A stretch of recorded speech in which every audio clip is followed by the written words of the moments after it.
Say hi to YouTube. This will be on YouTube later. And Hello, YouTube. What's up, YouTube? welcome to ranking the One Piece series. I believe it's part 8.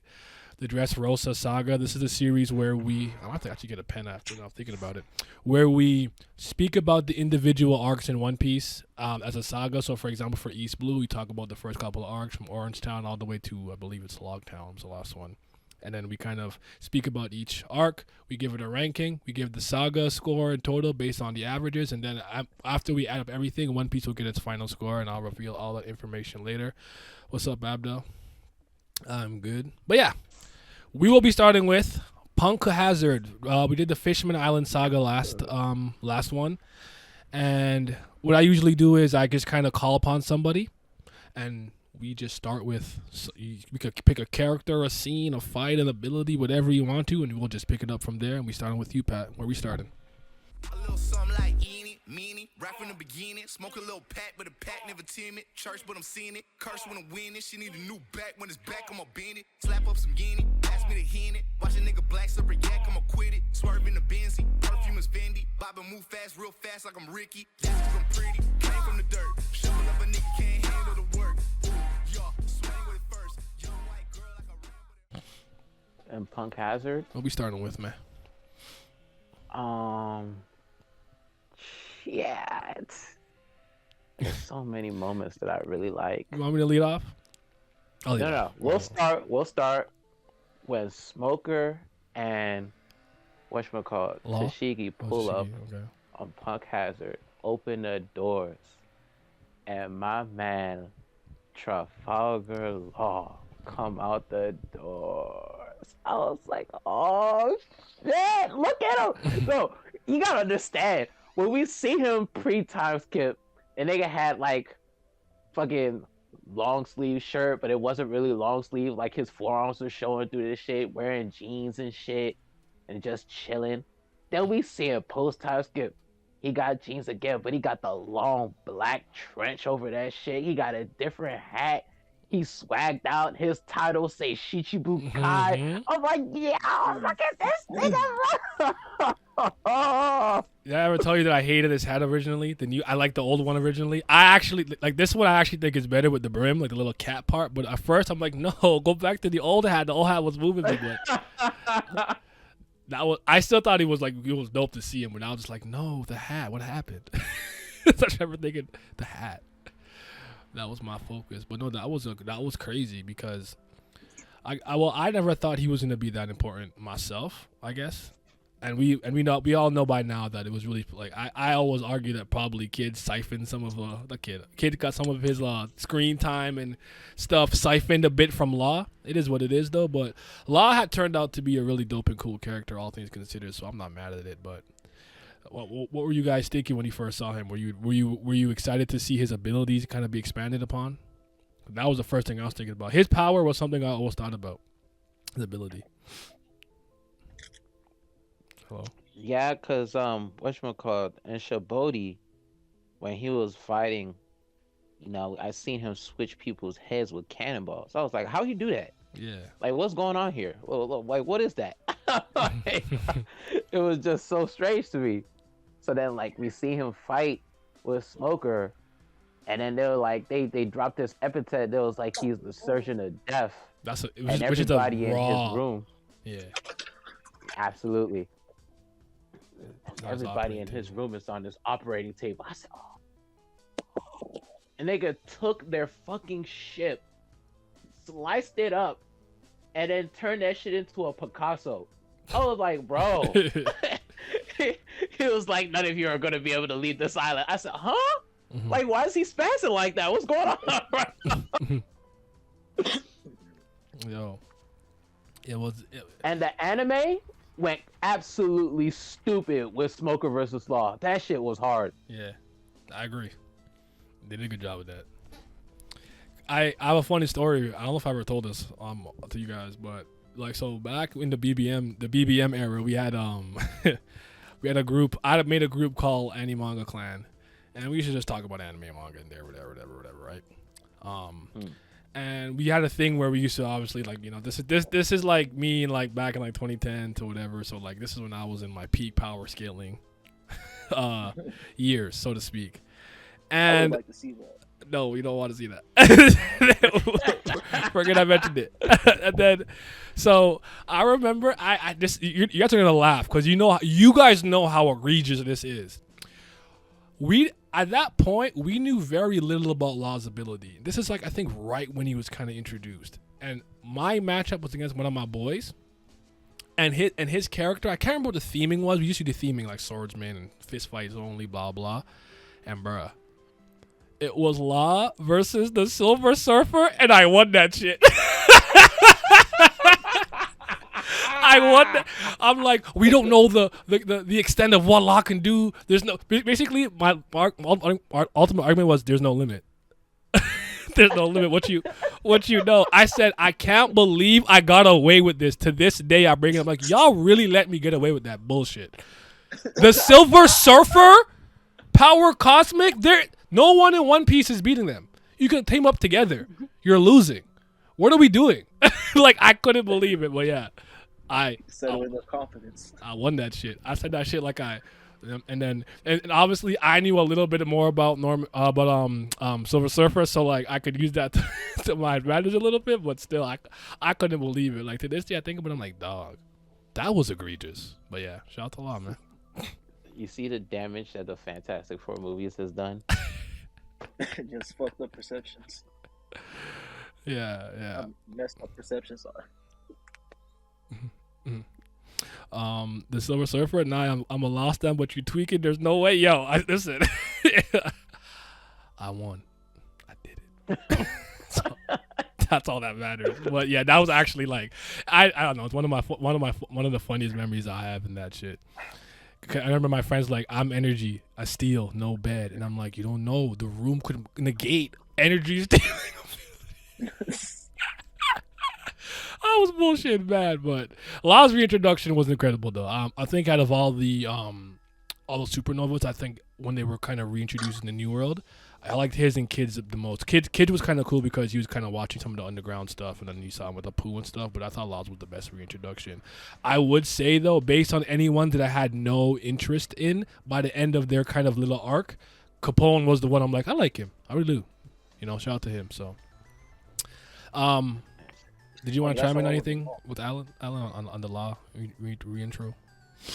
Yeah, that's actually how I was. Like when Law's upon his first introduction, I didn't really care for him that much. Like he was cool and all, but I was Luffy blinded. You know what I'm saying? So He was Luffy blinded. But so I didn't really become that interested in Law until Marineford and him saving Luffy, and then when Luffy was expressing wanting to see Law again and thank him. And then actually seeing Law show back up, and like Pat said, when he fucking takes the ship and just throws that shit in the air, I'm like, bro, hold on, I didn't know he could do all this. I was like, okay, this nigga cold. Yeah. Does it bother you guys at all that he's never used that body swapping ability ever again? Or I know that's something people complain about a lot. Why? I mean, there's no need to use it though. I kind of get it, but I would argue that in retrospect, I guess, I think in a lot of ways he probably couldn't do it against certain people because we learned about the Conqueror's hockey kind of not allowing him to displace Big Mom and things. So I don't even think that would have worked for them. But it is something I hear people doing. Why need to switch the bodies of these characters and then body them when they're in the wrong body and blah blah? And I'm like, I'll say this, like I get it. I'm not mad at that. I don't really care. I get it though. But the only thing I would say is we do know for some reason, like if you're put into someone's body and you're already really strong, you seem to be able to exert more power than the body is capable of. We saw this with Sanji when he was in Nami's body and he can do the blue walk underwater, but he didn't want to overdo it because he knew Nami's body couldn't handle it. And there was another one. I'm not Smoker and Tashigi, where even still Tashigi was kind of strong, and Luffy's like, Kimberine, what's wrong with you, bro? Like, you mid now? Like, like you mid now? Like, what's good with you? Like, what's going on? That nigga was so disappointed. He was like, I got strong, but not this strong, nigga. What's going on? We could finally fight evenly, bro. And this is what you showing me? Yeah.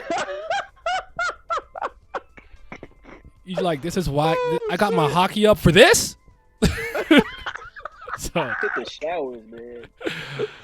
Oh, okay, but yes, that was very dope. Here's actually an interesting question I want to ask you guys off the bat. Knowing what we know now, with I guess Wano wrapping up, with the additional context of everything going on, does it kind of change the way you see Kinemon and Mononosuke's reintroduction into this arc? Has it kind of recontextualized an old scene for you? Like, do you look at that moment a lot differently now when you think about it? Because like I like personally, like I did a reread of like a bit of stuff with Zoe and whatnot, and I remember like thinking like it's really hard for me to read this the same way I did before, knowing Kanjuro's a traitor. If you get what I'm saying. But what do you think? If you want, I can go first. Okay, I'll lead us. Yeah, you go ahead first. Yeah, I'll lead us off. Let me gather my thoughts. Yeah, I think what it does is some of the scenes with him eating the dragon fruit and kind of being like scared of dragons in a weird way, and them like oh, that look and stuff, and like, you know how when they like when Zoro beat that other dragon and everything, and they're being weird about it. When you think about the fact that Kaido was the like a lot of those scenes to me have additional context, and I probably think they're a little bit elevated more often than not, as a result of me knowing what goes on in Wano and how early the siege were planted by having a lot of the samurai who were sent to the past 20 years, to the future 20 years, to see what they were going to do. I can't look at that moment the same anymore. It's actually a little bit enhanced for me. Like just all of it. Even Kinemon like obviously faking to be his dad is like funny to read now, because like I just know like you're just not his dad, but you're like a surrogate father, if you will. But it's dope. Yeah, so. Actually, to add on to that part specifically, it does, because like I remember in the first time when you reading or watching it, they don't even call each other father or son. They're both like, I'm looking for Momo. I'm looking for my son Momo, and like from that point on, he's always just like Momonosuke, and then. Momo never calls him his father except for like on occasions where he's trying to cover up for himself. And so yeah, like things like that, it's like you notice that like, okay, yeah, that was Oda was kind of holding that one out, like basically letting that one out for free. And just real quick, I want to touch on what Alpha Invader said. He said the Kinemon being cut in half and being put together put completely on Punk Hazard being the reason he survived Kaido is still one of the most egregious things I read in One Piece. That's one of those things that's worse in hindsight. I don't like that. I never liked that moment. Yeah, I agree with that. Yeah, I'm not gonna get over that. Cause the thing I'll say is just this real quick. What bothers me about it even more so is that okay, and maybe when the arc ends or something, we get more stuff. Obviously, I guess it's not literally done yet, so I will reserve judgment a little bit. Though I'm pretty confident in what I'm going to say. Though, I thought Kinemon survived specifically for him to reunite with Osuru, and they had that dinky little panel from the back with their hands up. Nah, bro, fuck you, kill him then. You're doing that shit? Fuck you. Kill him. Are you fucking kidding me? That was complete garbage. I didn't even get them like, you're lying over all this time. Like, I didn't even get that? Like, are you kidding me? Anyways, go ahead. But go ahead, go ahead, Alan. That was not moving. Or Pat, sorry. Go ahead, Pat. Oh, yeah. I was going to say, it really puts into perspective, like, how Oda was playing with the themes of like the dragons and stuff like that and slaying one, because you have one on Punk Hazard, like you said, like the first enemy that they run into in the new world is literally a dragon. And then you have Kinemon attached on its under side, his legs at least. Then after that, fucking when we see Momo turns into a dragon. So like he was playing with the theme of, you know, what they were involved with and what the Straw Hats were going to get into. There was one other thing that I was going to say, but I can't really put my finger on what exactly it was. It's like right there, but I can't get it. It'll come to me. Okay. Well, Another thing I'll say about that, well, about that is it is kind of cool because I think you made what you I think where you're kind of go. It's like it's kind of interesting that the first enemy they kind of run into is a dragon, and then like Luffy takes down the dragon, which is like obviously Kaido in an interesting way. So I kind of like that. That's one way. It's crazy how we got two scabbards ready to die with Kinemon and Kiku, and Oda said you guys can survive and then kills off Ashura and Isa, who don't kills what weird choices. I agree with that. That's one of the major problems Oda has with and in Wano as well. A lot of panels about stuff people don't care about, and no panels about stuff you want to see, or not as many focus points. A lot of the times, and low points of interest. One example of so many panels is the Fodder, the reaction to faces. Has it been stated that Momo's fruit was made after studying Kaido's fruit? It's never explained. I believe it was supposed to be a failed Zoan attempt.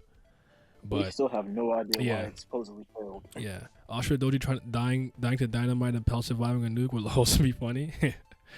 I mean, it is what it is, but here's a question that I want to ask you about, because I actually disagree with some people about this. I think while I understand Caesar's weak and he's cowardly and blah blah yada yada, I think for this arc he works as an antagonist really well. I think he's a really good antagonist for the Punk Hazard arc, personally speaking.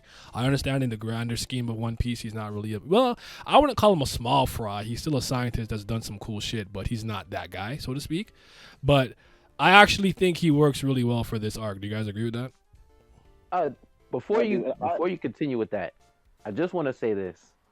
For the longest time, I have told people that Punk Hazard is a really, really, really good arc. It touches on so many things. It has brilliant setup. And I don't feel like there was moments in Punk Hazard that were wasted. I truly don't feel that. So, when we finish with Punk Hazard, you guys are going to see that this arc is really one of the most underrated arcs in One Piece. I just wanted to put that out there because people always say, "Oh, it's forgettable, it's skippable." Da, da, da. You guys don't pay attention. This is one of the better arcs in One Piece. Okay, see, sorry, I had to get that out there. Yeah, in time skip, I really do, because I don't think the point of the arc is that Caesar is stronger than them. It's just that obviously he's concealing something that they don't know the full extent about. His Logia ability to actually remove oxygen from the air is really dope because it's not poison, which I remember I had to explain this so many times back in the day. It's gas. Oxygen and other things. That's all I don't think they understood. I thought that was really dope that he's able to do that and subdue them in that way. And he's doing pretty immoral experiments. And you know how like Chopper would feel about that as a kind of a doctor, and you know how Nami feels about that because she likes kids and stuff. So like to me, I thought he presented an enemy that made a lot of sense. And I always kind of like when series like this don't do just kind of general generic kind of power creep, like everyone you fight is quote unquote stronger than the last person and blah blah blah. That doesn't happen in One Piece because I can bring up Foxy as well. Foxy was not stronger than Eneru or Crocodile, but the environment, the game, the refs being fucking paid off and rigged amongst all other things made that a challenge for him, right? So I don't think these are things that people actually think about when they're reading the story, and I get it, but yeah. I shout out to Caesar Clown. I like him. He has top 5 best laughs in One Piece. I swear to God. Gastino. Did Luffy? Was it? I think I remember. Didn't Luffy recognize him actually? Like for once, like someone was in disguise, and he like almost got it. He was like, yes, he was an archer. He said, "No, I'm his cousin Gastino." He said, "Oh, okay." He's like, and Nami was like, "No, that's literally Caesar." Yeah. Oh yes, and Caesar. Yeah, his gas code is cool. And remember, he is. I think him and Chopper are the only two people we know who have used medicine and science to modify their devil fruits like that. So, give him credit where credit is due. I personally don't like how long it took Luffy to catch Caesar. I feel like Oda was dragging that a bit with Caesar and his tricks of avoiding Luffy or stalling before he gets caught. My apologies, but these things have already been talked about. I just tuned in. No, I haven't. I only been going for like 25 minutes. You're good. I mean, I didn't have an issue with it, but you know, fair enough. Griever. It's like Zoro has said before, though. Like, people who are tricky are the ones that give Luffy the most trouble. Mm-hmm. It's always been that way. That's why I always said that I thought Kaido was actually a really good matchup for him in terms of Kaido was just gonna fight him straight up and brawl with him. That's good for him. But if I'm my ability is genjutsu and illusions and I can like distort the world, like I could probably win. I'm not saying I would, but I could do something because he know where his weaknesses lie. So, but welcome Griever. How you doing, brother? Not bad, not bad. How are we all doing today?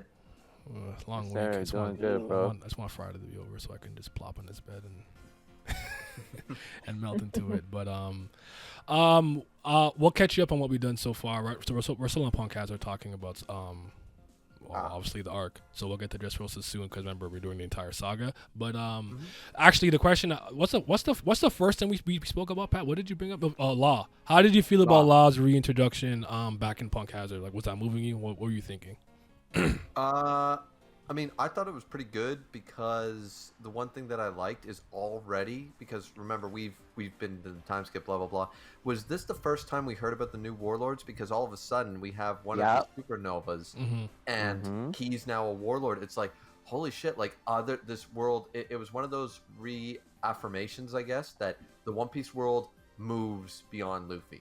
Okay. Things happen in the world, you know. And it was like, so I liked it. I thought it was cool, you know. And Law became a fan favorite shortly after that, I believe. So, yeah. No, that's actually a good point because, and I'll use that to make this because I think sometimes people don't think about this. I don't like series where it comes across to me that anytime the main character and or main party pull up, that's the only time where things happen. Like everyone's like an NPC waiting for like the main group to pull up to the next town, like my 4th badge, and now like some shit's happening, right? When your world's constantly moving and alive and the characters have their own agency and autonomy, that's actually a huge part of world building. I know One Piece has its issues and stuff, but one thing I've always given One Piece a lot of credit for is its world building. It does a very good job of that, and he hasn't really actually lost that yet, I would say. So it's a good point, Griever.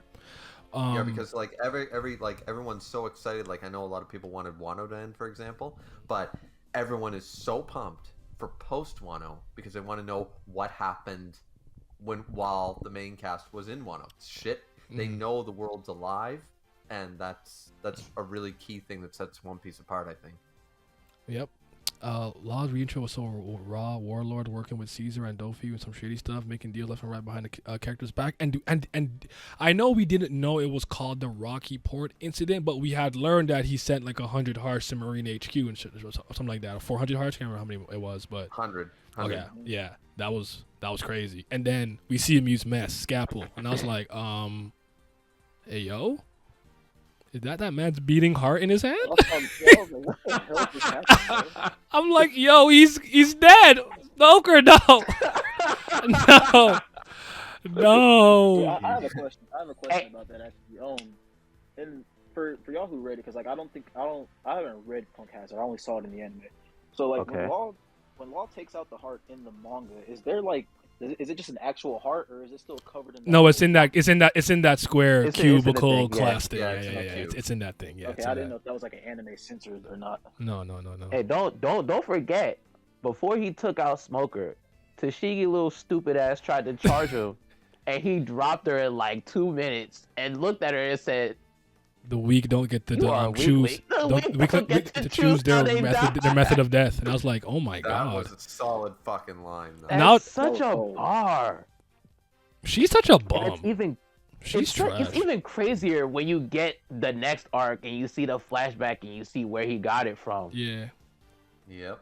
So, but yeah, shout out to. But yeah, she need to stick to playing house with them children. Yeah. I don't want to see her pick up a sword ever again. I think I take it from this that because I just jumped in, but I take it everybody liked Law being reintroduced in this way. Then. Yeah. Hell yeah. Yeah. Yeah, it was really good. The next thing we spoke about is I wanted to ask you about with the knowledge that you have from Wano and knowing how like things are wrapping up and ending. Does Punk Hazard, like a lot of the scenes, did they get recontextualized for you, knowing that Momo is the son of like Odin and he's gonna become the new Shogun? Kinema's not his real dad. You know that Konjuro is actually a traitor later on when he comes through and stuff. Like for me, it's cool to read it now because like with the knowledge that I have, it's different. I can't look at it the exact same. Like I look at Conjuro like. First of all, I was like, he was ugly. I'm like, you traitorous motherfucker. Every time I look at him, you traitor ass bitch, just staring at him, motherfuckerly, with my Samuel Jackson look, just looking at him like, you raggedy. There was a process of elimination on who the traitor was, and it came down to Raizo or Conjuro. Those were the only two possible traitors, actually. Someone made that before Wano.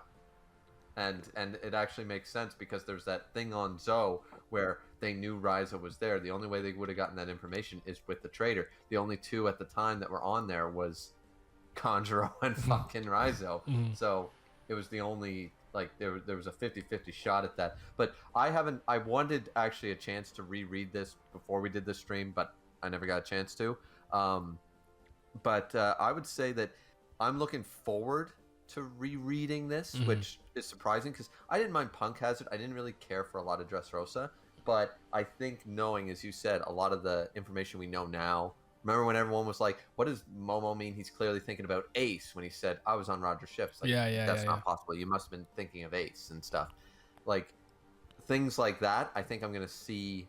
They're all explained now, and you're gonna have a I like to me like I think sometimes a later entry in a trilogy or series or whatever it is could either enhance old scenes, they might stay the same, or you can worsen them. And I think for the most part, I would say a lot of this stuff is enhanced, except Kinemon getting his body back together and that being the reason he survived in Wano. That's trash. Yeah, that was a little bad. But the Momo's arc from the time we meet him up until the end of Wano, I think is, I don't want to say it's underrated by the fan base. I think just a lot of Wano haters. I think it's a solid character arc. I wouldn't go crazy but it's solid. There's nothing wrong with it. I just stopped liking him once he gets big. 28. I don't know. As soon as he dragoned up, I'm like, nah. With Luffy, at the beginning of Punk Hazard was really good and stuff, and we see it all culminate in the Battle of Wano and stuff, especially when because things he won't do. He won't cry and stuff because Luffy told him not. Luffy said to stand proud. Luffy told him this. So he's been doing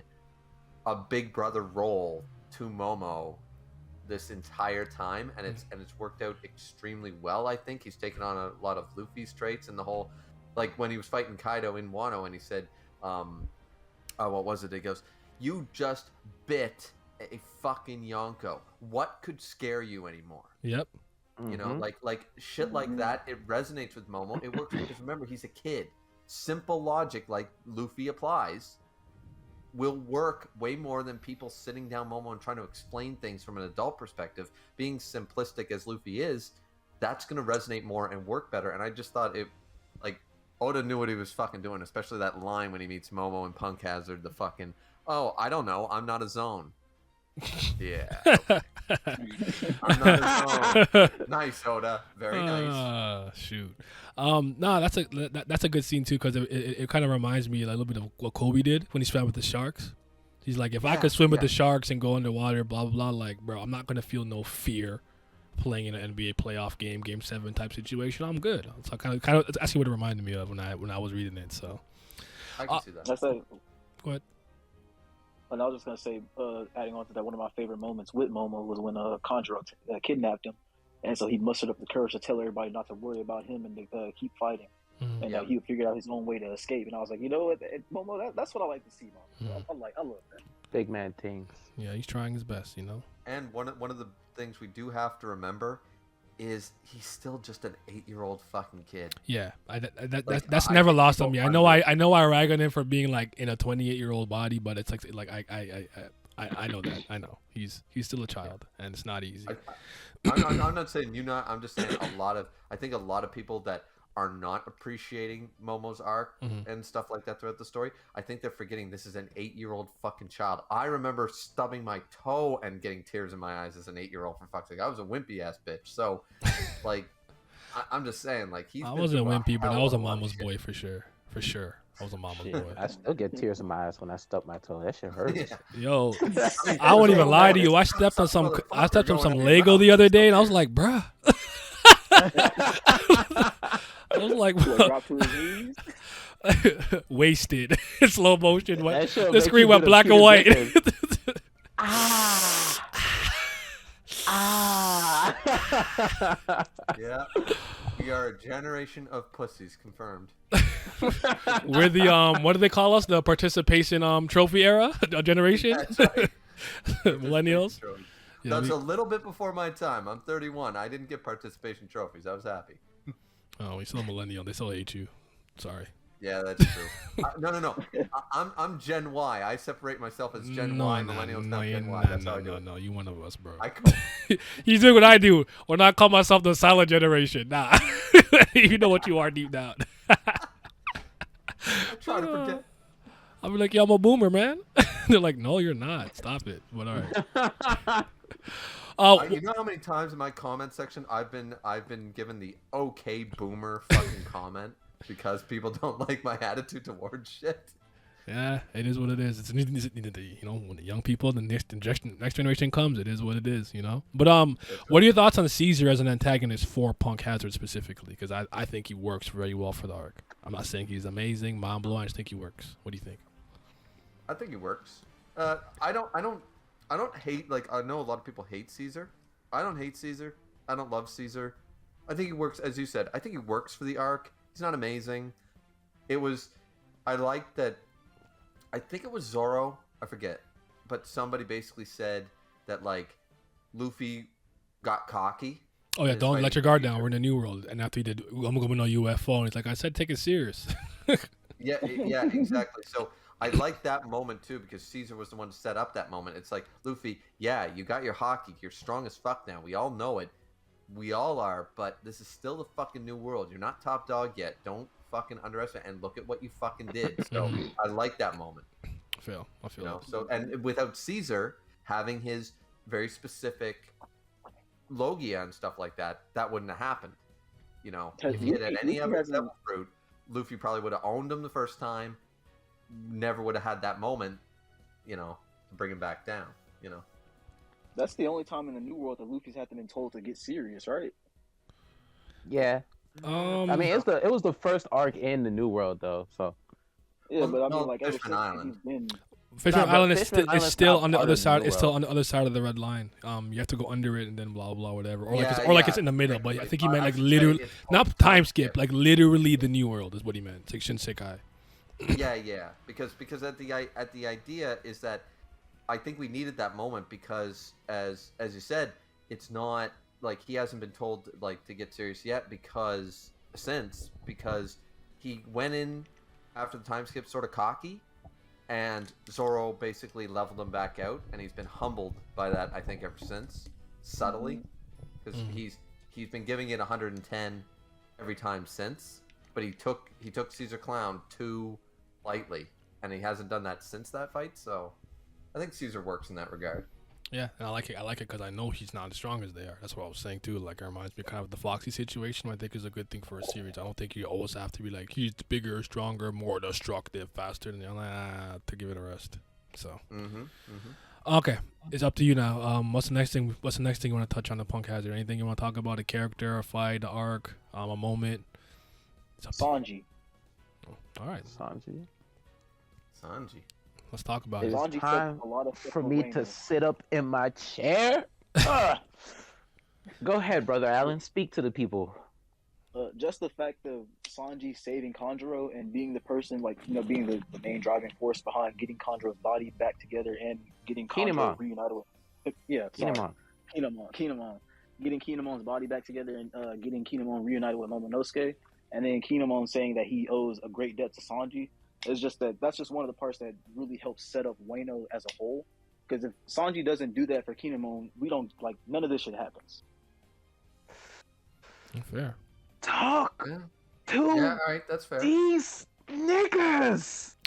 Damn. I think I'm so sick and tired of people saying that the only thing Sanji cares about is women. It's been proven time and time again that it's just not true. They don't pay attention. This is like true. he has a hierarchy of priorities, sure, but but Yeah, he wants that TNA above all else, absolutely. But that doesn't mean that's the only shit he cares about. yeah. I mean, I could point to so many scenes where he's speaking sense into men. Like Usopp. Absolutely. Usopp, what can't I do that you can do? And Usopp realized he can snipe from the rooftop. I can't do that. You know? This is all. And this is all even fine. Chopper. Go ahead. Yeah, we're probably about to mention the same thing, but it's just when he tells Chopper a woman about a woman's A real man. lying, I think a real man forgives a woman's tears, something like that. Yeah. Yeah, and like people want to call him a simp for that. I'm like, bro, he's talking about women that that you know are lying to protect you, not just any fucking lying woman that you just talking to you. Yeah. It's like he's being very specific when he says this. He knows for a fact Robin is lying to protect them. Yeah. So he's saying, Chopper, as a real man, you should forgive her for that. Exactly. I even think even we in the talked same about this arc. before on this stream, or not on this stream, but in a stream, I think Pat and I, you guys were there when I said, when did becoming a simp be an actual negative thing in the first place? Is what I just don't understand. Because if you're not simping for your girl, for your wife, or whatever, you're doing something wrong. Just saying. Fair. Yeah, simping for any and every woman, I'm not with that. But for your girl, enough. absolutely. Yeah. I simp for no one. I simp for no one. I feel it though. I get what you mean though. Yeah.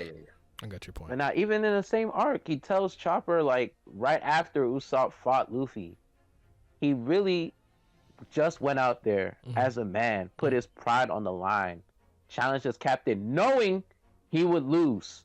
And he had to come to terms with that harsh reality right then and there. And you just gonna go in there after the fight and try to tend to his wounds? Mm-hmm. You're gonna wound his pride even more. Like, bro, you have to respect the boundary as a man. Yeah. And even if you want to talk about when Aokiji first pulled up and Zoro and Sanji were like, bro, you asked for the ones. What do you want us to do? Literally. He was like, what the fuck you want? He asked for the ones. I'm not saying we're not going to go back after we thaw out, but Jesus Christ. So, yeah.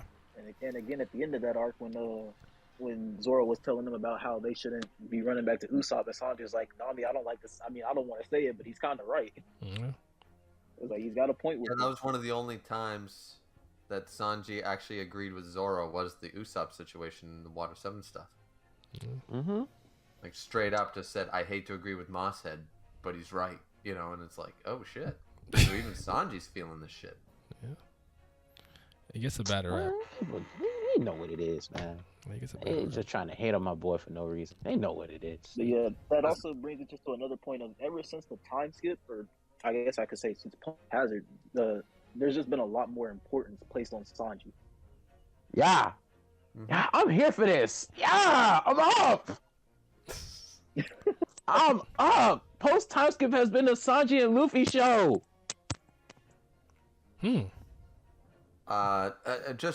Just one little thing there, Pat, before you get too high up there in the clouds.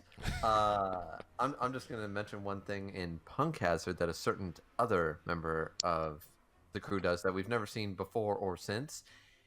He didn't use hockey, and he scared the shit out of a Logia that couldn't use her devil fruit anymore. Oh, by not cutting her. we were saving that. We were saving that. We were gonna bring that up. Yeah. You think we're going? You thought we were gonna bring that up? We were gonna bring that up. Listen, I got my Zoro fanboy in me. I couldn't let you say post time skips all fucking Luffy Sanji. I needed to get some Zoro love in there. I like that. No. The Luffy Law Sanji Zoro's show. I think my I agree with third that. favorite Law has a character. lot of love. Go ahead. Sorry. Go ahead. We were gonna bring that up. We were Yeah, gonna segue I mean, into that. we'll get there. But here's what I'll You say. can get there. You can still save it. You can What savor it. I'll say with Sanji is this: like, I don't know like why he gets the level of a bad rap that he gets. But one thing that I always will, my eyebrow will raise, is if he goes leg to leg with somebody and it doesn't like turn out favorable for him. I'm just always wary of that. So when he went leg to leg, and this is coming from someone who I actually thought he could beat Virgo right then and there. Honestly, I really do. I think it'd have been hard, but I think he could have won. Maybe you don't agree with that. That's fine. I'm not mad at it. I don't think Dofi's officers are actually that crazy in hindsight. I really don't. Not one of them. But Virgo was the best one. I think he could have won, but I did kind of go, oh, when he went leg to leg and I saw his like bone crack, I was like, I don't know, man. No, but remember, I chalked that up to him not being an armament hockey specialist. No. Remember, before that, Nami was in Sanji's body beforehand, and then they got damaged by Caesar and them. And then when Sanji got back into his body, he was like, "Oh, what the fuck? Like, what happened to me?" That's true. So he wasn't at 100% when he fought Virgo, and I'll agree with that. Yeah. he still dropped him twice. That's true. He was giving them kicks. But Virgo. Why do you guys feel about Virgo? Cool, not I cool. hated him. Does he work? He was cool. That's fucking where he always ended up with some fucking food on his face. That was funny. Yeah, I didn't mind that. I like that gag.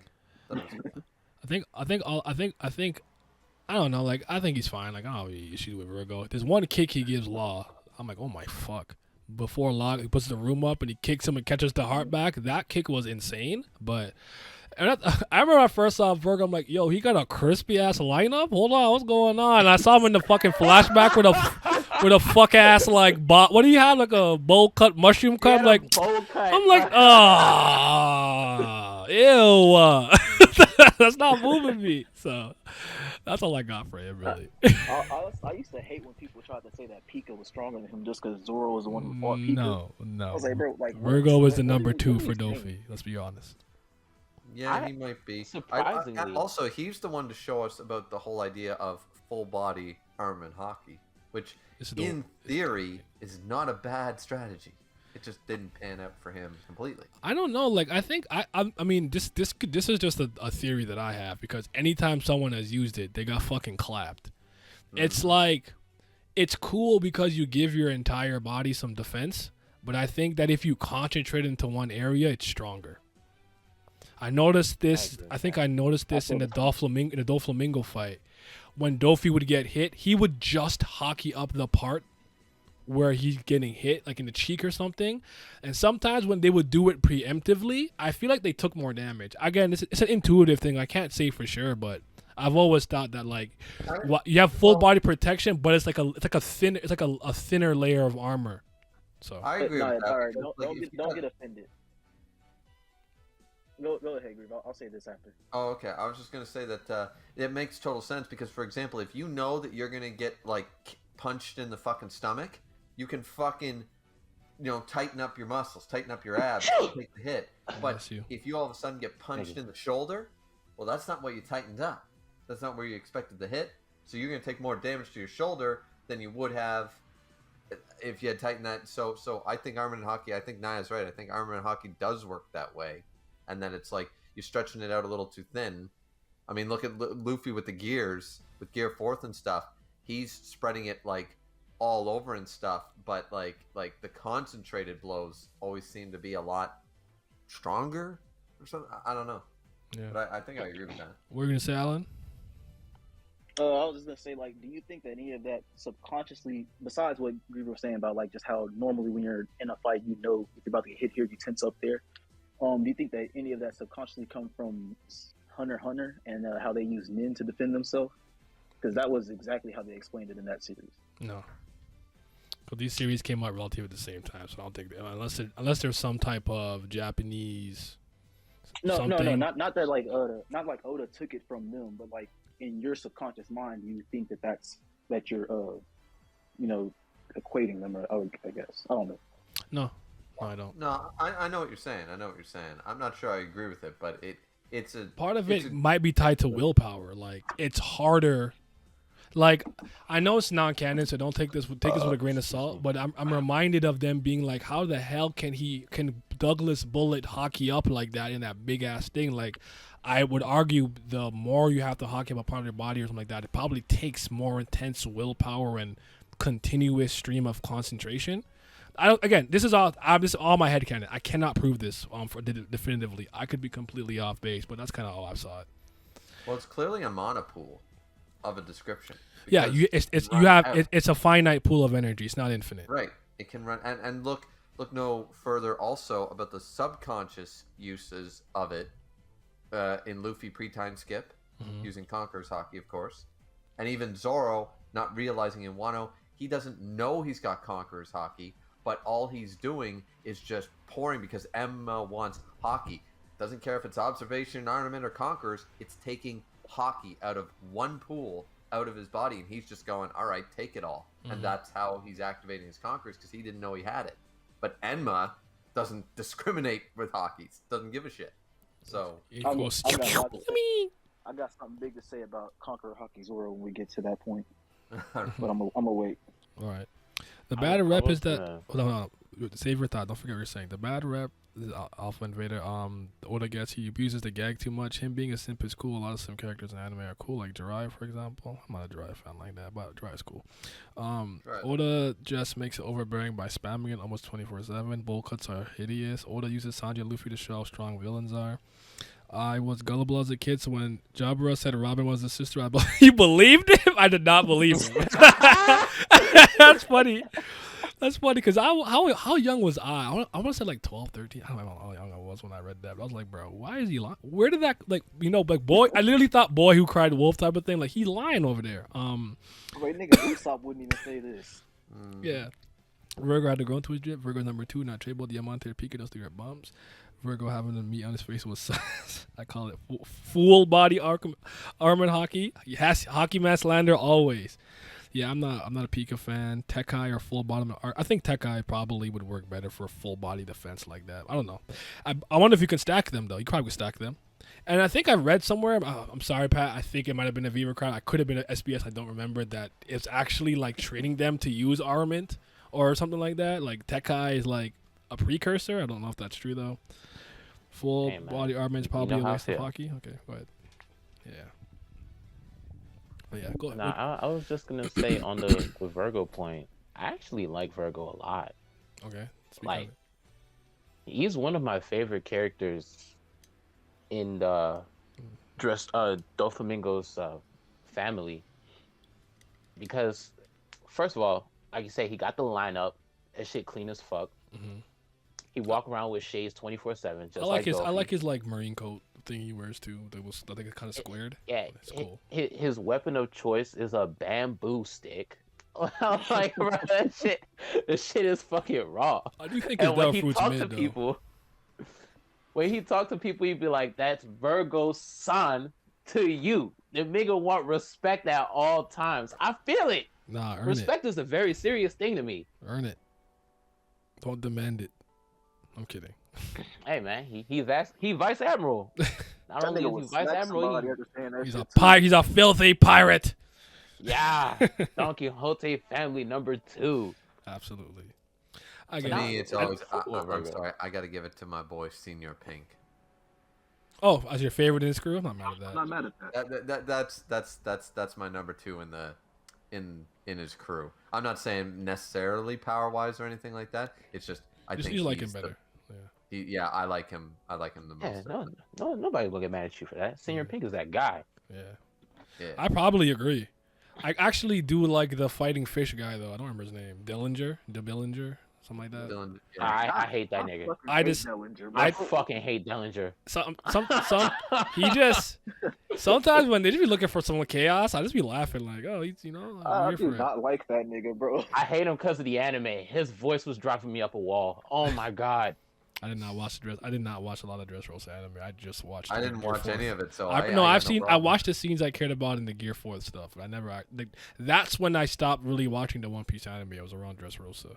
It was killing me. That was Dressrosa in the anime was the first time I stopped watching One Piece weekly, and I was like, I need a break. I was like, I need a break. Up until then, I would always watch One Piece when a new episode came out. Then I was there every week, fam. Yeah, in the middle of like the Coliseum stuff, I was like, holy shit. Hold on, I'll come back in a couple of weeks. I don't think I've done that for any art. Well, I mean, I'm lying because now I only watch the anime when that manga's on break. But yeah, like y'all remember the dude people thought was Sabo? He was cool. The guy in the steampunk hat. I don't remember his name. I'll look it up. Like, sorry, keep talking. I remember his name. I don't remember it all. I'm about to say, Dressrosa was when I finally caught up to one, or at least to the anime. It was right before Gear 4 right before Gear 4 was animated, and I think Zoe was just starting. Finding up Zoe. So you caught up in the time skip. So okay. Do you remember what year you caught up? Like what? I don't remember what year that would be in real life right now, but Should be like this 2015, thing. 2016. okay. Yeah, I'm about to say it's either 2015 or like past that. But yeah. I feel it. What's this guy's name again? Oh, Gladius. Yeah, people thought it was Sabo. I don't know why. They thought Gladius was Sabo. They thought the top hat because the top hat and the I don't know. I don't remember I actually don't remember all the talking points. I'll be honest. I don't remember them all. But yeah, This guy, what the fuck? I don't know. Garp is carrying the Vice Admiral's reputation. I remember someone thought the tournament participants in Dressrosa was Kaido. That's incorrect. That's correct. What the? Well, you know what though? I'm not surprised by this behavior from this community. No, so another point I'll give the Dressrosa anime is Pika's voice. That shit was fucking hilarious. And they said Duffy, and I died. Bro, when Zoro and Luffy just stopped and just looked at this nigga, and Luffy busted out laughing, I was like, bro. All right, let's we'll get there. But okay, so Griever, give us a Punk Hazard a talking point you want to address, a character, a moment. It could be the Zoro thing. It doesn't matter. What do you want to talk about? Well, yeah, we got to talk about the Zoro thing eventually, but we can save that if you like. It's up to you, bro. No, you can start. You can start with that. Okay. So then that's the moment I'm gonna pick because I mean there's some pretty good moments in Punk Hazard. You know, there was a couple, but this moment was because like holy shit, to this day that's got to be one of the top Zoro moments because it's never been done before or since. It's never been done with even Shanks has not been seen, or Mihawk or Kaido. Nobody has been seen to scare a Logia. He didn't hockey up because he doesn't like cutting women, but he fucking was the personification of a goddamn demon of the sword. It scared a Logia user, and not a weak one. This isn't the East Blue anymore. This is the New World. Scared her so much she couldn't even reform herself. He didn't, and he has hockey. It's not like Zoro was failing to cut, like back in the East Blue, he was failing and he was attempting to cut and stuff, and just this was his way out. He could have used hockey. He could have cut her for real, chose not to, and won a fight without actually injuring his opponent. He psychologically damaged her by not hurting her. That is a feat that not Luffy, not Kaido, that no one else in the fucking series, not even our boy Shanks, has fucking pulled off. No one has scared a Logia. Have you ever seen a wild animal you were sure would never bite? Was a hard ass line. Because I haven't seen it, but I still remember that whole scene, word for word. I thought he killed her. Tashigi over here dicking around, wasting time. Zoro's like, Jesus Christ. He pulls his sword out, gives her a little cut on the cheek. Little nick. He's like, he's like, you underestimated me, Snow Woman. When you thought that you had the dub, you should have just hurried up and took care of her and went on with your day. Have you ever seen a wild animal that you were sure would never bite? Because I sure haven't. Monet taking 2 steps back. Next thing you know, she can't move. Nigga Zoro charging her. Itoryu! Daishinkan. That Conqueror's hockey foreshadow? It might have been, honestly. Maybe. Nah, let's not do that. I mean, listen, in the same arc, Oda had the whole Zone Luffy line. So it's entirely possible he was setting that shit up. Well, I'll say this. I don't know when Oda decided that the Gomu Gomu no Mi was a Zoan, but I'll tell you, it wasn't always. It was not from inception. No, maybe it was around Punk Hazard, but I actually think he came up with the idea in Wano, personally speaking. But I think it came up before Wano. I can't prove that. I can't prove that though. Yeah. That glare with the red eyes. Ooh, smoker greater than Kobe stacks for future development. I mean, I would love it. I like Kobe too, though. Don't get twisted. The Marines lost all their clout in Dressrosa because of the Vice Admiral who got folded by Barto. Garp carrying the Vice Admiral reputation. Oh, I read that already. They abusing that crowd. Running. Well, okay. Anyways, the Zormo. Hey, the nigga that Bartol fought wasn't a vice admiral. That was Maynard, right? Maynard's vice admiral? No. I don't remember. I actually don't even remember who he's talking about specifically. I'll be honest. Let me look it up. But the Zoro scene was really cool. It was dope. Yeah, it is Maynard. Oh wait, he is. What the fuck? I don't like. They let anybody become a vice admiral. Yeah, well, I was. Vice Admiral is not impressive. Well, no. Well, I think the problem isn't. I don't think that's the problem. I think the issue is ultimately, we still don't understand what the actual criteria is, or how you actually properly rank up in the Marines. I think if we had that knowledge, a lot of this can make more sense. Because what if you're not? I do think you have to have a certain level of strength, but what if some of those guys are leveling up because of like seniority and like competency and like doing certain things in the Army or whatever? I always assumed the Marines worked like, well, the fucking Marines. It's an army. It's the Navy. You rank up, as you just said, based on. Well, there's only one person here. There's only one person here who can fully explain how that works, because I have no military knowledge. None. I don't know. Oh. I don't. I've got a little bit.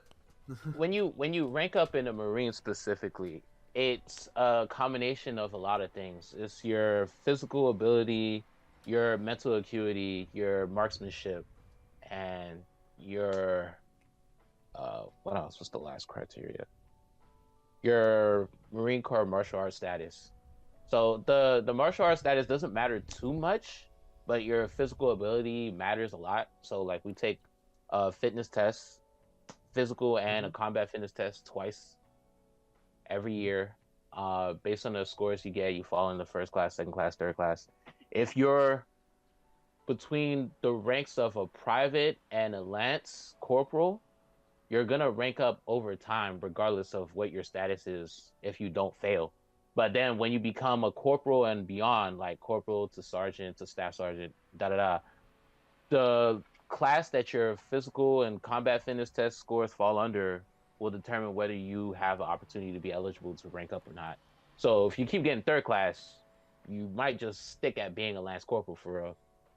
So it's a lot of stuff. Oh yeah. It's that's what I'm saying. Like there's more than one thing. It's not just based on power. Like that's like, kind of what I was getting does at. Matter and what you're contributed to. I don't know necessarily certain things, but I know back in the British and the Canadian Navy, from what I understand, because my grandfather was in both, he got ranked up as a navigator on the ships by doing more tours with different crews and different ships.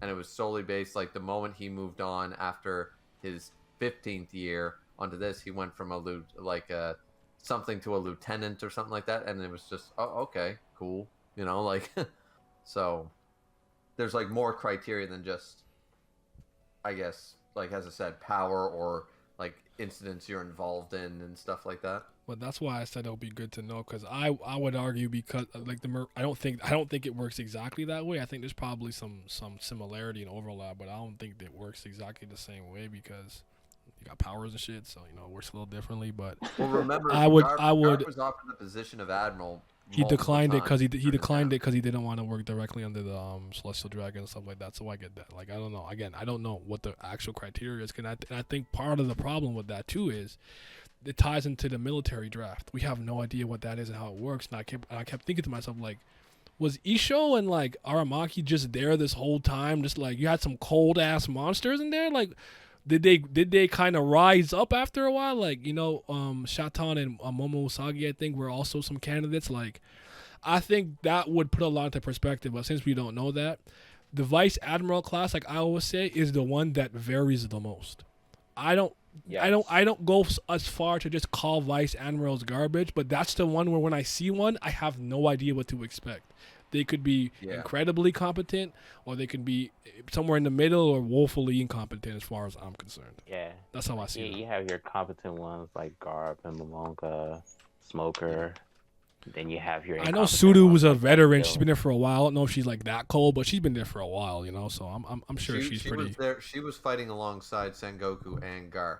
So She be washing people, man. She's cold. Literally. She like I'm not. I think she stayed in that position. I think she, if it came out that she also refused the position of admiral at some point, I wouldn't be surprised. Because when we see her in that one thing that Oda drew, she was like, she had a sword and shit. Like, she was a fighter at some point, and she was fighting alongside Garp and Sengoku back in the primes. I don't see her being weak, you know. Yeah, and then again, like I think about like what if it's one of those things too where it's like I know, I'm sure, maybe you can correct me if it's that it works in real life, but I'm sure you can be physically capable of doing a lot and like a great shot and stuff, but that doesn't necessarily mean you're meant to lead. That's right. Yeah.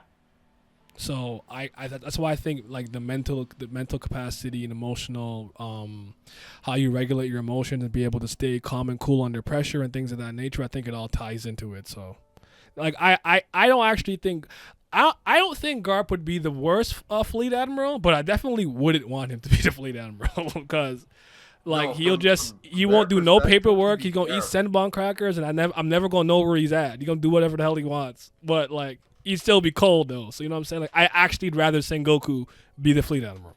I think that makes more sense. Sengoku made a lot of sense. It's sort of like, and remember, sometimes they don't take the recommendations. Remember, so for example, Aokiji was oh, there we go. Sorry. Sengoku, who decided he was the one. They didn't fire him. He just didn't want to be fleet admiral anymore, and he recommended Aokiji for the position. If Akainu had not fought that decision, the recommendation alone, it works no different than politics and government and shit like that. Like recommendations from a superior officer go a lot towards your career. True. You know. Yes, sir. So Aokiji could have stepped into fleet admiral, basically on Sengoku's recommendation alone, from what we understand. Okay.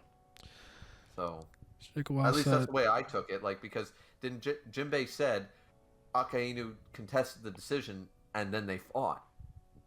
Okay. So, and then I thought somebody else contested it and said they would rather have Akainu as the fleet admiral. I thought it was stated that Akainu himself actually contested the idea of Aokiji becoming fleet admiral, and that's why they fought. Yeah, I kind of say he wanted the position. Right. He said, I actually, no, you guys are right, Pat and Griever. I actually remember a very old translation saying what you said, Alan. I actually remember that because I know some of those translations were very wonky. I do remember one translation kind of making it seem like someone else recommended that it should be Akainu, someone recommended it should be Kuzan, and then that's why they had the feud. I remember that actually. I don't think you're crazy. Okay, so hold on. Chikwa said, "I know people don't really care about Tashigi, neither do I that much, but she's one of the disappointing things upon Hazard as well for me. Because pre-time skip, we see Smoker telling her that she's too weak for something, and she cries, and her conviction to get stronger. Then the Punk Hazard, she kind of gets washed. I wish she was the one to win against Snow Woman. Zoro can even help her somehow a bit. I don't care, but let her do most of the work and ultimately win. Here's what I'll say. I think it's fair to be disappointed with Tashigi solely due to the fact that you know that she looks just like Kuina and what kind of past Kuina and Zoro has. So, I don't want all the Matos or whatever. So, I could see that. I kind of, and maybe this is me rationalizing for Oda. I admit that I still do that from time to time. I just think she's one of those characters where it's like, just because you have a dream and you strive towards it doesn't mean you'll succeed, bro. Absolutely. She is not her. She's not the one. You're not getting them Matos. You're not beating nobody in swordsmanship. You are garbage. You are a compliment to Smokers faction in the Marines, and you're just gonna have to be okay with that. Sorry, that's how I see her. Honestly, after Punk Hazard, I feel like she isn't even gonna be on that dream as hard as she was, because it seemed like she found a different role when she got the kids. Yeah, playing house. She need to stick to that. Yeah. This pirate life not for her, bro. This Marine life not for you, bro. They're letting everyone but Kobe become a vice admiral. Well, Kobe's still pretty young. Kobe could only have been in the Marine for like what, a little less than 2 years or 2 years. So no, sorry, Yeah. it would have been like kind of like I guess somewhat around 8 to something months, 10 months, because that's a pre-time skip, and then so like almost like it's like that'd be really quick. I'd argue, but then again, Cause he's a captain, right? yeah. I think I don't remember. I'll look in a second, but I still boast Is it that he a has the weird highest. captain? He has the highest growth rate in the series. I mean, I don't think he's a rear admiral yet. I don't remember. I remember when he was reintroduced with the Rocky Port. Someone said it was a translation error. They like I think they effed up. He was supposed to Yes, be like a they rank. they was Yeah, he they was fucked supposed that to up. be. Yeah. Yeah. So. Kobe needs that Rocky Port cloud to keep him afloat in the sense of him not messing with JB, not getting JB mess with career. Vice admirals vary more than warlords. Do I agree with that? Probably. Yeah, just Yeah, said yeah, yeah, he's, yeah, he's yeah, a yeah, captain. yeah. Okay. Low diff For the on time Barto. that he spent in, like knowing the rank structure like I do, Hmm. being a captain is ridiculous. Yeah. Because Yeah, that. yeah. But, Green and Bull once was again, definitely this is recommended. a Sorry, perfect example hold on of one sec. what we were talking about. How Garp's influence, being trained by Garp and stuff, makes him steadily rise because the hero of the Marines is directly influencing and training him.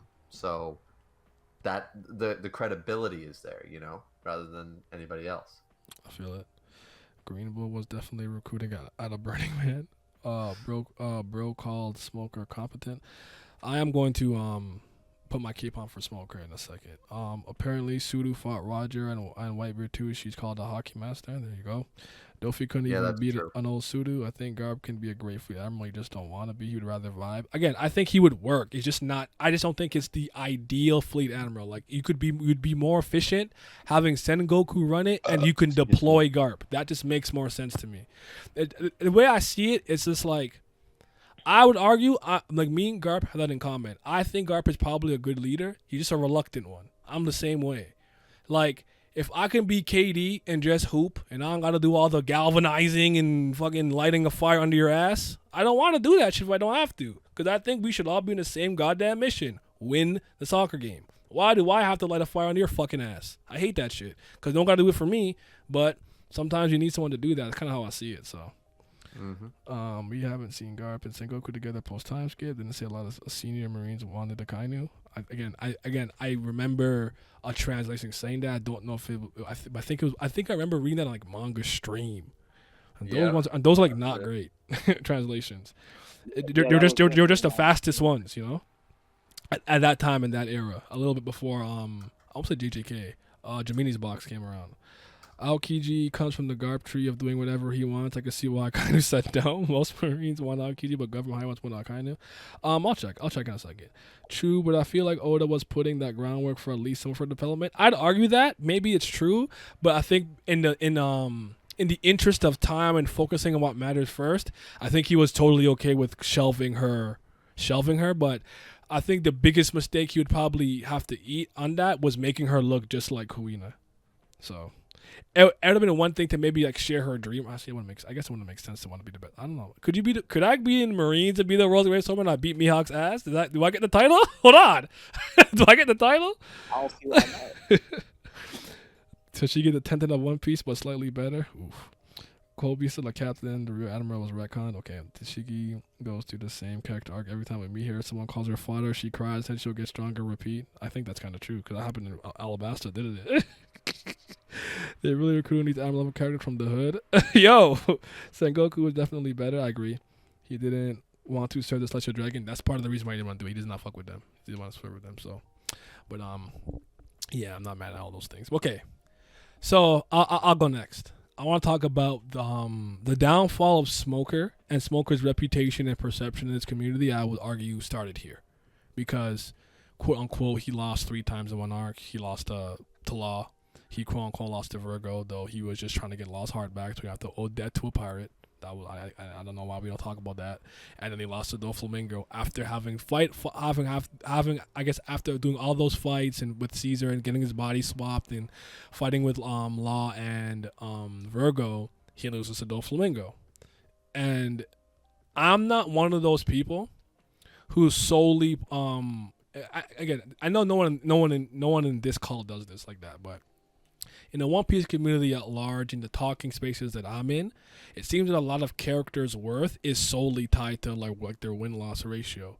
And I always say this: I don't know when it happened or how it happened, but I actually remember in like the early kind of vestiges of me being on the internet talking about One Piece heavily, people used to hate Crocodile. He lost to pre-gear Luffy. He's trash. I swear to God, that was a I remember prevailing that. argument you'd hear all the time. Now, for whatever reason, a lot of people saw the light. He's the greatest character in One Piece. That's the GOAT. Shout out to Crocodile. But shout out to Crocodile. But it is a thing that they do where it's like, oh, like he lost a fight. Well, now he's garbage. And I'm like, why doesn't any of the other things about him matter? Personality, character arc, character design still plays a big role. While sometimes we like or don't like characters, those are all other facets that make someone interesting and good or bad. And I'll never forget the it might be anime only. So with like the ice cream scene and stuff like that. Like I like Smoker. He's a good character. He's a good guy. He's one of those people who are in the Marines and he's not like corrupt or anything. He wants to do the right thing. He wants to apprehend pirates. And that's why, and like seeing him being kind of conflicted with the Straw Hats because what they did ultimately kind of saved the kingdom and whatnot. He's like, all right, I'm going to still try to catch you, but you get a head start kind of thing. Like his moral compass isn't warped. I like that. That's important because justice is a big theme when it comes to the world government and the Marines. You got absolute, dark, and different other ones, lazy and absolute. And sometimes you find some of the Marines and like, yo, this guy's ethical compass is not fucked up. I have a tremendous amount of respect for Smoker, regardless of him doing all those things. So, thank you, Mokel, for the subscription. I appreciate it. But yeah, what do you guys think? What are your thoughts on Smoker? I guess up to that point and then prior, did it ruin his perception? Was his perception ruined to you? What are you guys thinking? Just really quick. I did check up chapter 650 when the Jinbei talked about Akainu, and this is just the viz, but it said Sengoku endorsed Aokiji, who enjoyed widespread support from his own subordinates and the rest of the Marines, but dignitaries within the government strongly pushed for Akainu. Okay. So they both had so the Celestial Dragons wanted Akainu. Fair enough then. All right, so then Marines wanted. So I apologize. I misremembered that then because I remember one time reading a translation and I remember when you said that I remember seeing that. But I'm like maybe that was one of those things where like I remember the first time I was reading One Piece and they called the admirals like the supreme something at like Marine. Navy I'm like officers something like that, and I'm like so like. Yeah. I remember going through all the errors of different translations from Manga Panda, One Manga, and all those kind of things. So, yeah. So it was probably just I thought the same thing. So misremembering shit. So my bad on that. But yeah, Smoker, go ahead. 24 hours. Smoker. Okay. So I'll go first. Like you said, I really like Smoker a lot because he's one of those Marines in the series that embodies what Marines should actually be like Garp, Aokiji, Kobe. I guess you could throw Helmeppo in there now, but he wasn't like that at first. But yeah, these are people that like you would want to breathe a sigh of relief and be happy to see when they show up on the scene, when they're ready to apprehend people. Of course, you got like the moment where he's trapped, where Crocodile has all of them trapped in a cage and stuff like that, and then he tells them like, whatchamacallit, the banana gator over there is the one that has the key inside of it, and then like he's helping him out because he could clearly see that Crocodile is the one doing fucked up things and the Straw Hats are the only ones that can stop it. Like you said, the little ice cream scene in the anime where the little girl bumps into him, she looks up, he looks mean as hell, and he's like, "Oh, my bad." Gives her some money to go buy some more. And my bad. Just keep going. I'm just gonna throw this in there real quick. Also, don't forget that Luffy told Zoro to save him when they were underwater in Alabasta. Keep going. Mm-hmm. And it's like every time you see Smoker, like he's never doing anything where he would have to compromise his beliefs in order for something to get done, and I really respect that. Bro hung up on the elders is like, y'all eat shit. Yep, they was trying to give him a promotion for Crocodile getting defeated. He was like, bro, I did not beat that nigga. And then they're still talking. He's trying to tell him like, bro, you know what? Take that promotion and shove it up your ass. And he hang up the phone. And I was just like, yo, like from that moment on, I've always been a Smoker fan. Yeah. Me too. I was like, bro, that was nice. Also, and he got Hina telling him you shouldn't have done that, and he's just like, man, fuck them. So what were you gonna say, Alan? I was supposed to, before I get into Smoker, I do want to say, I was one of those people who said that Smoker said that Crocodile was whack for losing the pre-Tom or pre-gear Luffy, but that was before I saw him in Marineford. So I'd like to apologize because I had him completely fucked up. It's all good, bro. It is what it is. I'm used to it. I've been here for like 18 years, man. I see. He said what? He personally dislikes Smoker because he kind of doesn't matter in his story. It didn't matter in the story. Is taken by Fuji and Kobe, and that comment about not daring to do what Fuji did, even if he was an admiral, was just disgusting. So all I want to know is if you're wrong, are you gonna admit it? I hear what you're saying though. I do, but I don't. I mean, I don't care about that Fuji scene. That line doesn't bother me like that. I don't care about that like that. I think that's something Dritz brought up in one of the videos. I don't really care about that like that. But I mean, that's a different thing though. Like, it's one thing to like tell your subordinates. I mean, not your subordinates, your superiors that like, hey, man, what you're telling me right now is a load of bullshit. Fuck off.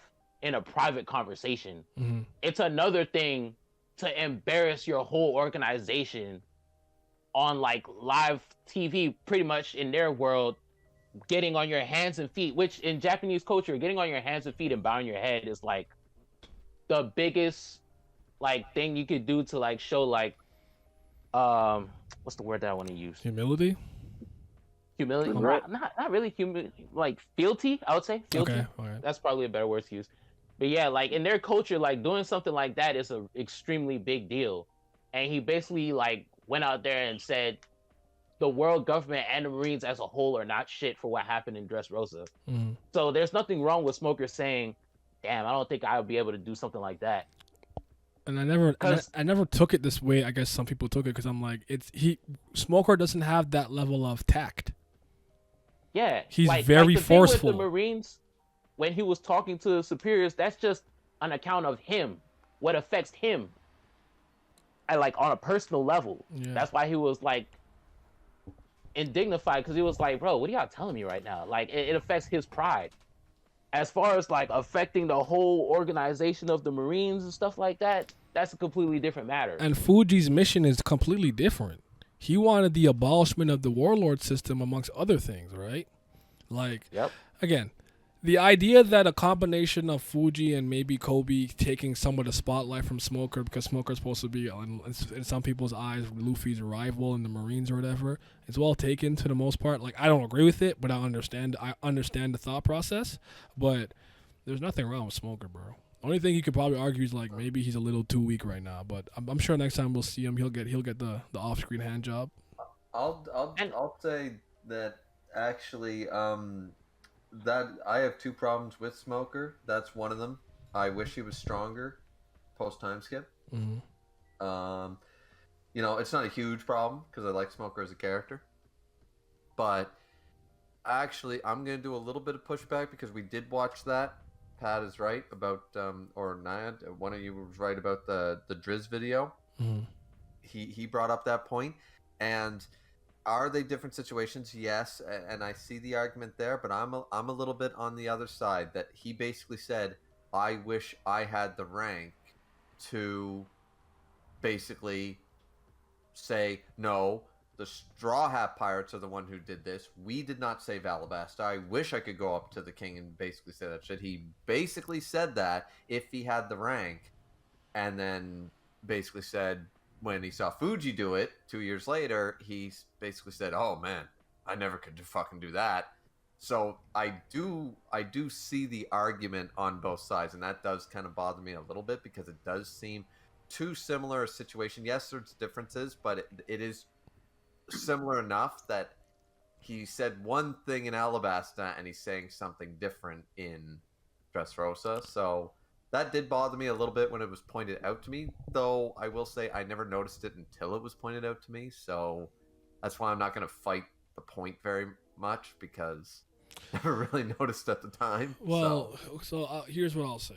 I think this is one of those situations, and again, everyone's free to think what they want and believe what they want. I don't get into that kind of stuff, right? Mm-hmm. But One Piece fans baffle me a lot when they read something or they're analyzing a situation and they get the weirdest takeaways. And you know one example I love to use anytime I talk about this, the introduction of the Revolutionary Army military captains or whatever they're called, whatever, right? Mm-hmm. They're trash. They're weak. Peachbeard, Pinkbeard is not that strong. They're on the Grand Line. And I'm like, that was your takeaway. Not that every one of these motherfuckers had a skill set and or ability perfectly tailor suited for revolutionary work. You have travel and intel distribution that you can do pretty inconspicuously with Karasu being crows, right? You always need a tech guy, a guy who has technology and things like that with steampunk power. Go shout out to Lindbergh. I think I'll call him Lindbergh, right? Lindbergh.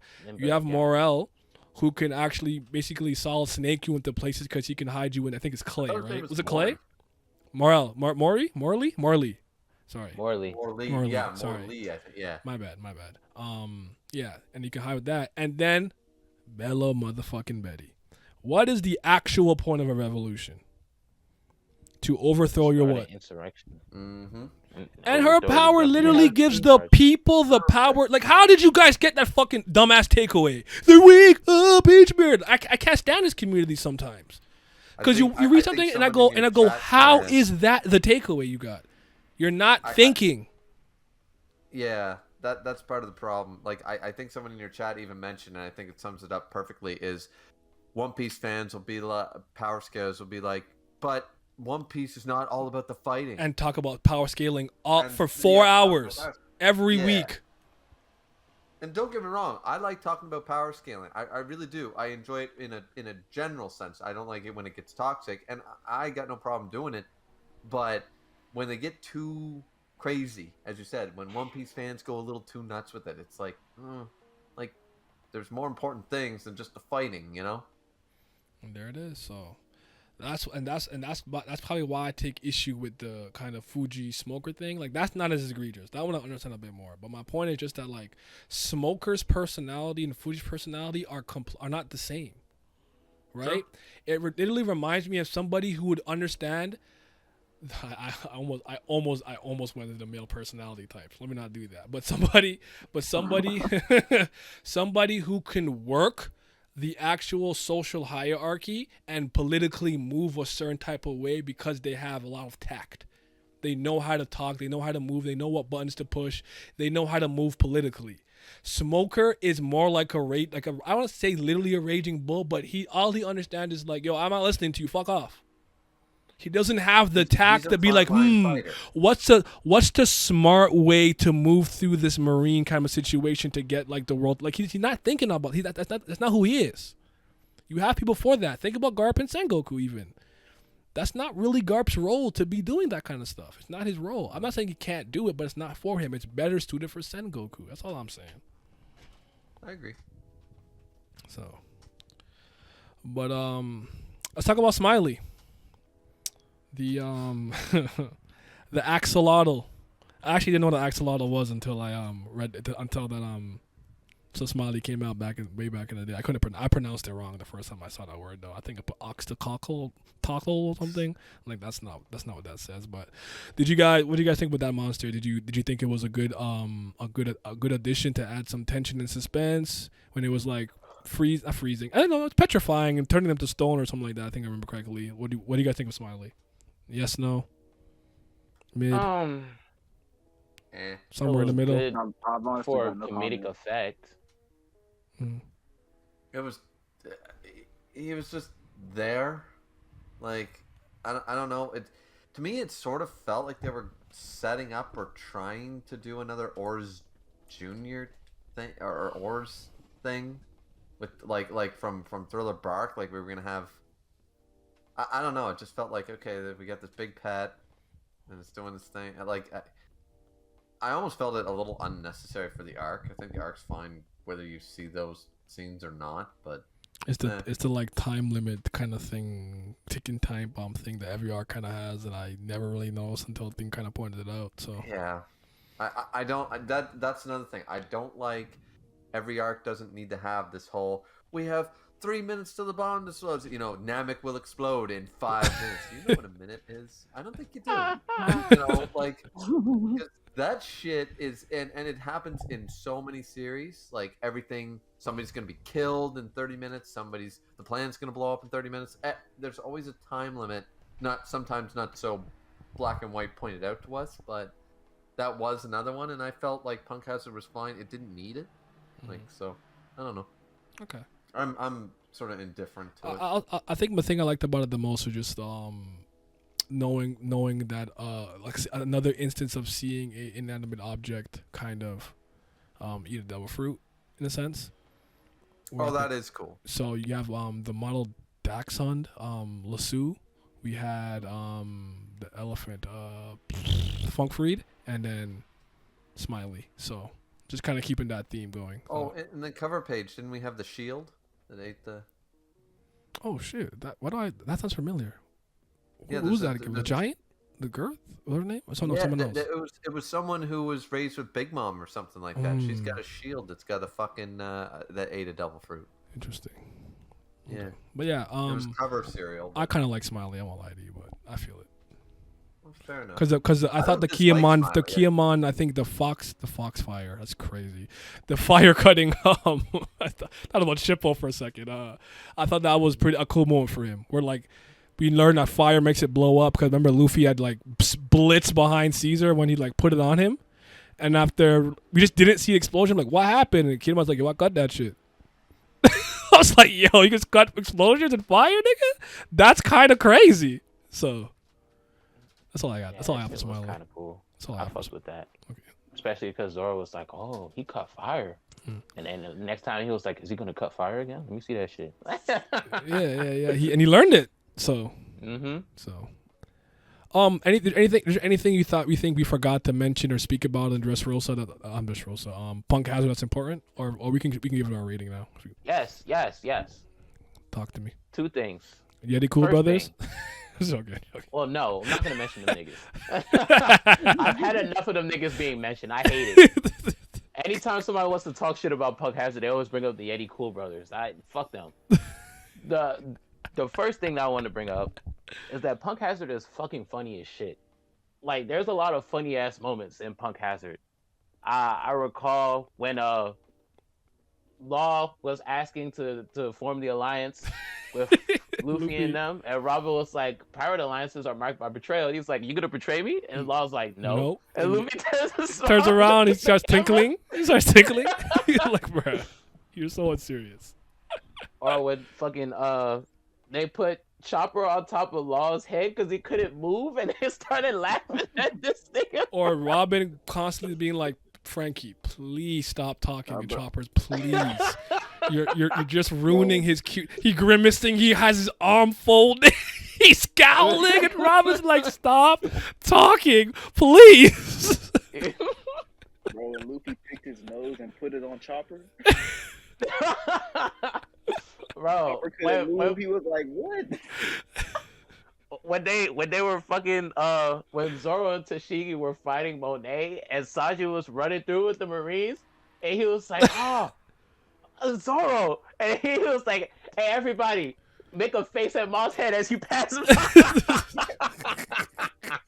And they fucking listened. That was the funniest part too. And Zoro started burning up. Nah, the arc is funny as shit. And on a serious note, one thing that we want to talk about, when they were going to form the alliance, Law said, join with me and we're going to take down one of the 4 Yonko. And Luffy put out 3 and fingers. Luffy said, which one? Oh. And then we find out later on it was Kaido. And then he flashes back and he was like, if Kaido's the first one, that's fine. But eventually, I'm going to take down all 4. I don't know why people in the community have this idea that Luffy doesn't want to fight Shanks. Oh, well, I think They're think both pirates. I think there's certain things about Luffy people misunderstand where I say Luffy is like an ape and he's gullible, but he's not naive because you have to he made this even clear as early as Alabasta when he ran into Ace. Next time we meet on the seas, it'll be as Pirates. He understands what it is, you know. And coming from the kingdom he came from, when Vivi was like, I'm gonna save the kingdom without anyone dying, and he's like, naive. Nope. People die. Doesn't work that way. So it's kind of like how I will argue people misunderstand the Zoro Sanji relationship. That's a part of Luffy's character I don't think a lot of the community gets. But I also understand that at this point, I don't think a lot. Like, I'm not talking about anyone here and some of the people in the chat, but a lot of these guys don't think for themselves. Whatever their favorite One Piece YouTuber tells them is what they think. Because I'm not here to tell you what you think. I always encourage you guys to disagree with me. Just make fucking sense. That's all I ever ask. Hey, just to add on to that, Pat, I used to tell people that they'd be like, Luffy can't beat all the emperors. I'm like, why can't he? Why can't he? What's stopping him from doing it? At the point that Luffy said that shit, we were like, what, 600 chapters into One Piece? 500 chapters? Fuck you mean he can't fight all 4 of them? Yes, he can. And then not only does he say it then, he doubles down on it in Dressrosa. I don't care if you're a Yonko, an admiral, it don't matter. A warlord, none of that shit matters. I'm gonna whoop all of you. And he said it again in Wano. He said, I came here to whoop all of you. It's an all-out war, nigga. Oh no, I can't end this part without talking about me literally screaming in college and walking out the classroom when Dofi was running through the air. I was in the middle of a college class, bro. The teacher was talking and I was reading the chapter and I audibly yelled, like, out loud. I closed my laptop, I put that shit in my bag, and I went back to my to my house. I said, nah, this chapter is too hype. I can't be here. He is running in the air, nigga. What the fuck is going on? I had to go home. I couldn't be there. Nah, look, I don't think the community understands. Like, me and you, Nye, we were reading that shit weekly. When these niggas was having their little fucking post-arc celebration and shit like that, and Doflamingo was on the way, right? I was terrified. I was like, bro, and then Kuzan pulled up, and what did Virgo say? Dofi hockeyed up his butt so he could sit on Smoker. That's actually fucking funny as shit. That was funny as shit. That's a good job, Virgo. That shit was funny. But yeah, I've done that though. I said, I was like, yo, and I'm like, I'm in fucking class. I gotta leave now. I just left. It's like when my friend BBM'd me, the chapter's out after the 5 weeks of the time skip, and I ran out of math class. I left my book bag and everything in there, and I went to the library to read that shit all fucking afternoon over and over with tears in my eyes. It was really One Piece over everything, bro. I promise. I even read a One Piece chapter halftime in a game once.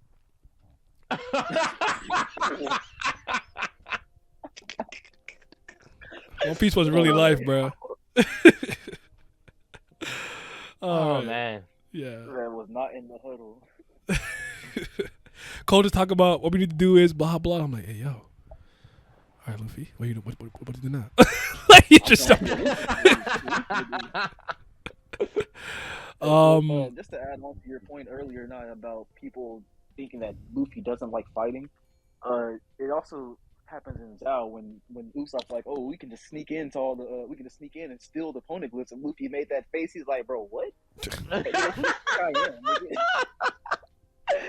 He made such a displeased face. He was like, "That's so boring." He said sneak. I don't want to be Pirate King that way. Yep. These niggas need to know my name. What are you talking about? Yeah. I want them to know exactly who came here and fucked their shit up. Yeah. But yeah, that was like a cool and terrifying way for the arc to end. And I also remember that on Baby 5 and what's that nigga's name? What the Dacia! I remember his name. I don't remember his name. What's his name again? With the spinning neck. He came at Baby 5. Oh, Buffalo.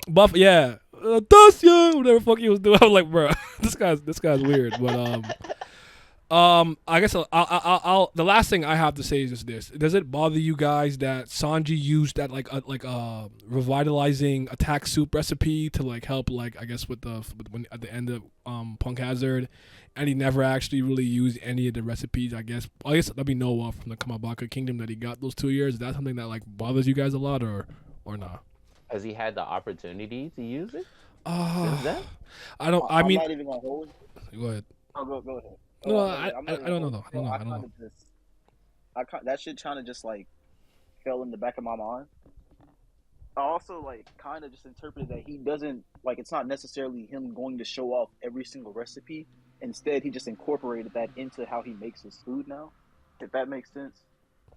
So like whatever, I don't know. If, whatever he makes has a component of that in it naturally. I agree with that. Okay. I'm with that. Yeah. Okay, that's fair. And you're right, Lost Child. I'm sorry. Lost slicing up the island like that when he beat Virgo was insanely incredible. I was gonna talk about that. Damn. But you could lead it up properly. Let me tag you in. Talk about the gears. Talk about the bar he dropped. Talk about the bar. So I'm reading Punk Hazard. This nigga Virgo's like, bruh, I'm so sick and tired of you, Law. You're a little disrespectful shit. Like, he's whooping his ass. I'm like, damn, he really cold like that? Then fucking Smoker step on the scene. He was like, bro, you fucked up all those subordinates that looked up to you. Why the fuck were you a Marine all this time?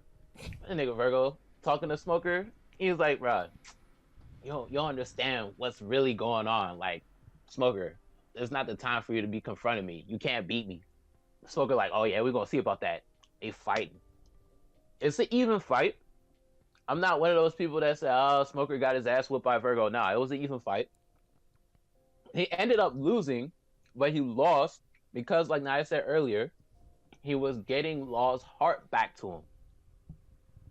And then, when Law got his heart back, Doflamingo called. He like, you remember when Virgo disciplined you all those years back? You really think you could step to this nigga when he mad?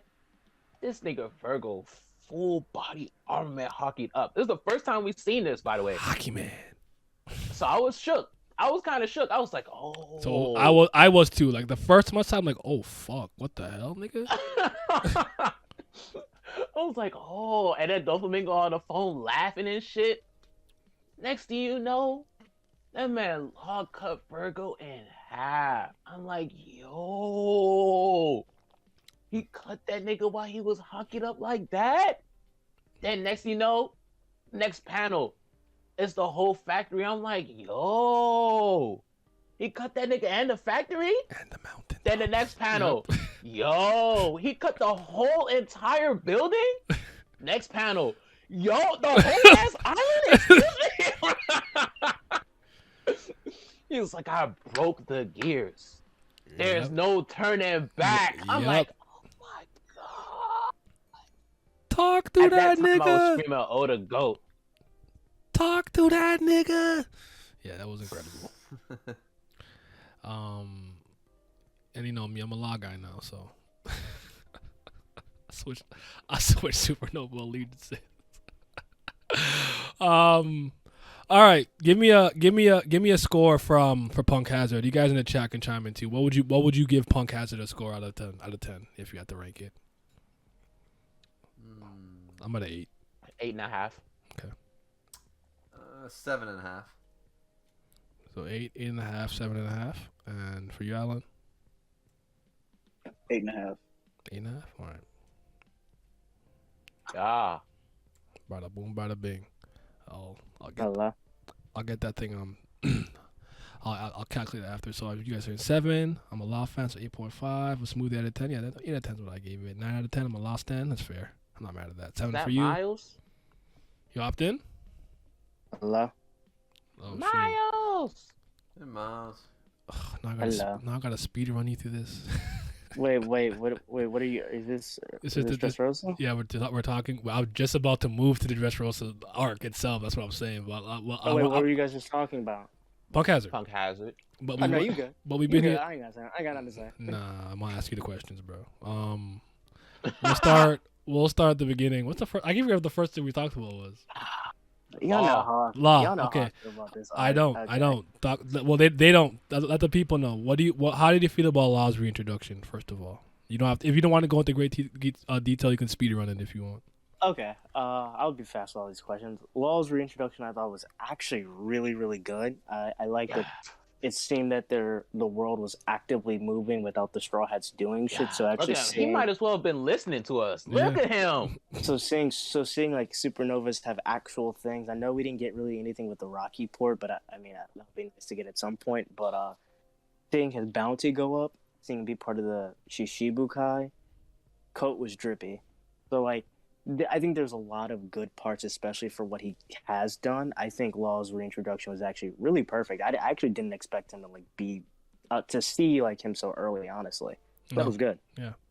Okay. I'm with Pat. Miles was listening to us. You said everything that we said. Isn't that crazy? Oh really? Yeah. Yeah. I see him like Word for fraud word, now. bar for bar. Hey, that just means that Miles knows good bars when he hears them. That's all that means. Yes, sir. There you go. Second thing. Ooh, cracking up a cold one. Absolutely. Second thing was okay. So now that we have the added information about the Scabbards, Wano, Momo being the son of Odin, and the next Shogun, Kinemon not being his real dad and stuff. Does it recontextualize a lot of the scenes that you would, if you I don't know if you ever revisited Punk Hazard since reading I have Wano? not. Okay, so I have. So like it's a different read now. Like even just I was saying like basically the main example I used was just seeing Conjuro. I'm just like, you traitorous motherfucker. Just looking at him motherfuckerly the whole time, like just looking at him in disgust because he's a traitor. Like it's you can't read Zoe the same knowing what he did. So like, but then I also said the one bad thing that really stinks is that Kinemon lived because of the way that Law chopped him up and put him back and how he got put back together. So that was a scene that's actually like more egregious now in hindsight. But what do you think? If you were to reread it, you think it'd be different for you with the added foreknowledge you have? Well, I can at least say I reread Dressrosa a month ago, so there's a little bit of bleed over. I think. Okay. I think his Conjuro's and Momo's placement of being introduced at this specific moment in time was good. I'm kind of like I enjoy like whether or not a character even like is amazing or does amazing things. I'm very much if I can just spend time with you, I'm probably gonna appreciate you more. Okay. So I like Kinemon and Momo just being there for so long. There is a level of connection where like the honorary Straw Hats, whatever you want to call them. I think the placement's good. I kind of like it even like seeing just certain cultural context differences because I think even when we first see Kinemon, he calls devil fruits magic, right? Yeah. And he's like, I can do magic myself. I think that was a nice little tip that you get to see some cultural differences, which I don't think we see enough of. But I mean, okay, you're not saying it's not there. It's not enough. That's a different argument. Yeah. Because I would say Skypiea, they added a bit of mantra and stuff, but you're right. Fair enough. No, Skypiea was great. I mean, I'm very huge on Skypiea though. Mm. But other than that, I'm trying to think if I resaw. I don't know.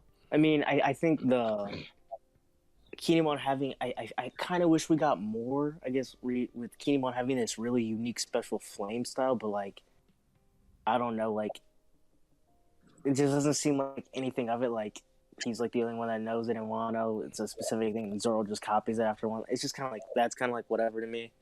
I thought it was cool. I like that. I thought I was saying I like the way that was set up because we know that Smiley or like I guess the poisonous. H25 gas. I don't remember what it's called, but it explodes when you light it on fire. And I remember when they used it and Kinemon and like just didn't see an explosion. I'm like, what the fuck happened? And Kinemon like, oh, I cut that shit. I said, what? That's crazy. What the fuck? So I actually think the fire. I think being able to cut the fire is actually very vital, personally speaking. No, I think it's. I think it's important. I just think like I wanted more of like actually like diving into it because I wanted Zoro to deconstruct it and get it for himself. I mean, I wanted Zoro to actually learn from all the Scabbards and beat their asses and steal their styles, but that's me. Fair enough. The next thing I wanted to, what do you what are your thoughts about Caesar as an antagonist for Punk Hazard specifically? Because I think he works perfectly fine for the arc. as an antagonist, I think he's great. Okay.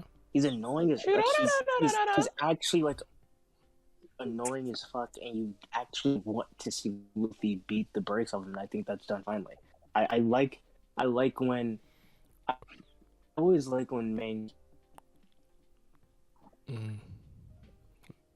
Did he? Hello? Miles. Miles! Come back! Make mistakes and then get fucked up. So Zoro and Yeti Cool brother. Miles. So Zoro Yeti Cool brothers, Luffy. And he's gone again. You're sweet, Oh, but he's just back. because you're sweet now doesn't mean you can't. I'm sorry, I hit the mute button for myself. But just because you're sweet doesn't mean like you can't get caught off guard. And I like that. I like because I think it adds a little bit more nuance to fights, and I like it when it's not just a full like. Just because I have better stats or better whatever, I'm always gonna win. Like I like little toss up. So I like it, and I actually like air. Like wind is one of my favorite elements. So seeing an actual like gas fruit, I thought was sweet. Taking oxygens raw, the clappers is raw. Yeah, and I actually like get stoned and stuff. So I actually like Caesar. Okay. That is fair. What else did we talk about? Let me. Oh, did this arc ruin Smoker in your eyes? Absolutely not. Okay. Oh my god. Look at him. People Look at him. People are Smoker haters. I think this is the weird difference with the anime and manga. Smoker was beating Virgo's ass in the manga. So I don't care what people say. He was beating Virgo, and he only started losing when he wanted to get Law's heart back. So, alright, from a combat standpoint, he's fine. And then what? He was already kind of hurt and got rocked by Doflamingo. You know, Dofi rocked everybody, so I really don't care. He still had his weird code of honor with the pirates.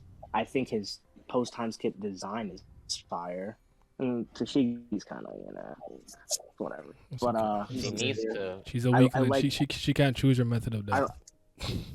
yeah, I like his. Even though like I think his unit kind of like sucks, but I like that he's controlling these wild cards and the New World and what he's doing. Yeah. So I like it. I like Smoker. I just kind of wish we get to see more of Smoker. Personally, that's all. Like I just want more of Smoker. I agree. I agree. I just think he's extremely underutilized for what he could be. And you know what, Alan? I think I you're the think one. You the one who said this to me, Alan. I remember you telling me this, and I thought it was. And when I thought about it, I think I think I have a kind of personal theory of why Oda is doing it the way he does. But I always thought, like, I think when he said to me, wouldn't it make sense for him to kind of be frustrated with the Marines and become a bounty hunter and kind of go rogue? And I was like, I kind of think that does make a lot of sense for Smoker in a lot of ways. That'd be pretty cool because I think we've always said that it's not like a, oh no, there's no prominent bounty hunters. One Piece is ruined, but we always say it's a kind of a missed opportunity. I think it would be kind of cool if we had more prominent bounty hunters out there. But I think it would be cool, but I guess my push backward for that would be, I think Smoker's just far too stubborn. That where he has kind of like this ideal now of like we have to do these things for Marines because we're the ones that have to do good. Mhm. He has to just be there, like he can't leave. Okay, that's fair. He's too much of a driving force. He's one of the few good ones we have on the inside. Yeah, what I'm saying. I was saying We his got his what, moral and 3? ethical compass isn't effed up. Yeah. So Also, just to add on to people getting upset about Smoker's combat ability or whatever in Punk Hazard, this man wasn't fighting scrubs. So like, what are we saying? Yeah, see that's my main pushback. Every time people bring it up, he lost the law. Law is law. Like, come on now, we're not gonna get down on somebody for losing to him. Then he fought Virgo, who is the second in combat in the Don Quixote family, and like Miles said, he lost because he was trying to help Law get his heart back. He would have been lost Virgo to- otherwise. And I don't know about that, but Yeah, I think know. so. For sure. Like the way he was actually smacking Virgo down in the manga, I'm sorry. There's just no way I can't see it otherwise. But I mean, this is what I will say. I think Virgo's just such an impressive battle to me because he was using Haki and Rokushiki and doing things which like I kind of wish we yeah, just saw. that's why I say that. It's also weird because smokers should also know Rokushiki because all rear admirals and above mastered that, and all vice admirals know Haki. So like I kind of wish we saw Smoker doing the same thing, but he's a Logie, so I'll give him a little bit of leeway. Mm-hmm. Yeah, and then he lost to Dofi when he was less than 100%, and Dofi was pissed off. Losing to Lawless and LeBron. we already know what Dofi is capable of. Yeah, and Dofi's Dofi, so like. All right. Yeah, so I'm not gonna knock him for those losses. It doesn't mean anything to me. Yeah. Okay. No. I mean, you echoed a couple of things that we said. I don't remember if there's anything else in specific we went into great detail in. We talked about the Zoro moment with Monet. Thought it was pretty cool. Daishinkan. Yeah. He scared her. She scared her, so she never let him perform. I think it's one of those things where, like, I think at the moment it was cool, but in retrospect, like, it's not a moment I ever actually look back on and I'm like, this is a great Zoro moment. I actually would agree with You that. don't think so? I think I would actually argue what I like the most about that moment is this line about a wild beast not biting you, not necessarily the slash itself. But when I think about Zoro's best moments, if I make like a top 10, I'm sure that'd be there. But I don't know if it'd be top 5. I have to think about it. But it does not immediately come to mind. I think of other things actually. I think of Whiskey Peak. Nothing happened. Obviously, go ahead. Sorry, go ahead. I agree. There are better moments, but arguably bottom of top 5. It's got to be this because as I've said when we talked about this before, this has not been done before or since by anyone in the series. We didn't even know that was possible to fucking scare a Logia so fucking bad. That's like scaring Luffy into not becoming rubber. We didn't even know that was a thing, and it happened. Like that shit is a feat. I hear you, but this might be crazy. I actually like the Zoro 3,600 worlds against Pika more. I actually really like that moment more. I disagree, but okay, still a good moment. Zoro gives a speech about this, how many things make a world, how many worlds make like a microcosm. That he does the 3 slashes to put him in a specific thing, and then one shots a full body hockey thing like Law did. I think that's insane. He's kind of moving me. Hold on. I think here's what I would say. Flip it for me for Pika. I like the attack and how he wins more. I like the bar of the beast more with Monet though. So just flip that for me. Fair. Because Pika was humongous, and I was like, "Hey, yo." I like 3,000 worlds. I love that. I think it's his strongest attack, but oh no, it's something about Daishin. He put the fear of God into Monet though. I won't lie, that was wrong. It was wrong. Wait, what? I was gonna say, what did the Dragon Blaze he used against Kaido be stronger? Oh, the Ashura. Yeah, I was thinking about Ashura. Yeah, I guess King of Hell mode stuff too, right? So not even Ashura. It's the one that Big Mom told Kaido to die when he cut the horn off. You think so? Oh well, there's that. I think the Ashura was probably stronger because didn't that? Yeah, because Ashura actually scarred Kaido. Zoro was pissed that he didn't put him on his ass. I'm saying that would be stronger than 3,000 worlds. You mean Zoro? You mean Zoro was mad he didn't kill him? I'm joking. I'm sorry. I don't know. I couldn't help myself. Because Pika was gigantic. And Momo. I would say Pika was bigger than the horn on Onigashima. Actually, Alpha Invader, I agree with you. Rashomon, man, that shit going crazy, bro. Hold on. That shit wrong. That shit went crazy. What are you talking about, bro? I personally I'm with you. think Zoro's best move is Ichi Gorilla, Knee Gorilla. That's crazy ever. That man Koi. opened his arms like his arm day in the gym. Ichi Gorilla. Nigurira. Sa. Koi. Santoryu. I say, yo, April? Let's get it. Shoot. But is there anything about Punk Hazard that you want to touch on, speak on, or like comment on? A character, a moment of fight, scene, whatever. I think it's funny that when I talk about this, people would probably think Myles likes this. This is still my third least favorite arc in One Piece. Okay. Again, it's just Maybe I can admit this. Maybe if I rewatch it, my opinions would change because even when I reread Dressrosa, I'm a lot more positive of it. But I just think there's a lot of dead moments throughout like Punk Hazard where I'm just like very like I don't care at this point.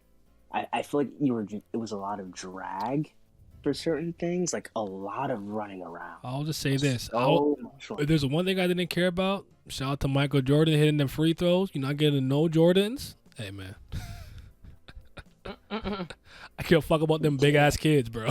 I did not give a fuck about them big-ass kids. I'm sorry. I did not care about them. Not a single one of them. Not one of them moved me.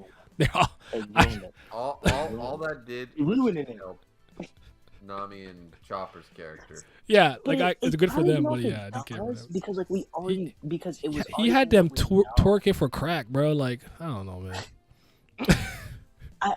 I think what they were because of like Big Mom's connection, what they could possibly be is important for the story. But again, it's just like, and it's hard for me because usually like if you have like kids being like hurt or like help with kids, it's an easy way for me to get invested in those stories.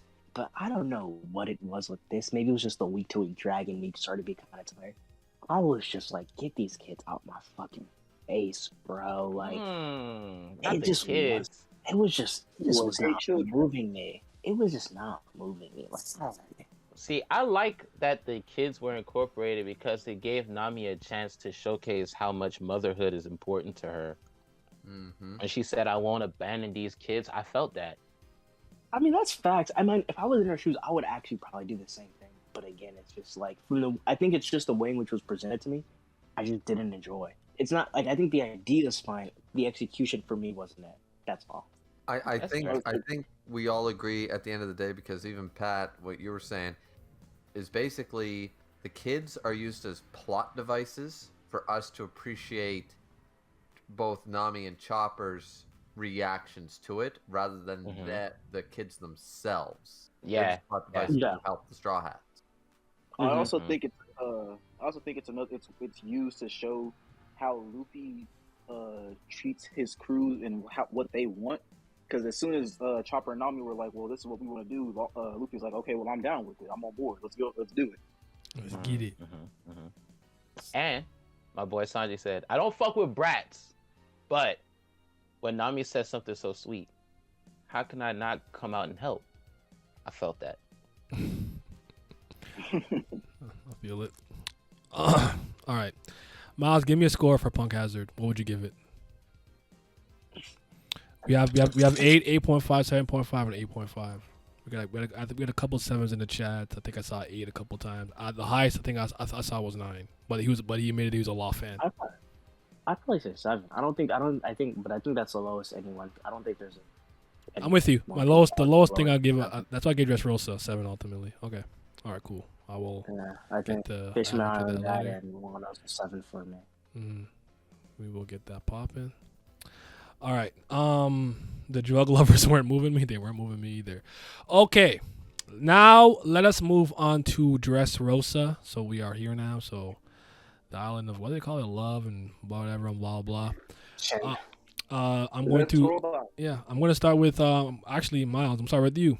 Start us off, man. Where do you want to begin with? A character, a fight, a moment, Sabol's return? Where are we starting with Dressrosa, man? This is what I'm just gonna say. I think I said this during when we were watching the Dredge video. Dressrosa has one of the potential best beginnings of like almost any One Piece arc. You have 6 or 7 different organizations moving and playing important roles at a point where we're really getting into the New World. You have Blackbeard sending a commander with being Jesus Burgess, who at that point we didn't know would be as trash as he is. That's true. You know. You didn't know that? Like he wasn't moving me like that, but I'm like, okay, hold on, Blackbeard niggas are here. Like, let me take it serious. It was a 2-year time skip. Blackbeard became young over. Like, he probably got a level up. I mean, he did. His level up was just trash. But it's like we have a Blackbeard commander. We see the first new admiral of the Navy with Fujitora and his blind thing. The gambling shit was fucking lit. Then we have Dofi's entire crew. We're finally getting back to the speed running against the Chichibukai. The last person we fought against was Moria. Like, this is it. And we had the arcs before to lead up to Dofi. We have Luffy's crew, Law's here. We have the Coliseum allowing not big names, but like relatively important people from across the world coming, and then we see someone from Garp's generation that fought Garp in his prime. But I mean, Don Chinzhao's trash. That's kind of sad looking back on it. But like with Don He's not Chinzhao, trash. He just old. He's I'm not sorry. trash. I'm sorry. 500 million berries is not shit. That's not moving me. I'm He being wasn't honest with active because his head got fucking bent. I'm sorry. Yeah. Now, I'm what are you gonna sorry. do? 500 million. Like what? Bro, Remind me if- what Dofi's was when it was frozen. Like But the difference is Dofi was sweet enough to get it frozen at that level. I don't agree with your assessment, but I understand your thought process. I don't agree with your assessment though. I think Because like Luffy's Dofi- and Kid's bounty were all relative to that, and now it jumped to how many billion, right? So like in my opinion, if his head was still coned up and it could still open and split the ground like that, it might have risen some more. Personally speaking, I don't know. I'm not saying. Well, at the end of the day, I have to give him credit because he's a Conqueror's user too. So exactly. Is splitting the ice continent that impressive? Yes. Absolutely. at the time too. Is it? Bro, he was splitting a continent. It was important. It was important enough at the time where Garp went to train. We say he busted 8 mountains, so he can for that. Like again, I'm not here to hype Don Chin Chow to the high heavens. I just don't think he was fucking garbage. That's all I'm saying. Yeah, no. You brought that up before. You said that people nowadays. You said something along the lines of, "Oh, when we were talking about Smoker and Virgo and stuff, it's like these people are not trash just because we're in the arc now where we're talking billions, not 100 millions. That doesn't make the 100 million people like trash all of a sudden. Like we've been through 21 years of this fucking story, and the first time we got a billion was 17 years later. Dr. Chow was Pat Bev. He was tricking the Marines. Is crazy. I think Oven was more impressive than what I've seen of Don Chinzhao. No. Yeah, Oven boiled a sea. Don Chinchao doesn't have a Delphoid ability though. Beach. Wait, I just want to say this. I want to just say this. We say he split the ice continent, but that's not true. He split a section of it where his thing was in it. He did not split the entire continent. I want to make that clear. He was capable of doing that, but he didn't. Whitebeard was capable of destroying the world, but he didn't do that. Clearly, I don't still believe those words. I don't think Whitebeard's planetary. They also said King Elizabetho is capable of knocking out an emperor, and I highly I know that's not. With his fucking king punch? That's not. Yeah, that's what I'm saying. Statements don't mean anything. I gotta see it. I gotta see it. I mean, ultimately, anytime Garp in his prime has to personally come out and fight you, you're not trash. I agree. That is kind of my main thing, and he's like, "Yo, I trained by busting like 8 mountains." I'm like, bro. Yeah, he was worried to the point he was like, "All right, I gotta make sure my fist is at optimal to take on this fucker." I still think it's hilarious that Garp punched a deformity into his head and Luffy punched that shit back out. That shit is so fucking funny when I think about it. That's hilarious. Shit is fucking hilarious. The dude's almost 80, by the way. 80. I don't mean on. All right, fair enough. And I guess my last thing is just we also had the revolutionaries there. So we're just having so many different organizations. I think there was a lot more parts that could have been played with bigger hands and stuff in the arc, but we were kind of dealt with what we're given. I'm okay though with Fuji's and Sabo's placement. My man is struggling. Chug doesn't mean to not have to do a lot. Who, me? It's okay. I can still hear you. Keep going. But I think everybody else from Burgess to everybody else should have done more a little bit. Yeah. Okay. Especially Burgess. All right. I'll go next. So I want to talk about that man on screen with the flames around him, because I'm going to give you a bit of another story history lesson. I remember reading, like, I know when it came to the story beats that I was reading, I'm like, Sabo's alive, right? But I don't know if you guys remember Oda actually outright stating that nigga was dead. I'm like, well, Oda said it. He's dead. When I see them, like, what? I was like, what? I was actually like tweaking. Like I was the only like I literally out of anyone that I really like talked to like that, they were. It wasn't that they weren't surprised that Sabo was back. They were like, oh shoot, that's crazy. But I was the only one who was genuinely like, bro, I really thought he was dead when Oda said that. And they're like, why? I was like, why did you believe that? Like that was cap the whole time. You just said that so you guys will stop fucking asking him. So I just think it's funny, but I think Sabo's reintroduction is the best part of I'm gonna say that one of the best parts of Dressrosa, at least for me personally, because I really Ace is one of those characters. It's hard for me to truly wrap my head around how I feel about him, but I just don't think he was him at the moment. I think he had the potential to be, and he would have become that, but that Ace Light novel just it did so much. It did so much to make me look at him kind of shaky in the sunlight. But I like Sabo more. I really do. It was when he came back, was reintroduced and stuff. I just took a really quick liking to him. Like at that time, if he would ask me, I would have had him in my like top 5 or like 5. But I think Sabo was really cool because I unfortunately at the time I thought with that we'd get more insight into Robin and more insight into the revolutionaries and stuff. And we're getting tidbits trickled Ivy dripped to us slowly throughout the course of the story, but at the time I thought we was really gonna get some crazy in-depth stuff, so I was like doubly hyped. And the fact that he was coming, like it literally kind of actually reminded me of like Inherited Will, like the Will of Fire, where it's like, bro, Ace is gonna pass his ability onto his other bro, which is Sabo. And I thought it was just kind of poetic, and it came full circle in a way that I really like, because I'm a big fan of the ASL flashback. I actually like it a lot. It helped me understand Luffy's kind of feelings toward his brother, kind of him being his pillar of support in a way. So seeing him break down that way in Marineford, it just gave that the perfect context it needed. So I just really like that moment. But yeah, like Sabo's, that's probably the high point for me. Like I loved him coming back. I love him. I do have to say this though. And I think it's so funny because I think we talked about it when we were watching the Dritch video or something. And because I've always thought this in my head. He really put the real fruit in that motherfucking attached to that goddamn fighting bullfish. He put the real.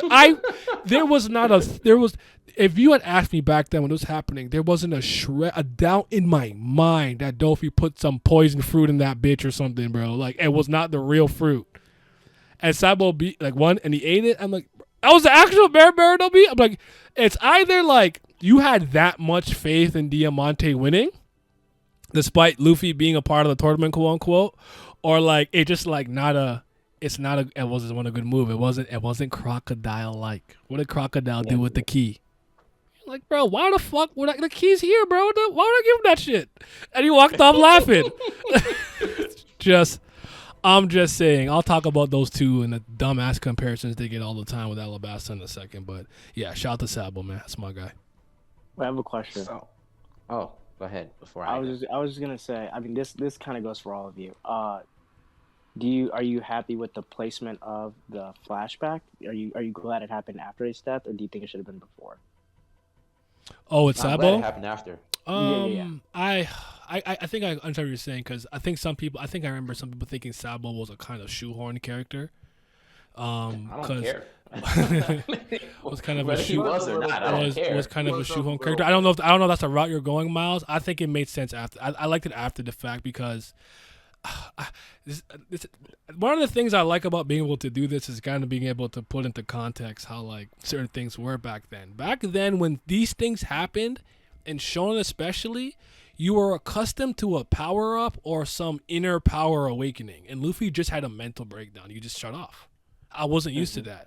I thought he was gonna go like mind you, this is way back in the day, Conqueror's hockey mode or some shit. I was like, oh fuck, here it comes. And he just went wide eyes, opened his mouth, and he was done, sad. I'm like, oh shit.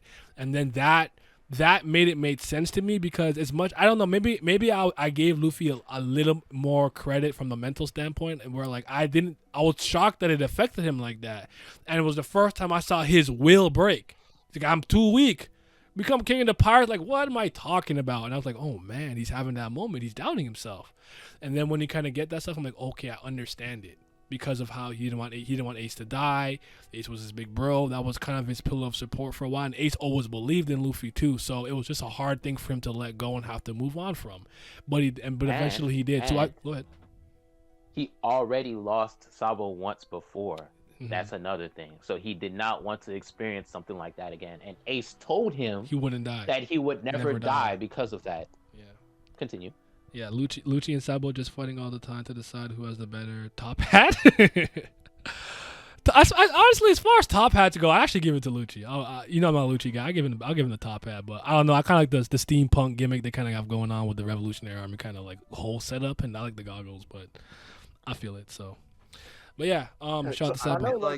He looks more like a Digimon tamer because all the goggles. Digimon always the main character. Digimon gotta have goggles. So I was like, all right, so we got a Digimon tamer as Ace and Luffy's brother. That's cool.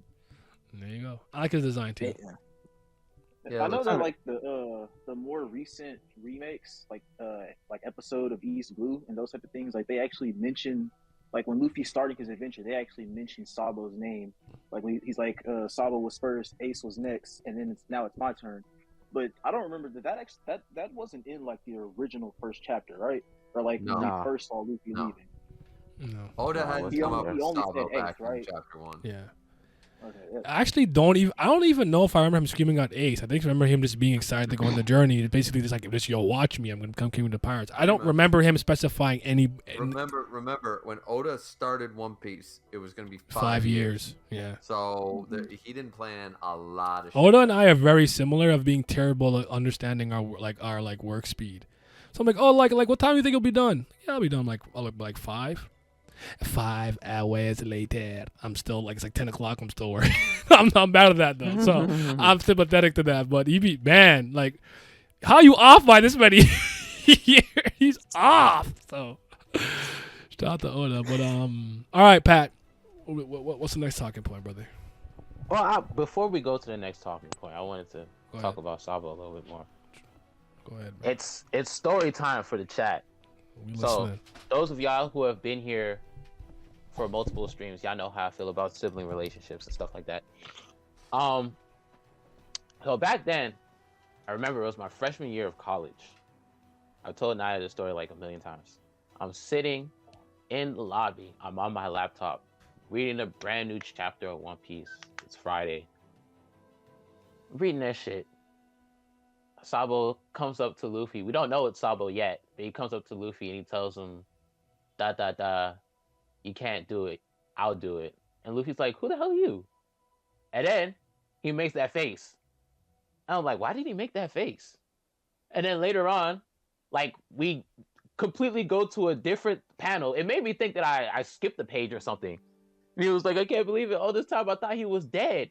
And I was like, why is he crying? And Zoro's like, who? Who are you talking about? And I'm like, yeah, who are you talking about? And he was like, back then, I thought he died. And then, like, it took me a while. I don't know. I guess I was, like, burnt out from, like, the school day or whatever. But, like, I'm reading the last page. And then I'm like, 3 cups. Died back then. 3 cups. And then it's like, after, like, 45 seconds, it was like a light bulb just exploded in my head. I was like, oh my fucking god, it's Sabo! Like, I'm not lying to any of you guys. I stood up in a fucking lobby where everybody was on their laptop doing homework or whatever the fuck, and I'm like, it's Sabo! You see, it's not just me, bro. The outburst happened, dog. It's not just me, or I just be screaming shit. I'm like, yo, Dolphy's in the fucking air? What the fuck? And I'm like, in class. Like, what am I doing? But I was like, bro, it's Sabo. Like, bro, I was so moved. Like, I'm not even lying to you guys. I was almost moved to the point of tears. I was like, bro, it's Sabo. Like, this nigga here, bro. What the fuck? Oh my god. And the last page, it was like, watch me, Ace. I was like, oh.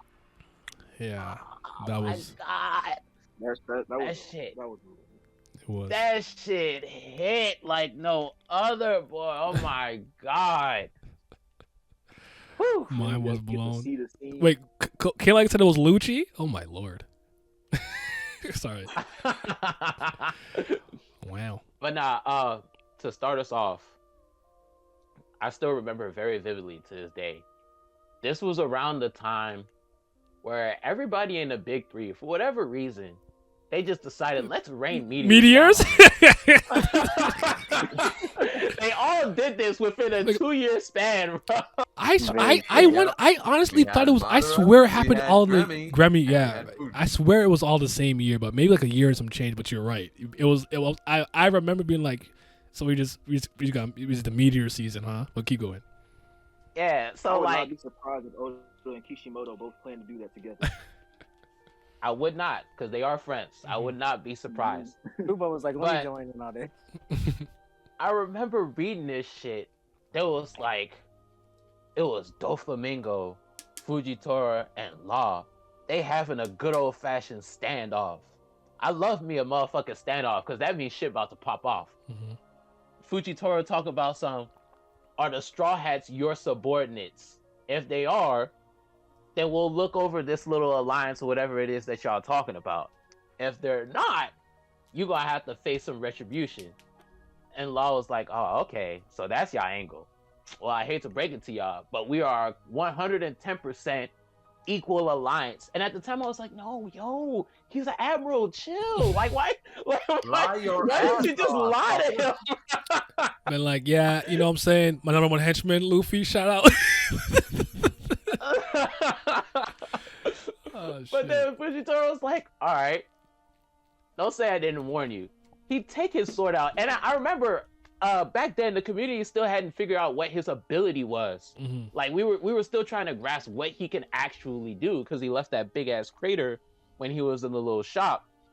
So he takes his sword out, does a cut, and sheaths his sword again. I was like, fuck, is he a Yai user? Is that what it is? And next thing you know, all you hear is Doflamingo, oi, oi. And then Law's like, Usodaro. And you look up in the sky, it's a gigantic fucking meteor. That was 3. I was like, yo, I could. my god. Yeah. That shit blew my mind. I was so shook. It was an amazing scene, and seeing them all on their little, like, you know, their little like Goku and Frieza platform after like a energy blast explosion was sick.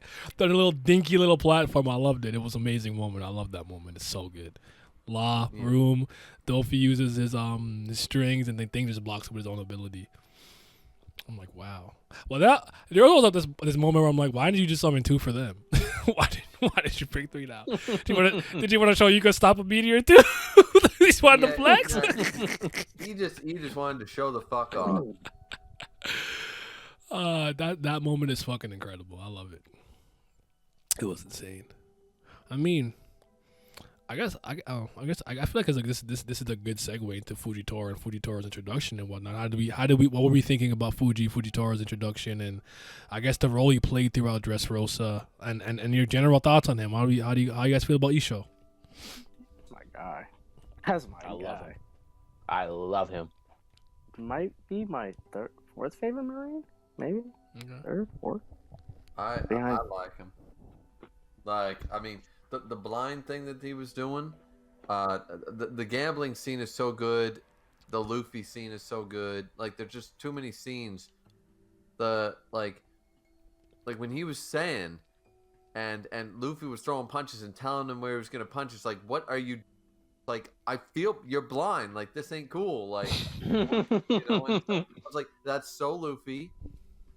Fuji is just like, I took my sight, blah blah blah, and it all comes around because he's the nice guy who, you know, because he was being taken at the poker table and shit, and fucking Luffy goes up, no, don't fucking lie to the old blind guy, fuckers, you know, and I was like, oh, that's sweet. And then he said, while he was punching, he goes, you might be an admiral and stuff, but I don't think you're a bad guy, because Luffy can tell that about people. He's always had that ability.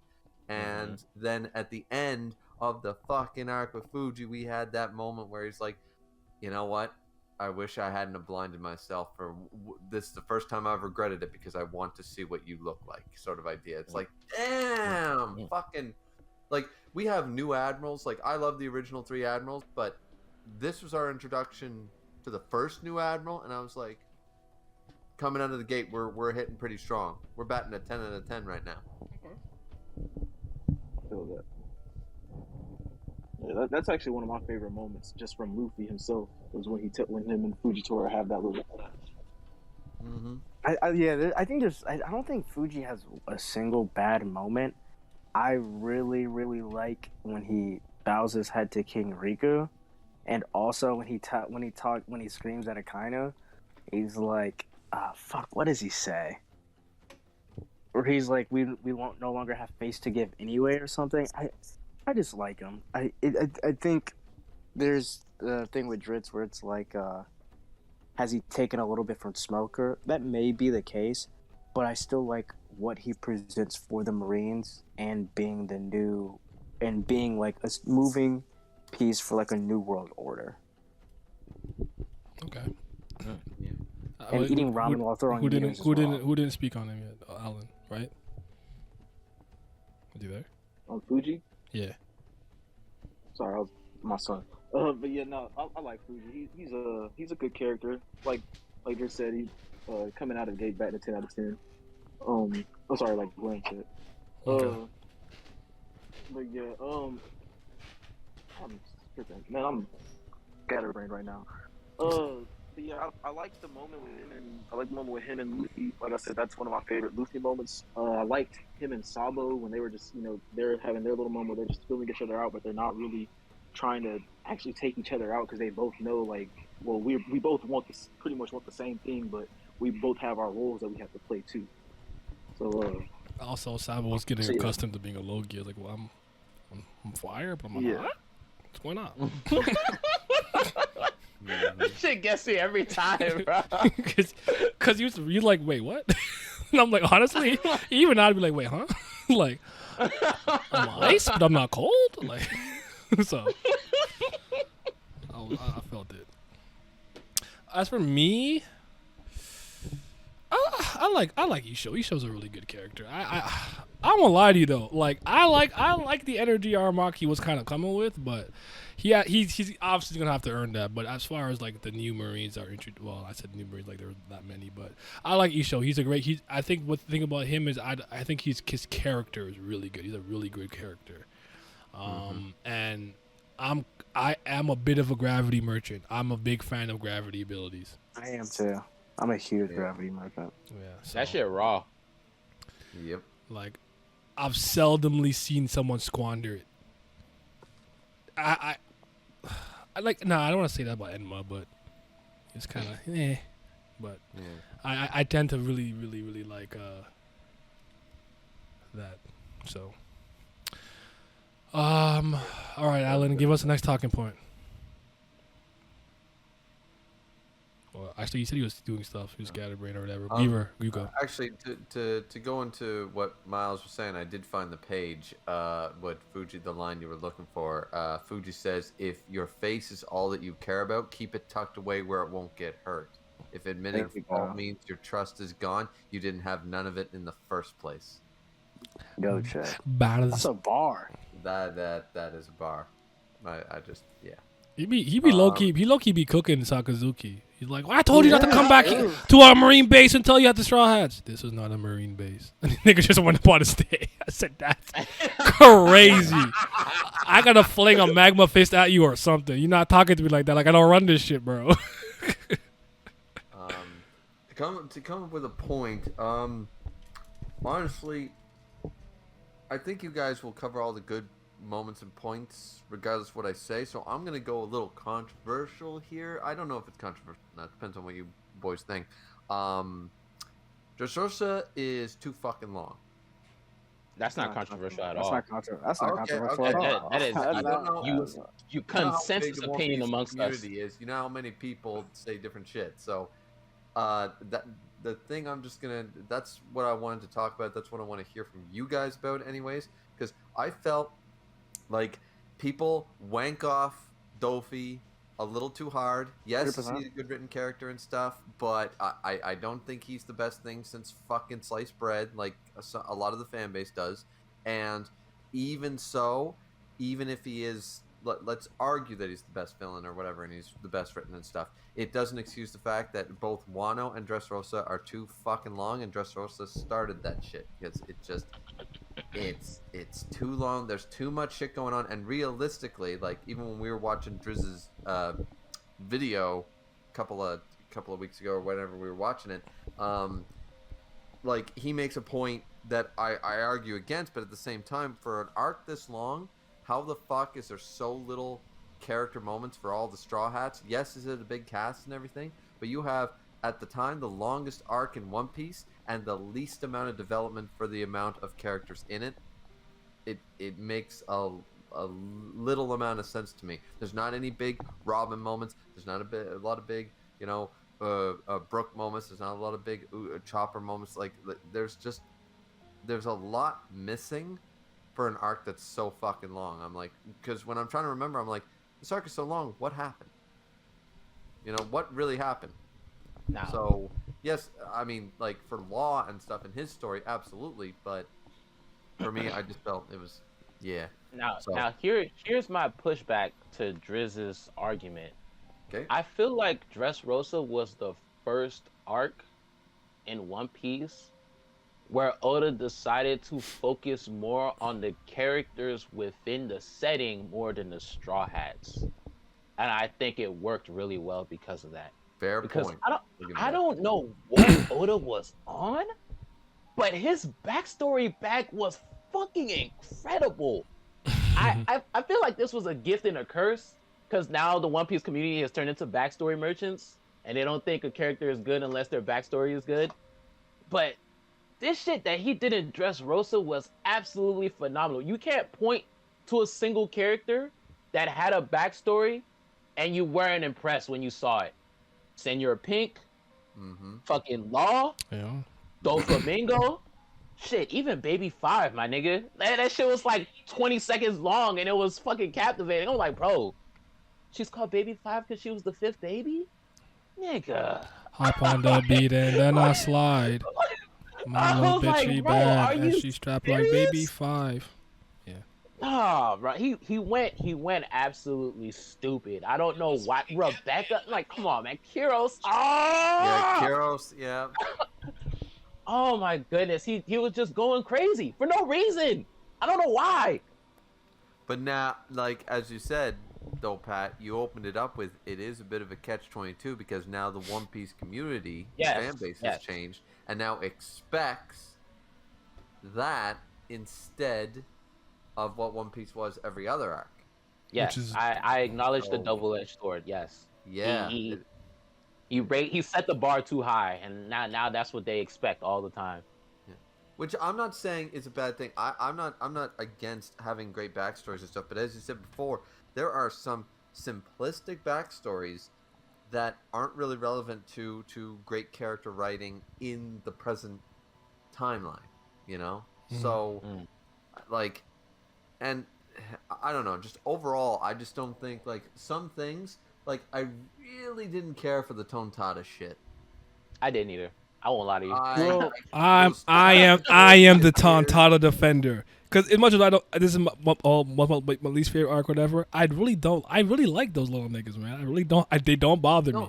It's I like them. I don't like Leo. Yeah. No, I actually like I them. listen to Peso Pete. I like Peso Pete. Yeah, I like WDFA Golden Ace. I listen to their music. Sorry. There you go. But the Tontadas, it's not that I dislike the Tontadas as a whole and their inclusion in the story. That's okay. The problem is it felt like we don't have Usopp or Robin fucking doing anything this arc. Let's shoehorn these guys into it so that Straw Hats are doing different things. I'll say this: Usopp was slightly in his bag. Oh, I got to give Usopp. Yeah, Usopp was He important. did, his thing in this Everybody else though, yeah, they got shafted. But I'll say this about the the Tontadas before you 5-star continue, Miles. man. Usopp was important because I don't know if you he's rekinged so him or fucking not, but ugly. I He thought that scared Coalition fucking War was the sugar. perfect hey 100 man, you do what you accomplishment. gotta do. It works, man. Hey, that's Nah, smart. but look. I'll say this about the Tontadas. I like that this was another thing that tied back to Skypiea, where Nolan, when he spoke to the people, when he was like, I went to a kingdom where there was nothing but little people, and then we come back and then we see that he was talking about the Tontadas and Dressrosa, and they have a statue of this nigga. I was like, okay, yeah, that was That's what moving I'm me saying. I tremendously. had no problem with the inclusion of the Tontadas, and I don't mind the Tontadas.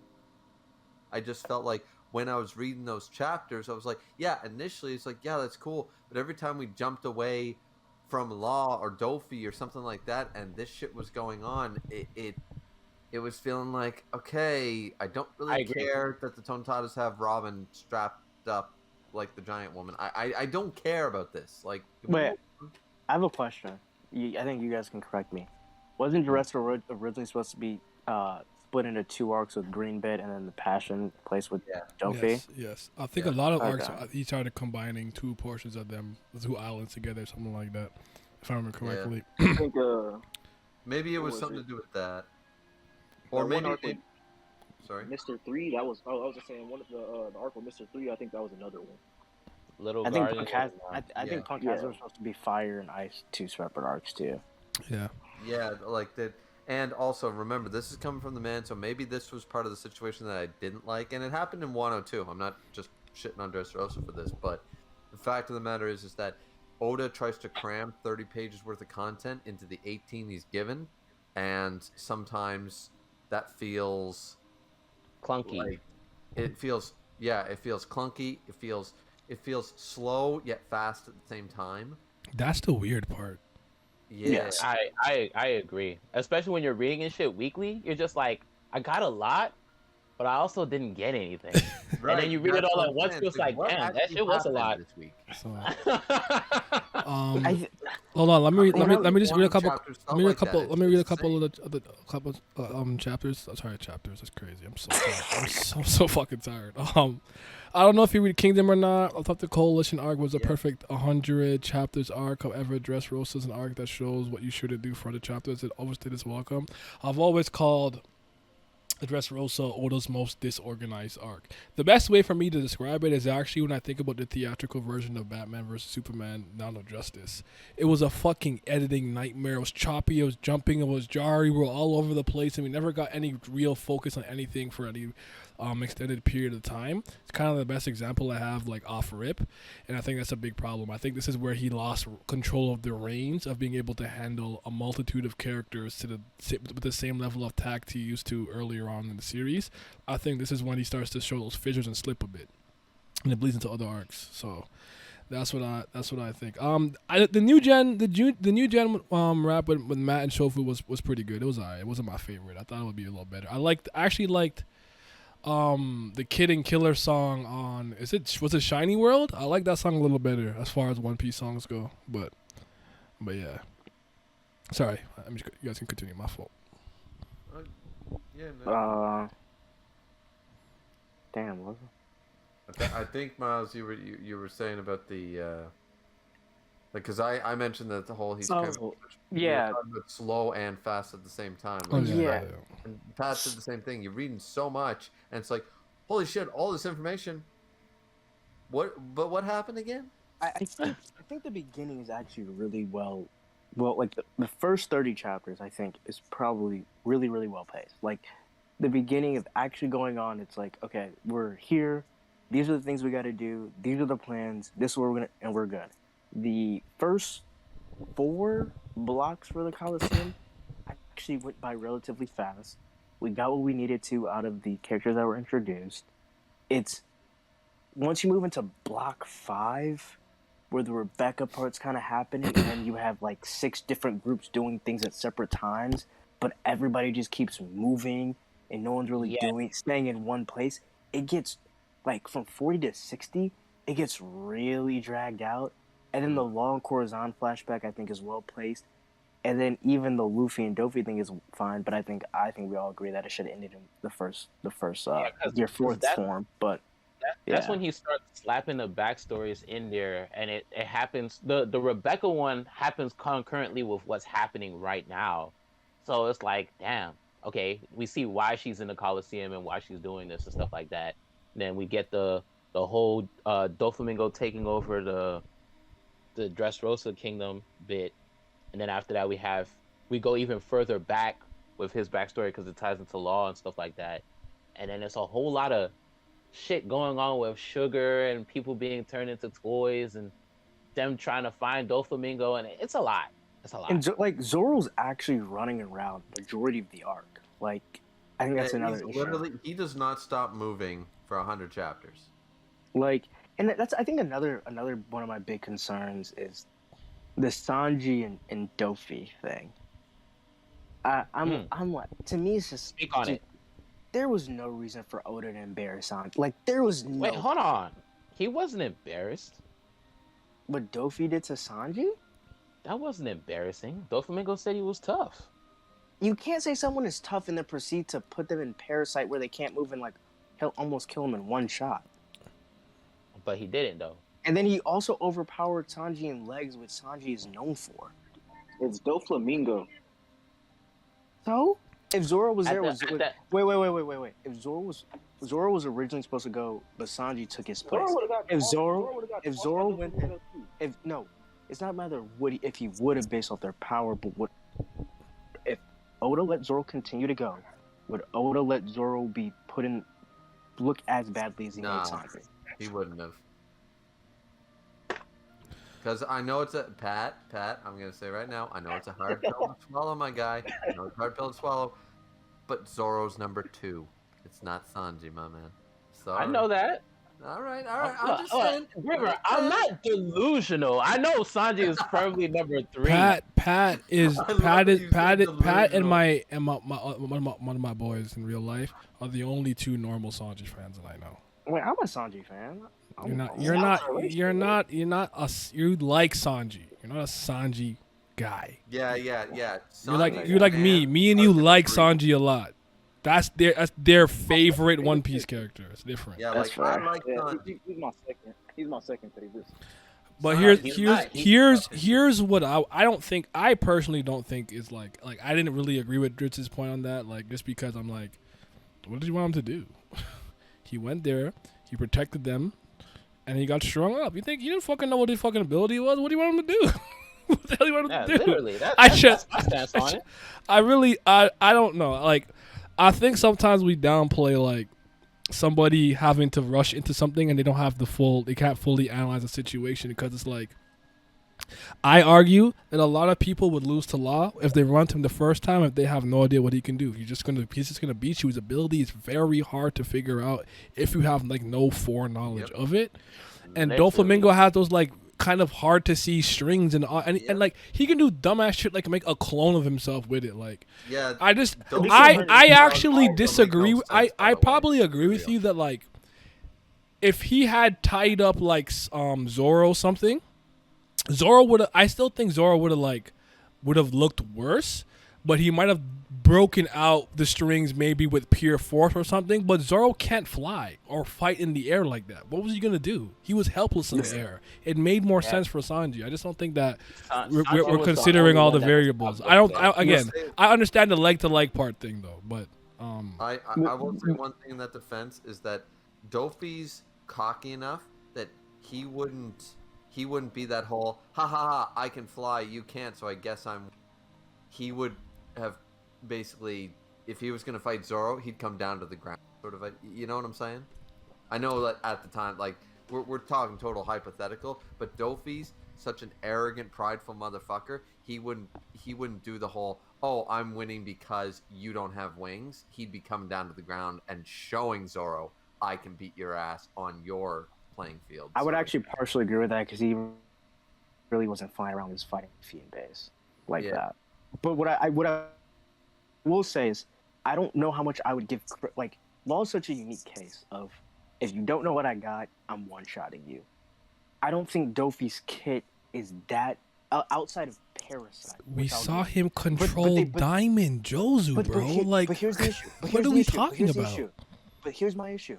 I don't care that it's invisible or whatever strings when Sanji is supposed to be the observation hockey specialist. No, he's not. His It's whole Luffy. point- Why do you guys lie like this? Yeah, Luffy Luffy is the- better at it. Luffy's the best at all 3 hockey on the crew.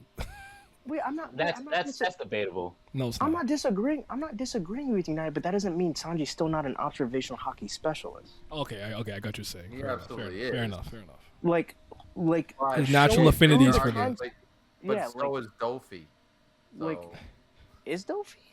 Dofi's good. I at all wouldn't say three he's types a. of hockey. He's like Yeah, a but I wizard. wouldn't say he's a specialist in any of them. He's Has- just No, has he's like a Dofi- He's rookie. proficient. Yeah. But I mean, has Dofi shown any? I mean, I think he's shown more impressive armament hockey feats and observation. He's shown the feats, but we know he's got it. It's no different from everybody else. We know that certain people. Yeah, he's have got it. But my point is, at least from what we were given, it was never presented that he was some. Even if he was, it doesn't matter. The whole point is Sanji is a observational hockey person. That's his point. So the portion of like having an ability kind of being like sprung on you shouldn't matter if your observation's that good to begin with. It's supposed to circumvent circumstances like that in the first place. But then we have situations like we talked about before. Luffy getting cocky against Caesar Clown and losing to Caesar Clown. Yeah, but the Clown difference is, superior in but the every way. different, but the difference is Sanji oftentimes doesn't ever fuck around when it comes to fighting.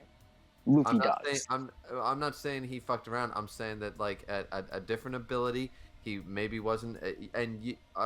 Miles, I think you were the one who said it. Is that he was in a situation, or maybe Naya said it. He was thrown into that situation. That wasn't a battle he chose. That was He had forced to rush upon in. him. And remember, Yeah. you need to remain extremely calm to use hockey. You need But- to be able to- I mean, We I have to really don't. I remember- we don't. have to I remember- don't want to harp on this for too long because I really don't think it's that big a deal. So like, let's wrap this part up. But keep going. But just to finish up, what I'm saying is, but Sanji is not only an observation, but he's an intelligence. So even though you're right, he was sprung on this, I would find it hard to believe that Sanji wasn't racking through what he needs to do when he gets there. Like, he knows Dofi's strong. He's not dumb. He understands this is Shibukai. We have fought people like Crocodile, like Moria. He knows this is a dangerous situation. He's going to be on high alert. He should have his observation rolling. So getting kind of caught up, I mean, we still really don't even know the full scope of Parasite and all that. But I'm just saying, I still don't think the way in which he was treated was fair for his character. That's all. I have no problem with Dofi being stronger and beating him. I just think the showcasing was pretty piss poor in Sanji's favor. I think he could have done a little bit better. That's all. Look, chat. Fuck everything Miles just said. All I know is when I was reading it weekly, and them niggas, Doflamingo was terrorizing the Straw Hats, said, "Watch as I kill your friends, Law." And Law was like, "Hey, stop." And Sanji popped in there and said, "Oi!" And he was like, "Who's over here trying to threaten my friends?" And he kicked that nigga, and the chapter ended like that. I was like, yo. Who saved That shit Sanji's was life? raw. That shit was raw. And on the point of him calling him strong, by the way, like this is another point I think everyone's overthinking. It's very simple, actually. I really like, you have to think about it at an overall scale, right? Like, I'm sure there's certain people those would look at it, you're like, you're not even worth him like flicking you. He'll just knock you out with hockey or something like that, right? Sanji's strong enough that he's gonna take him seriously and deal with him properly. He can't just like lackadaisical like to take him on because he can get caught off guard by something. That's kind of how I took that. Not that like, ooh, a strong one has appeared. Let me go into my ultimate awakening. Like, that's not what I was thinking. It was just literally just like, bro, like this is not like a fucking chief petty officer marine with his fucking gun coming to me who's absolutely laughable in the face of me. This is somebody competent enough. I gotta actually deal with them properly. That's how I took it. He respected Sanji's ability at the time. That's all it was. That's all. Yeah. Yeah. If I'm low diffing you, you're not strong. That's all I gotta say. Nah, see again, and again, you have to go from perspective. Like, I remember, I'll use the example I used last time. Speed. I could acknowledge if somebody runs a certain, you're a certain age, but you run a certain speed, you're fast. I am pretty abnormally fast. So to me, I'm like, yeah, you're slow. I'll fucking cook you.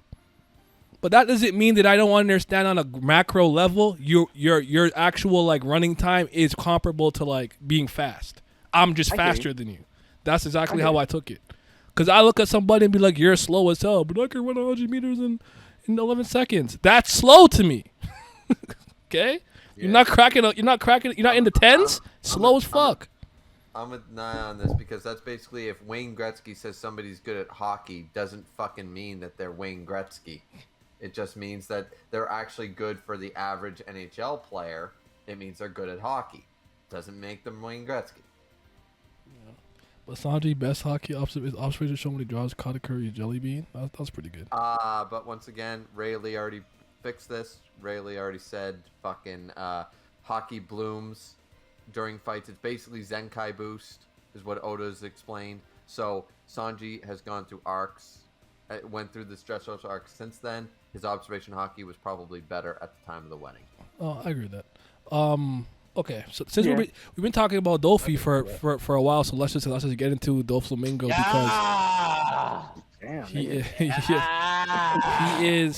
is in my opinion, from what I see, this is just anecdotal, he seems to be the general consensus best antagonist in One Piece, best villain in One Piece. When you kind of ask the general community, I obviously don't agree with that, but I don't think he's a bad antagonist in any capacity. But what are our thoughts on him and whatnot? Like what do you guys? There's only I'm with you, one villain named that. There's only one villain named after an animal that's number one, and it's not Dofi. That's all I gotta say. Yeah, that's a fact. It's named after a reptile. Yeah, Dofi's great. I think he's good. Yeah, I've said this thing. I like the conventionalness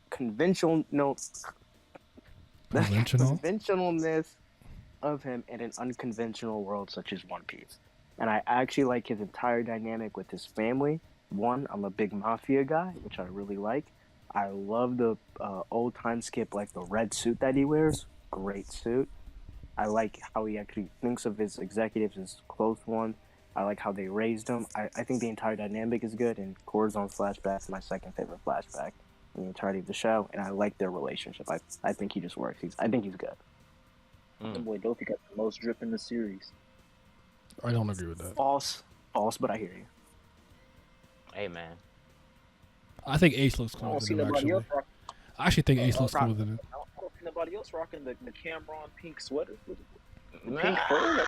I don't know, man. Crocodile was dripped out in a hot ass desert. That's all I gotta say. My man was ready. Yeah. Look, I'm gonna say this. Myles touched on a few points. I like in a world of One Piece where you have these villains that are not your stereotypical villains and they do some off the wall wacky shit. Oda gave us a villain that is a stereotypical villain. It's so like the contrast for the way One Piece is kind of jarring when you see Doflamingo. You're like, wait, he's just evil?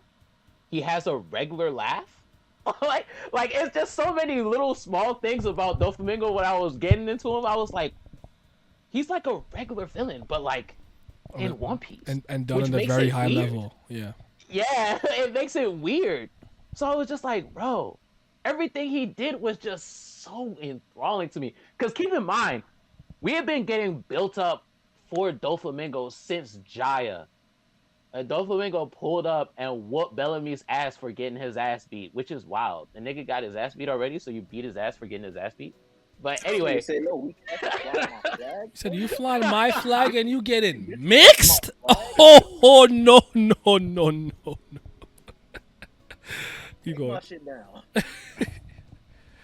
But like he was like one of the first, if not the he was one of the first, not the first. He was one of the first warlords we were introduced to, but we didn't know anything about him or what he was capable of. Mm-hmm. And then like you see him in Jaya, then we see him again in Shabodi when he's talking on the Dennemushi, where he's talking about it's the age of smiles.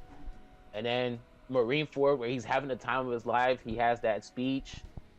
And he always took an interest in Luffy. And then now we finally get to see him at the forefront. Like, all right, let's see what you about. Arc starts off. He resigns from the Shichibukai. Then the next day they reprint it and say, nah, he actually was just kidding. I'm like, bro, how can you do something like that? Tee-hee, JK. I was so confused, bro. I was like, wait, what? What do you mean we just reprinted? Oh, nah, he wasn't serious. Huh? How do you have that kind of pull? And then fucking when he's on a bridge and he tells it was on a bridge where he told him that he was a celestial dragon, right? When he talking to Law. I think so. I think when he was when the fighting bulls were like kind of I think so. Yeah, I think so. I think he alludes to it. I don't know if I think it might have. I don't think he says it till later. I think it's alluded to. I don't remember actually. I don't remember. But I just read it. I don't remember. I think it is. Off when Vader said it was. I believe you. I believe. Isn't that just when he says that he knows their secret, or Mary Joy's secret, or is that he said that at a later time? I think he said that later. He talks like Law 4 separate different times. It's just like yeah, and like when he first sees him, and then they kind of go around and the meteor and throughout the fucking jungle and back out to the bridge, back out to where to the Coliseum where you got fucking popped like 50 Cent like 9 times, and then so. He was barring Law up. Many men. That's what I will say about Elfie too. I like the way in which he actually like kind of. They trying to hate on my piracy. Like shooting Law with lead bullets is such a crazy way to get back that out. Knowing what Law went through when he was a child, bro, he shot him with lead bullets on purpose. I'm like, bro, he's sick. Like, he's fucking deranged. And then when you get his backstory, it's fucking phenomenal. He was a celestial dragon. His dumbass father decided to have her family live amongst the common people and tell these people outright that they were former celestial dragons. Why would you do that? That was very naive on his part. That was dumb. That was so stupid. Then his mother dies from getting sick. And then after that, like, they're getting crucified by the people, and he tells each and every one of those citizens that he's going to kill them all. I'm like, bro, he's deranged. And then after that, when they get down, he fucking kills his dad, takes his dad's head to Marijois. I'm just like, bro.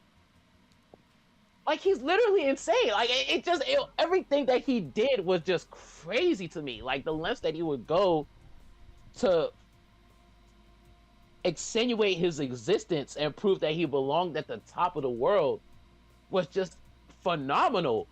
When he fucking, Don't be that is a rich white man who want to live in the hood is fucking hilarious. Right, keep going. But when he killed Corazon, he was like, "Why am I being betrayed by another family member?" And it just shows you how his mind works. Like, in his head, he's not doing anything wrong. He's taking what the world owes him. And the fact that his own flesh and blood was coming between that meant that his own flesh and blood had to go. I was just like, wow. The fact that his mind is this warped is just crazy to me. And I love the distinction that he has with the people who he considers family and the people who he considers his enemies, and how he can just flip the switch just like that. Where he's like, I don't get on my subordinates for failure, but I absolutely cannot pardon betrayal. You either with me or you against me. I fuck with that. With that heavy. Fair. Before you go on a little bit of a different take, which is just, don't forget it though. Don't forget it. Let me just ask a question real quick. Do you guys think Law, Corazon's, Dofi's flashback is the best in One Piece, if not top one? Do you think it's at least top three? I do. Alpha and Vader wants to know what you guys think. Top three. Top three, yeah. It's the best one for me. Top three up there with Robin. None of these are. I think if you ask me to be quote unquote impartial and objective and remove all of my feelings, I'd probably put Law's and Dofi's up there. The one with Corazon and Law together, unless you mean the one where they're all into it together like that. Unless you meant their individual backstory, like the white lead one, the one with Law and Roshinante, and then Roshinante a little bit with Dofi. Dofi's flashback is really good, though. I think it's very. It's streamlined. The Law it's streamlined. is better. It's streamlined. I I agree. think Law's flashback in general is just actually it hit me more emotionally. I cared more. That's what I'll say. Corazon and Roshinante to me is Oda flexing his ability to introduce a character and make you care about them like that. Lickety split Yep. quick. And then they die and That's you're what I'm like saying, no, like he's really good at that, so I'll give him credit there. But my favorite flashbacks are the one from Skypiea with Nolan the Liar and Yeah. Kagura. Yeah. Then I'll That's my favorite. then it's Robin. Robin is my second favorite one. Yeah, He's shooting. it gets me every time. I'll think about it, but I wouldn't be mad at putting like Law maybe third. Then now I'm thinking about it. Maybe that won't be third, but I'll think about it because I'm probably forgetting one that I like a lot. But yeah, Reaver, go ahead. My bad. That's a fair point. I just really wanted to quickly give a shout out to Brooks' backstory. That shit still makes me cry. I like it. I like his too. His is good. Yeah, his is really good. I actually and really like actually- Choppers though. I actually like Choppers a lot. I won't Yeah, lie to you. Choppers is good too, but also the Nolan flashback. Only reason to read Skypiea. Just saying. That's not Whoa. true. It's not I true, don't but like Skypiea. it's not I true, really but it's okay to be wrong. don't. That's right. That's right. So, What was Vince's tweet about opinions? nah, listen, man. I really don't like. Oh yeah, nah. You know me. I fucking love Skypiea. It's my third favorite arc. Second, Yeah, no, third. see, I don't care for Skypiea, so, but I do love that flashback. My favorite part. But all right, so all I was gonna say was when we're talking Dofi, is that at the end of the day, is he a well-written character? Absolutely. Is his backstory good? Absolutely. Great antagonist. Yada yada yada. I got two little issues with this. Number one, at the end of the day, you could boil him down to one word and it would fit: elitist. He's the ultimate elitist. And that sums up about 90% of his fucking character. Doesn't mean he's I not agree. well written or something, but and I'll admit this is a fault of mine. The second problem I got is, and this is my problem, is that the One Piece community has been wanking this guy off for so fucking long, and I unfortunately am on the internet, and that has made me fucking. Like, I like him less and less the more dopey fucking wankers I hear. It bothers me. They wank him off like he's the greatest written piece of literature of all fucking time, and that actually makes me dislike Dofi. Because there's too many people who haven't read anything other than fucking One Piece, clearly, to understand there's more out there. So... And I know that's on me. I know the One Piece, the opinions of other people should not affect me. Blah blah blah. Nah, But- man, fuck all that, bro. I used to feel that way. I understand that. I understand that completely. We're all human, bro. At the end of the day, if you keep seeing all this dumbassery and shit like that, it's gonna affect you. You could shove it to the side and be like, I mean, they're just stupid. think about us with certain I actually don't. I don't remember your exact take, but like I don't have any heat with LeBron as a basketball player.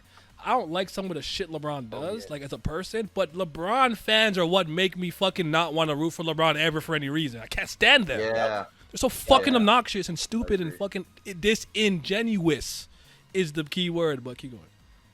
Yeah, that was actually, yeah, when you and I were talking last night, that was part of the reason that I don't care for LeBron too much, is because once again, everyone like people wanking off these fucking it's not just Dofi. Like, this happens in other manga, this happens in other shit, right? It happens in sports, as we just said, but that actually does affect my opinion overall of when I'm hearing about something, because I liked Dofi when I read it and blah blah blah, but when people started, and what I hated at the time, because I'm in Naya's camp, I love Crocodile. Crocodile's my guy. And the problem is that when you got Croc as your guy and everyone was making stupid fucking comparisons to fucking Dofi versus Croc, and everyone was saying that Crocodile was like Dofi's the better Croc, that shit just made, when I was reading Dressrosa week to week, I saw too many comments like that. It bothered me. It just bothered me. So I The only, understand that the only completely. parallel between them, and I don't even know if you could even call it a parallel, was just, or at least the only one that I actually liked was when they talk about how Luffy punched Crocodile through the ground, but he punches Dofi to the ground. Yes, I think it's a part of it. contrast.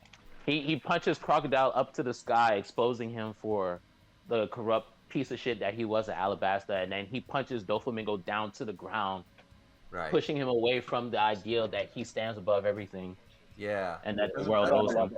I think the comparison people were making, they're both mafia bosses. You know, they run their shit like a mafia, and everyone makes the comparison of the current arcs are like Alabasta, Dressrosa's Alabasta 2.0, that kind of shit. You know what I'm saying? Yeah, So I'm glad you said that, Griever, because I wanted to segue into that point. okay. I hate. Oh no, go ahead. Actually, you can go ahead, Naya, since Crocodile's your guy. You can do the Alabasta Dressrosa thing. I'll take it when they're done. I'll take the Crocodile and Dolphy thing. That's all I was gonna say in the first place. I wasn't really gonna talk about Doflamingo because I was sure you guys were talking all the talking points already. Yeah. I hate when people say that Dressrosa is Alabasta redone or Alabasta 2.0. No, the fuck it isn't. I don't know what kind of story that these people read, but they are not the same in any facet at all. The only thing that is similar is that pirates came to ruin a country. That's it. Yep. Because Alabasta was a nation that was in the middle of a rebellion and the kingdom was about to fall. It hadn't fallen yet. The Nefertari family were still in charge.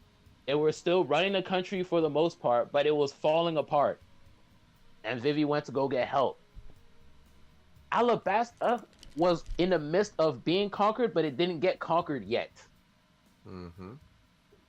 Dressrosa was fully conquered. These people had their will stripped from them and turned into toys, and their families were broken apart. And the entire history and what happened in the country was wiped from people's minds. Yep. They were living under a false pretense of happiness. And not only that, the royal family's name was besmirched, and fucking Doflamingo was made to be painted as the hero and somebody that saved the fucking country when the king went berserk. They are not the same. Really, when I read it, that's the only similarity I could gather. Is both of these warlords attempted to take over a country. One succeeded, one almost succeeded, and they were both viewed as heroes. That's about the largest parallel I could see. Other than that, I didn't see much. Like, I'm with you, Pat. Like, I don't like the idea. Everyone, it's not just Dressrosa Alabasta. You've heard the other ones, right? Like, people compare everything.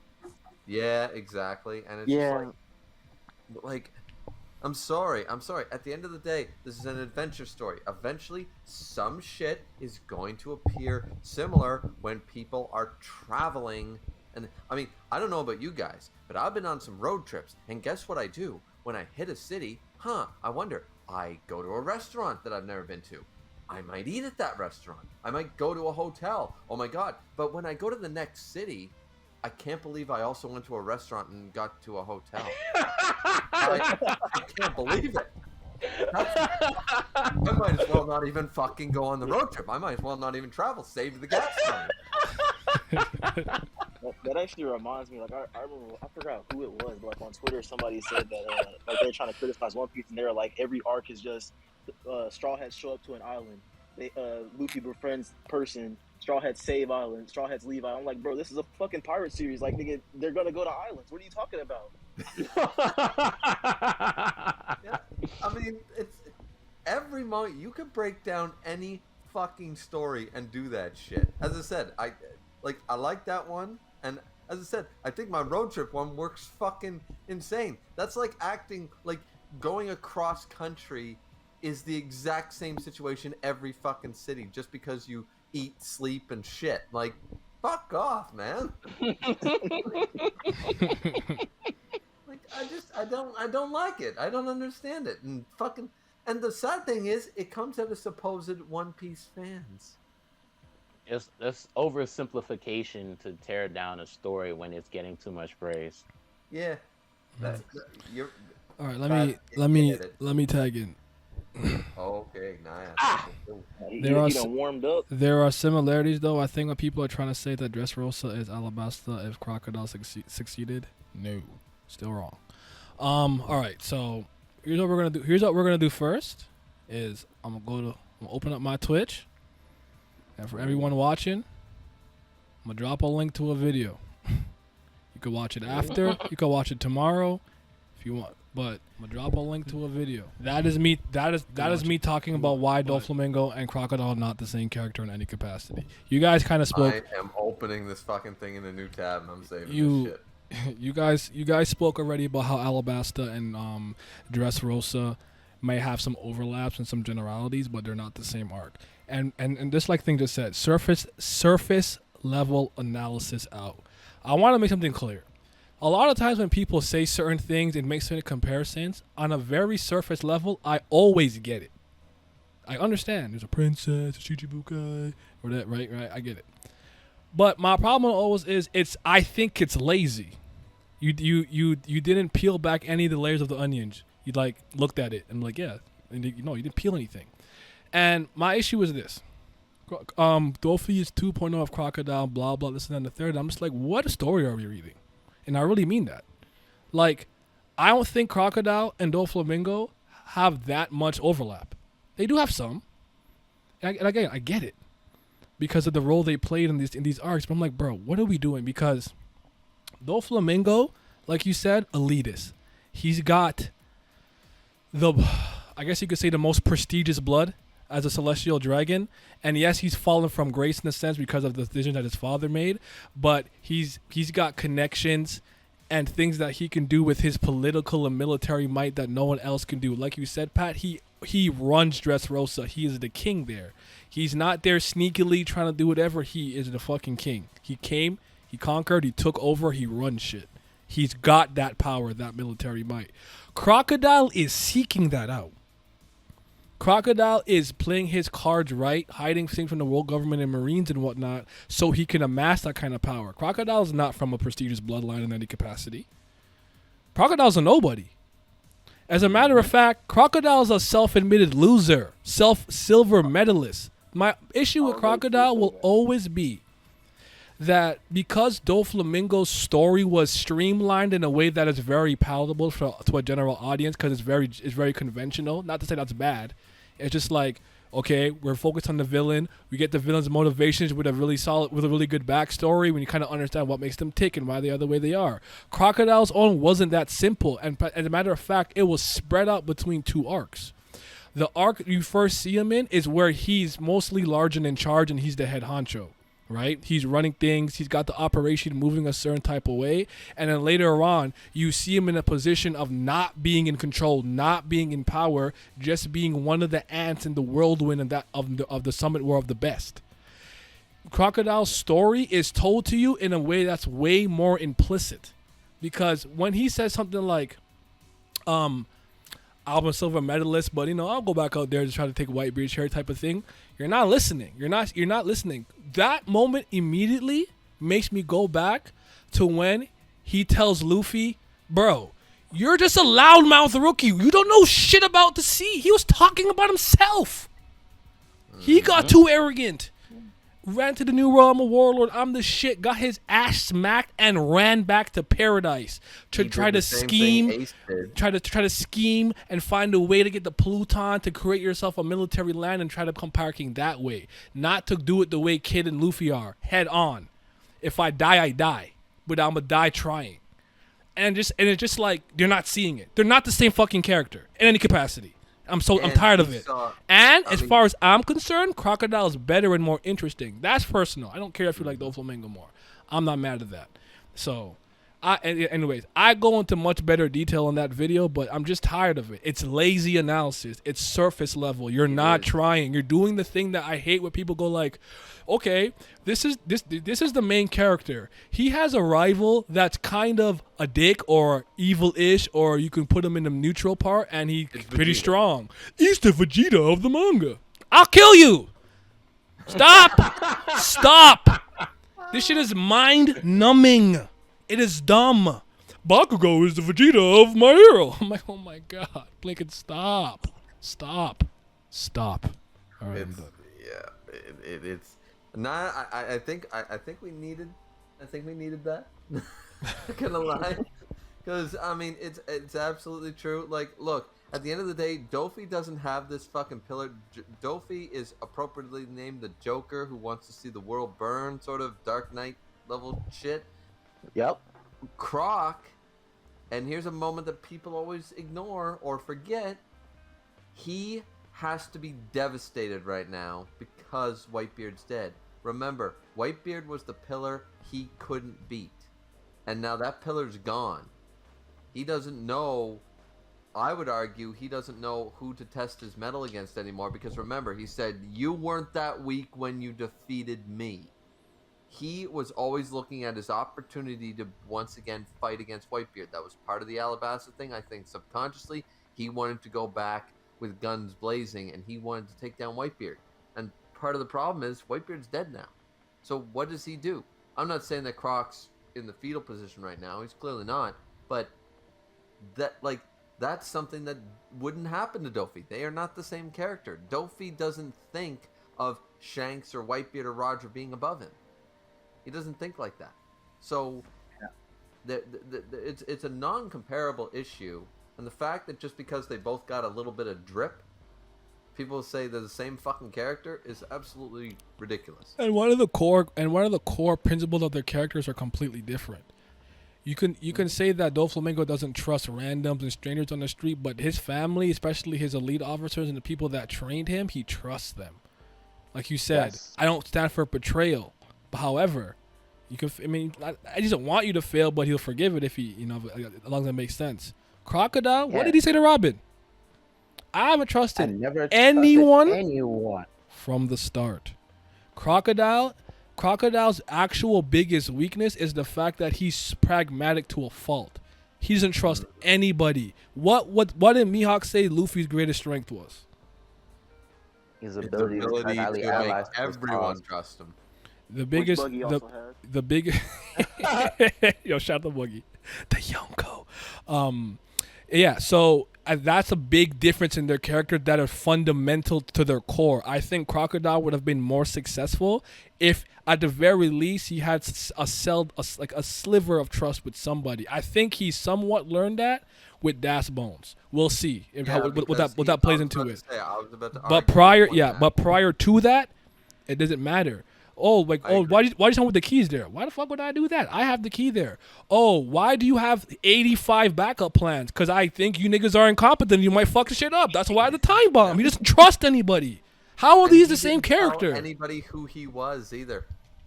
The Exactly. ambiguous Mr. Zero. Mr. Zero was his code name when he was the president of Baroque's work. That's right. Because he didn't trust anybody at that point. Like, it's a totally different setup. Yeah, they're both like mafia type families, but they're set up completely different. Yeah.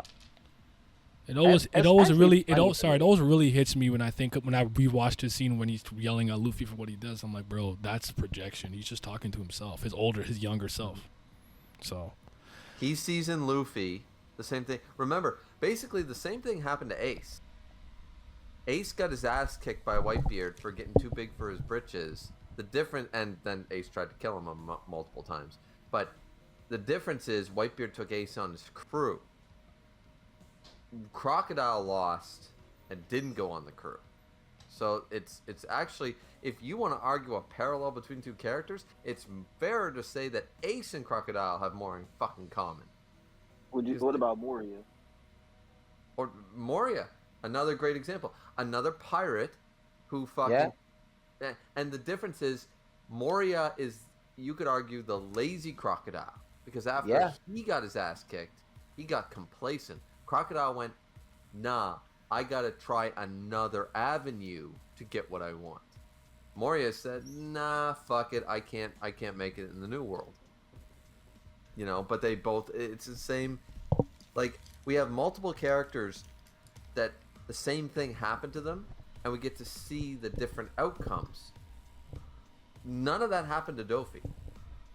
So, like, he's not even in the conversation of the same thing. Ace, Moria, fucking Croc, fucking Luffy, and as Naya, you've been saying, fucking Luffy, Croc is yelling at all hotshots who think they're fucking Maverick in Top Gun 1986. You're not. You just got into Top Gun. You might be a hot shot right now, but fuck off. You're not the greatest yet. Like, Yeah, and you you're speaking don't from know experience. what the world holds. You've never been to the New World. You haven't seen what they can do over there. Exactly. So, yeah. And Croc is, and I believe you now. Croc is yelling as much at Luffy as he's yelling at himself. It's just so funny to me because I actually didn't know that people thought Doflamingo and Crocodile were the same until just very recently when Naya told me this. And I guess it's because I can read, but I'm just like, how do y'all go through One Piece, see Crocodile, see how meticulous he is, how he makes countermeasures for every possible scenario, and then think he's the same as Doflamingo, who's a fucking agent of chaos? Dofi rarely ever plans shit. Yep. Pat, I got one question for you though. You've been reading One Piece. Is not play anyways. Naya's been reading it a little bit longer than I have, but I caught up to One Piece in 2010. Okay, fair enough. So I was reading a little longer than you, but I don't understand. Did you not read a single comment section when Dressrosa was dropping? Because that's all I fucking saw. That's what made me dislike Dressrosa from the beginning. For me, it was the Twitter. It was the I read tweets. a It was Twitter. lot. It was Twitter, for the most part. I guess I just didn't see them. Manga stream and that fucking Yeah, comment section, yeah, he's man. right. He's right though. There were even like meme pictures like. Yep. Do you remember those like no why you know like me those like round face with like the big eye? Yeah. I can't like there was a lot of that with like with Crocodile having the hook and it's like I'm you but better kind of shit. Like they did a lot of that. That was there. I remember. So much of it. It was. You had to basically just read the chapter and then fucking go do something else. You could not read a fucking comment or anything. You couldn't. That's pretty much just what I did. Not normally. Like I never read comments. Yeah, I didn't read the comments on Manga Stream, but I did talk about it on Twitter back then. But I wasn't as deep in the community sometimes back then as I was now. sometimes though I don't even see them on purpose. It's just because like I'm scrolling down to see if there's more shit, and I might just catch like 3 because I read pretty quickly, so I register information pretty fast, and I'll just see like 3 of the top ones. Like I'll give you an example. In Wano once, I was when we learned about it being a mythical fish zone. The first thing I saw was Koido. It was a Magikarp because Gyarados form. Like I didn't mean to see that. I was just scrolling down. I didn't mean to see that, but I laughed. I'm like, oh, that's kind of funny. So, not to derail the conversation, but which of the two has the lowest lows, Dressrosa or Wano? So, The lowest, as in like the lowest. I guess yeah. Dressrosa doesn't have anything as egregious as Kiku and Kinemon surviving. Yeah, that's fair. Take care, Alpha. Thank you for coming through.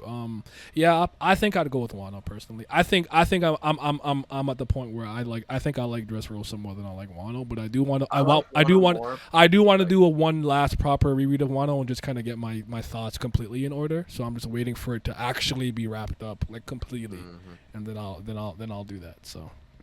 I'm glad you're gonna do that now because a lot of people are not liking Wano for a number of reasons, but some of them I think are a little undeserved. It's no different than, and I know you remember this, when Whole Cake was going on, it felt like when we were reading week to week, that fucking Sanji bakes a cake and Big Mom chases the Straw Hats seemed like it went on for 6 fucking months. It was like, this is boring as shit. But when you read it all in one go, that only felt like 5 minutes.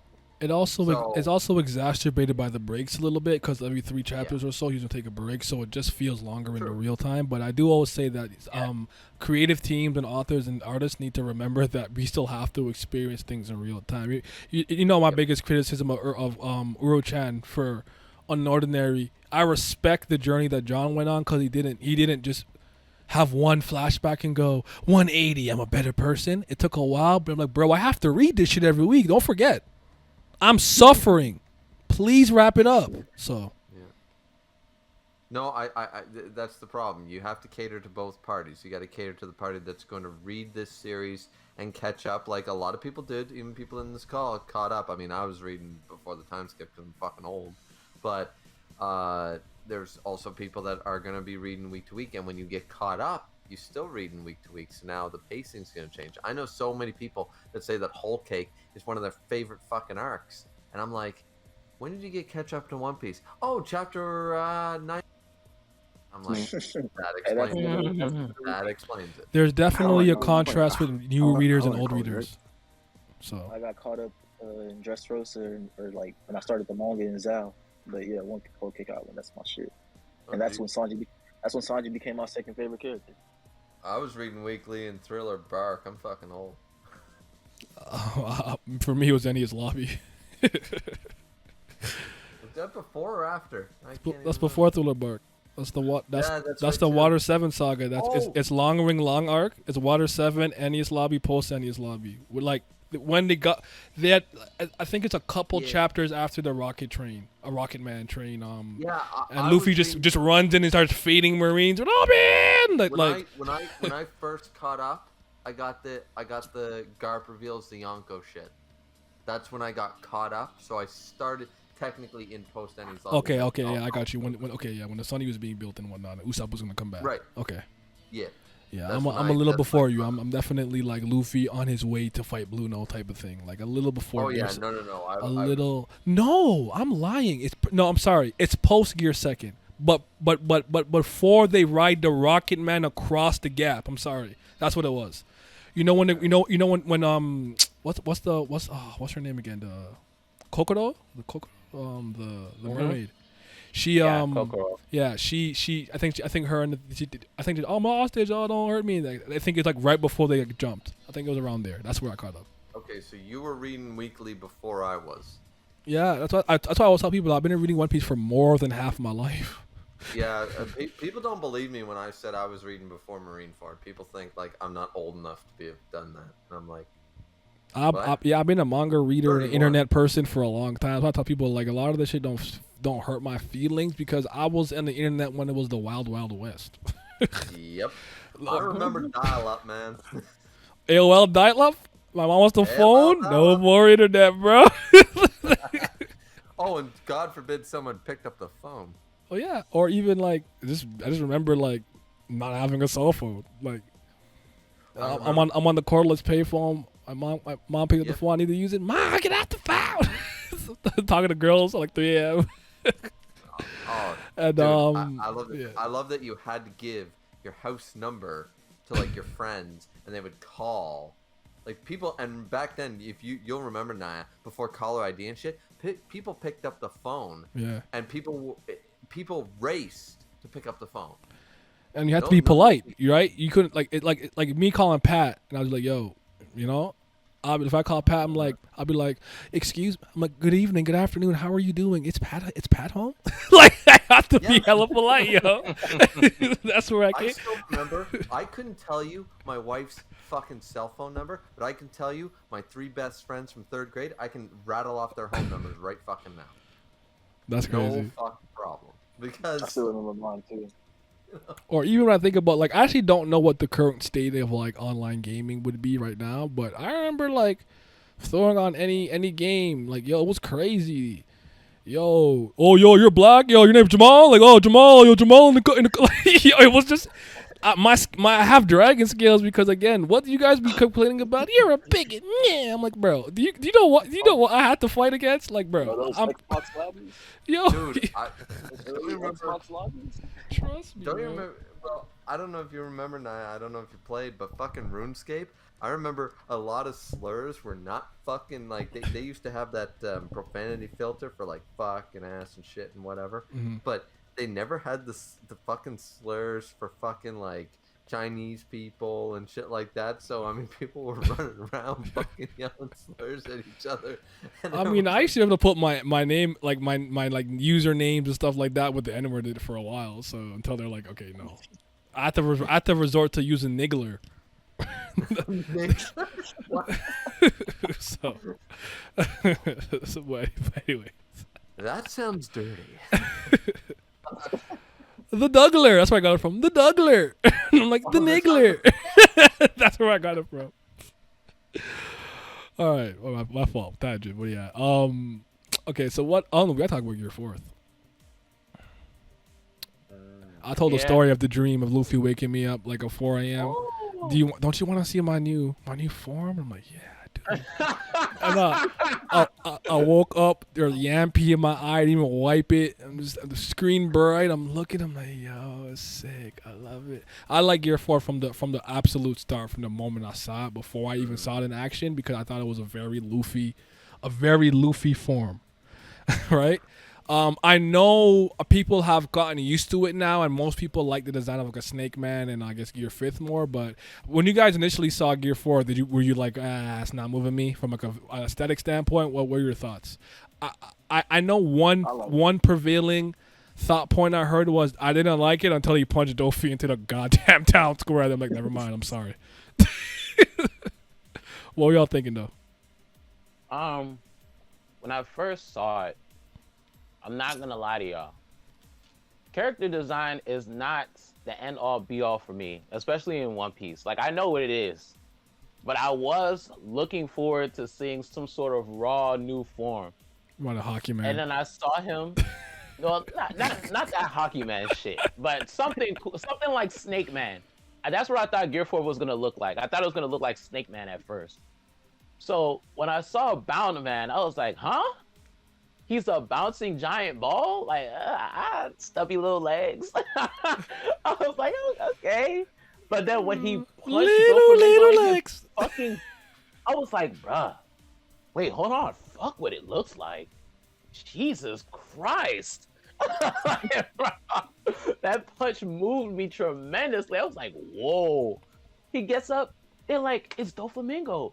Why is he in the middle of the plaza? I thought he was at the fucking villa. He over here like, I want to know that myself. Like, what the fuck am I doing here?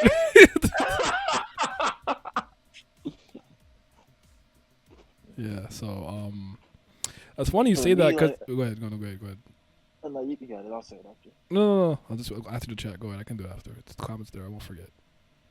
All right. I was just for me, like, I had high expectations for it because Ahmad spoiled it. Ahmed, he spoiled it for me on Twitter. And so I don't even remember where I was in One Piece at the time, but I just saw him tweeting about Gear 4, so I was like, oh shit, Luffy's about to get a new gear. And so I was just imagining what it could be, because like I didn't see what it was, I just knew that he was gonna have it. So when I actually saw it, I was like, wait, I think it's just a fucking ball? And then he started bouncing and shit. I was like, okay, hold on, this shit's kind of funny. And then he started whooping Dofi's ass, and I was like, okay, yeah, I fuck with this. This is raw. This is it. Nah, Allen, is crazy because when Doflamingo saw it, he started busting out laughing, bro. It was like, I thought you was gonna be serious. And Luffy was like, I am serious. That's why I like to me it like I think it's like if you kind of like a big One Piece fan, you kind of get the genius and behind it. Maybe I go that far, call it genius, but the consistency behind it, because shit, for everybody went, ooh, Crocodile, Doflamingo, like they had like adverse reactions to Luffy pulling out a form that looked silly in aesthetically. Mizu Luffy, and he's like, bro, you're not taking this shit seriously, you brat. He's like, yo, I'm always serious. Spat the water on him, and he's like, Shimata. I was like, fuck. Same thing with Doflamingo. He started laughing. He's like, bro, this is what you're doing? Okay, like Gear 4. Ooh. Then he's like, why am I in the town square? Like, so like that to me is like a pretty common thing with Luffy, where you don't take him seriously because what he does looks kind of goofy, but he's not kidding around. He's here to whoop your ass. So that's why I thought the form was kind of brilliant. The same thing carries over into Wano right now with Gear 5. But that's a conversation for another day. I think personally I'm with Pat pretty much. Like I did, like when I first saw Gear 4th, I think I didn't hate it. I was disappointed. Like, I mean, at the time, I mean, I don't remember when that shit came out, but I was younger, you know.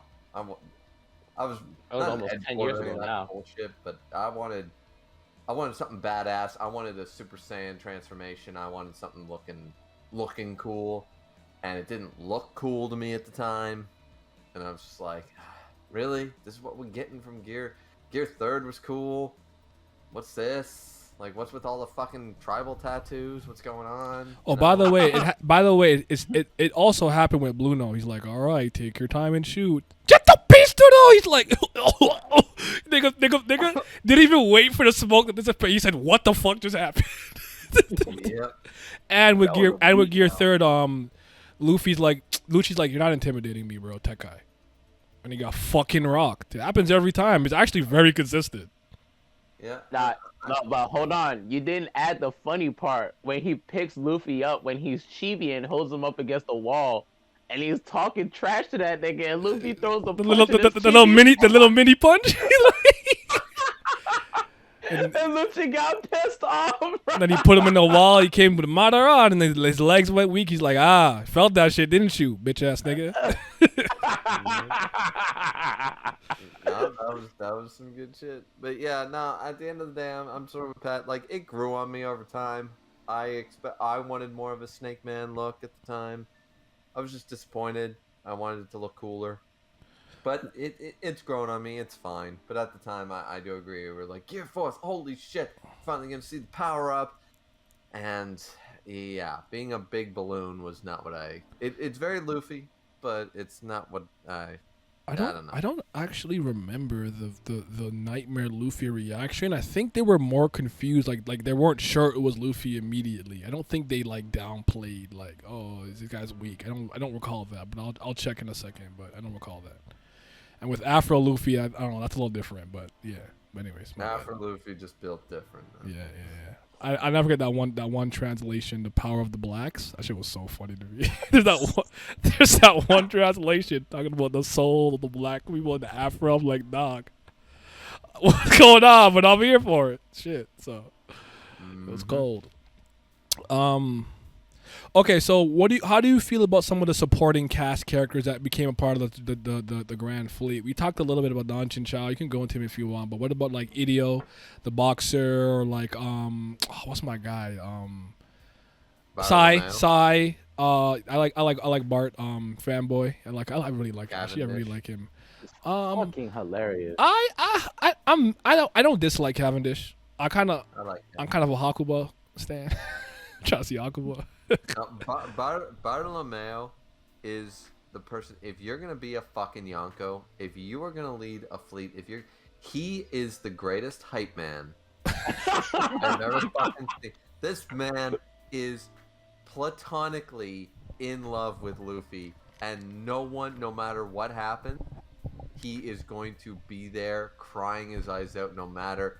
Luffy went to jail.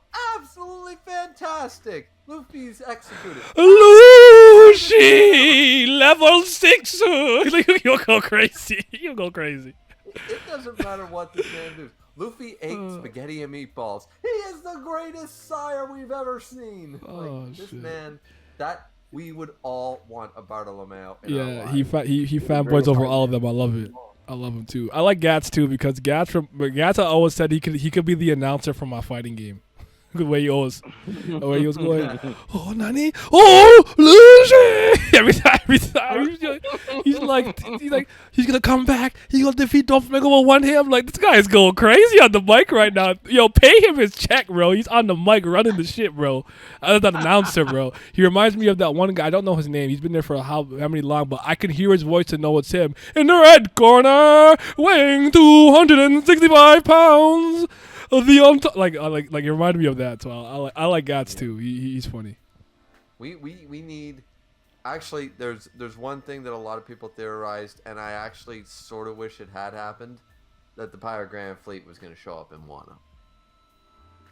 I want him to come later, personally, because Wano's so isolated and stuff. I like the idea that the people mostly involved were the ones who were like had some type of actual stake in it. So I hear you though. I hear you. I heard the theory, and I like the idea. They need an army. Wouldn't it be cool? Because Luffy fucking has an army that he didn't even want. So it's like, that'd be kind of cool. But Luffy was not trying to share soccer cups with them niggas.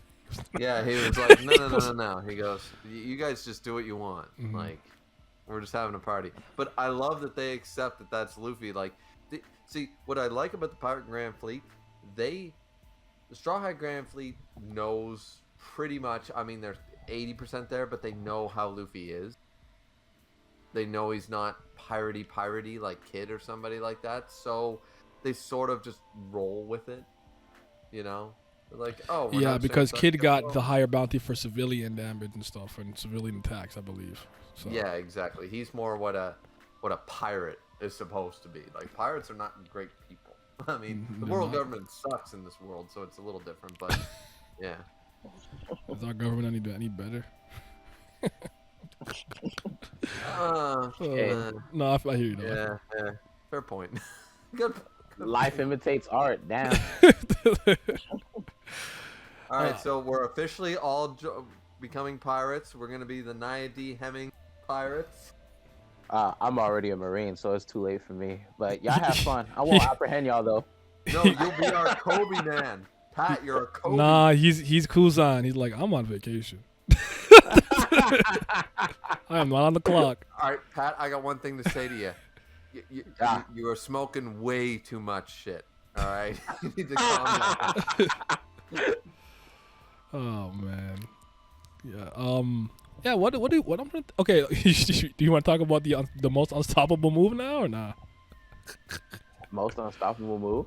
Birdcage. Ah, I mean, I was thought you meant gonna the King's kind of. Punch. Nah, I was gonna kind of like lead into that with the Luffy versus Dofi fight. And That's then, fine. We could do that. But I was trying to think of anything else that's important that I didn't really mention. We talked about Sabo. We talked about the backstories. Rebecca. Oh, I mean, I do want to say that I don't dislike Rebecca. Can we talk about how much of a bitch ass nigga Diamante is? Of course. Yeah, let's go. Let's do it. Let's cook him. That nigga Diamante. All I my swear to homies hate God. Diamante. Fuck Diamante. All my homies hate Diamante. I swear, if I was a character in One Piece, I would pull up on Diamante and slap the shit out of that Steven Tyler looking motherfucker. I'll bro. drown him. I can't fucking stand that bitch. Pat, You know- Pat, you know what I'll do to him? You remember how Frieza was standing on Goku's head when he was drowning him in Namek? That's what I want to do to Diamante, bro. I'm gonna tell you right now. I want you guys to salt, pepper, garlic, and fucking roast this motherfucker. But the fact that he looks, as you just said, that he's got that Steven Tyler look is insulting to Steven Tyler. I love Steven Tyler, and that pisses me the fuck off. Oh shit. Like, Oda, if you were gonna base a motherfucking character off of a goddamn rock star, make him a goddamn rock star. Make him He's the rock star of the Coliseum, though. I'm talking shit. Don't do it. Don't do it. Fuck Jesus. Like, what's next? Oda's gonna make some bitchy ass bitch based off Bon Jovi, and I'm just gonna want to murder the entire community. Like, I'm just gonna be mad. Like, don't do that to me. Oda. Don't do it. But nah, it's just I couldn't believe after we get the Dressrosa backstory and shit like that, and see like Kyros and Scarlet, and then like how the nation got taken over. I'm like, all right, that's the end of it, right? Like, Doflamingo took over the kingdom. That's that. Then we see that Scarlet and Rebecca were living together because Kyros got turned into a toy, so they had no recollection of that nigga. And they had to like fucking extradite themselves to be safe. She go out to pick up food, and this nigga Diamante killed her for no reason. She wasn't a threat to nobody. I don't know, that shit just like, it invoked a different type of anger in me, but I cannot forget that nigga to this day for that shit. I was so heated when I saw that. He was And then when evil Kyros- for the sake of being fucking evil. When Kyros was holding Scarlet in his arms and went to Rebecca and apologized for not being able to save her, that shit crushed me. Oh my god, I was so angry and sad at the same time. I seen that shit, I was like, bruh, if Diamante don't die by the end of this fucking arc, I'm gonna have a problem. Actually, I don't even know if he's dead. Is he dead? I think he's dead. I think he's dead. Kyros rocked this shit pretty hard. I will say they used they use Sugar's power, the whole toy creating thing, to make devastating backstories, like you were just saying, Pat. Like, absolutely, like, yeah, can't be denied. It's like, oh, fuck, this sucks. But I will say one problem I have with it. I don't fucking... It took me out of the world. I know this is a world where we have the jacket, know me. I get it. But, all right, your power is to turn people into toys. Fully autonomous toys. Why the fuck does that affect the memory of every living being that you've never come into contact with? That took me out of it. I'm just saying. I don't understand that either. Why does it take? Yeah, like them this out is of not people's the memories? hypnosis, know me. It's not the memory fruit. This is a fucking create people into toys, and the moment you turn them into a toy, so technically, Sugar can affect Roger. And Rayleigh and Shanks, like these superpower, like. Well, not really, since we know what we know now. But I mean, I guess if you're talking about like for their subordinates. Yeah, like what I mean is, she turns, I don't know, doesn't matter, into a toy. Like she turns Luffy into a toy. Let's just say. Garp. Okay? Oh, okay. And yeah. Garp.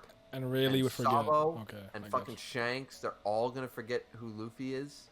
Like that. Like, that's what would happen, but I don't buy it. That's like a two-stage devil fruit, and I didn't like it. It took me out of the story. It made for some great, as you pointed it out, made for some great backstory shit. Made for some let's hate on these characters. We want the Dofi pirates to fucking die, but. You know, I didn't like the devil fruit. It seemed OP and at a place, and I don't get the whole toys make you lose your memory shit. I agree with that, actually. The devil fruit is too strong. Yeah. But I mean, knowing what we know now, it wouldn't directly affect the strongest top tiers of the One Piece verse, because their hockey would be able to block it. But your point is still taken. Like, it would affect their memory still if somebody they knew was turned into a toy. Like if I'm just on the sea chilling and I send like, I don't know, I send Frankie to do something and get turned into a toy, I just forget Frankie exists, which is pretty powerful. So that's fair. It's a fair point. Yeah, that's way too powerful. I guess when you explain it that way, I get it. It doesn't bother me. It's one of those things, I guess, where some abilities have like have this like secondary like draw ability attached to the original one. So, but fair point. I think the point is fair. Yeah, and it's very powerful. Yeah, and Pat, to go off of your point, my one problem with that is it's a good explanation, but that's, from what I understand, the hockey thing would only affect if they got rid of, like, let's say Sugar did it to Makino. Shanks is going to forget Makino because Sugar's not using it against Shanks. She's using it against Makino. So no, I hear you, but all we're saying is like there was a point where we didn't know, like we just thought devil fruits could like that would just work on anybody. So we're like, yo, people would say shit like, yo, Sugar could walk up to Kaido and turn him into a toy, but we're saying that won't work. Not knowing what we know because Law couldn't. Yeah, okay, that's all. I don't like the fact that Shanks can be off on fucking halfway across the world and he can forget like anybody due to Sugar's fruit, like his own memory gets affected. That's a global level power that's broken. That's the fact that it's this C tier member of the Dofi family, and it's still, once again, I don't think it makes sense. I don't get the relation to turning someone into a toy makes you forget everyone you ever met. Well, they forget them. The toy doesn't forget them. Yeah, but that's what I mean. But every single person that ever came in contact with you. So the devil fruit affects people on a global, let's say people, NL. If she did it to fucking, NL's on the fucking moon and her devil fruit is going to affect his memory banks on another planet. We're down here on planet Earth, not remembering. Yeah. Our God and Lord and Savior? Yeah, no. See, I don't know. That's what I'm saying. I know I've been going on about this. I'm sorry, but I always understand. Sometimes you just have a personal gripe or a nitpick. I'm not mad at that because I'll be like that. Sometimes it's like I know maybe not a big deal, whatever, but it's bothering me, man. Yeah, that shit bothers me. All right, let's talk about this. Actually, could I roast battle me a little bit? Yeah, go ahead. You Fuck got that you nigga. got you got one punched again. You got one tapped again, bro. You got one tapped twice. That's You ain't that's even- tragic, even- bro. And then you quit to make flags. You are the biggest bum in One Piece, bro. I don't rate you. nigga didn't even turn his head I to could the be. I'm telling you. Give me a gun. I'm taking Bellamy out. Those springs not moving me. I beat him. Spring? Springs? you not beating me. I'm mixing that nigga, bro. He got punched on the left jaw both times, right? He didn't even turn to hit his head the other way. Like, come on, my nigga. Oh Put your shoot. hands up. Bellamy sucks. I'm Yeah. sorry. That nigga sucks. I didn't even care for that moment. Remember him saying, "I went to Sky Island. What'd you do to them?" I didn't like that, bro. You didn't do nothing, man. Just shut the fuck up. Like just shut up. Just don't like Bellamy, bro. He came back. Now you want to be 8'8". Like, bro, just move from me, man. You're unserious. You're over there still slurping Dofi. Like, I don't understand. I think it would have been better if it's a area of effect to the island. So if you're off the island, you forget about them, but you remember them if you leave. You know what? I don't remember how the SBS works. I'm gonna send the SBS question about Sugar's ability. I'm about to create some new canon for this ability, bro. Watch me. We need that. We need that because once again, I am not buying that fucking Sugar has the ability to affect NL's memory when he's on the goddamn fucking moon. It's a toy fruit. It's a fucking toy fruit. That's so crazy to me. I feel it. But yeah, I just wanted to make fun of Bellamy. Anything else you think we need to get to or talk about? Anything we need to talk about before we get to the climactic battle with You want to talk about Sabo versus Fujitora at all? Nah, we didn't talk about it, but we can. Yeah, I thought it was a good skirmish. What I like about it the most. Obviously, I said this I think a couple times. Is I think a lot of people saw that fight and just took it as Fuji's like way better. I'm not saying he isn't, but I do believe that the second the Revolutionary Army is probably formidable enough to contend with the Admiral. My takeaway from that fight was that Isho was still playing tickle butt a bit, and Gravity's hard to fight against, but also Sabo was just trying to acclimate himself with the fact that he was a Logia. He was like very confused about certain shit. And he got sliced, and he's like, "I'm fire, but I'm not hot." Like he just had so many questions, Like he was trying to figure it out. So that's how I interpreted that little skirmish. But I liked it though. This shit makes me laugh every time. Yeah. I like that.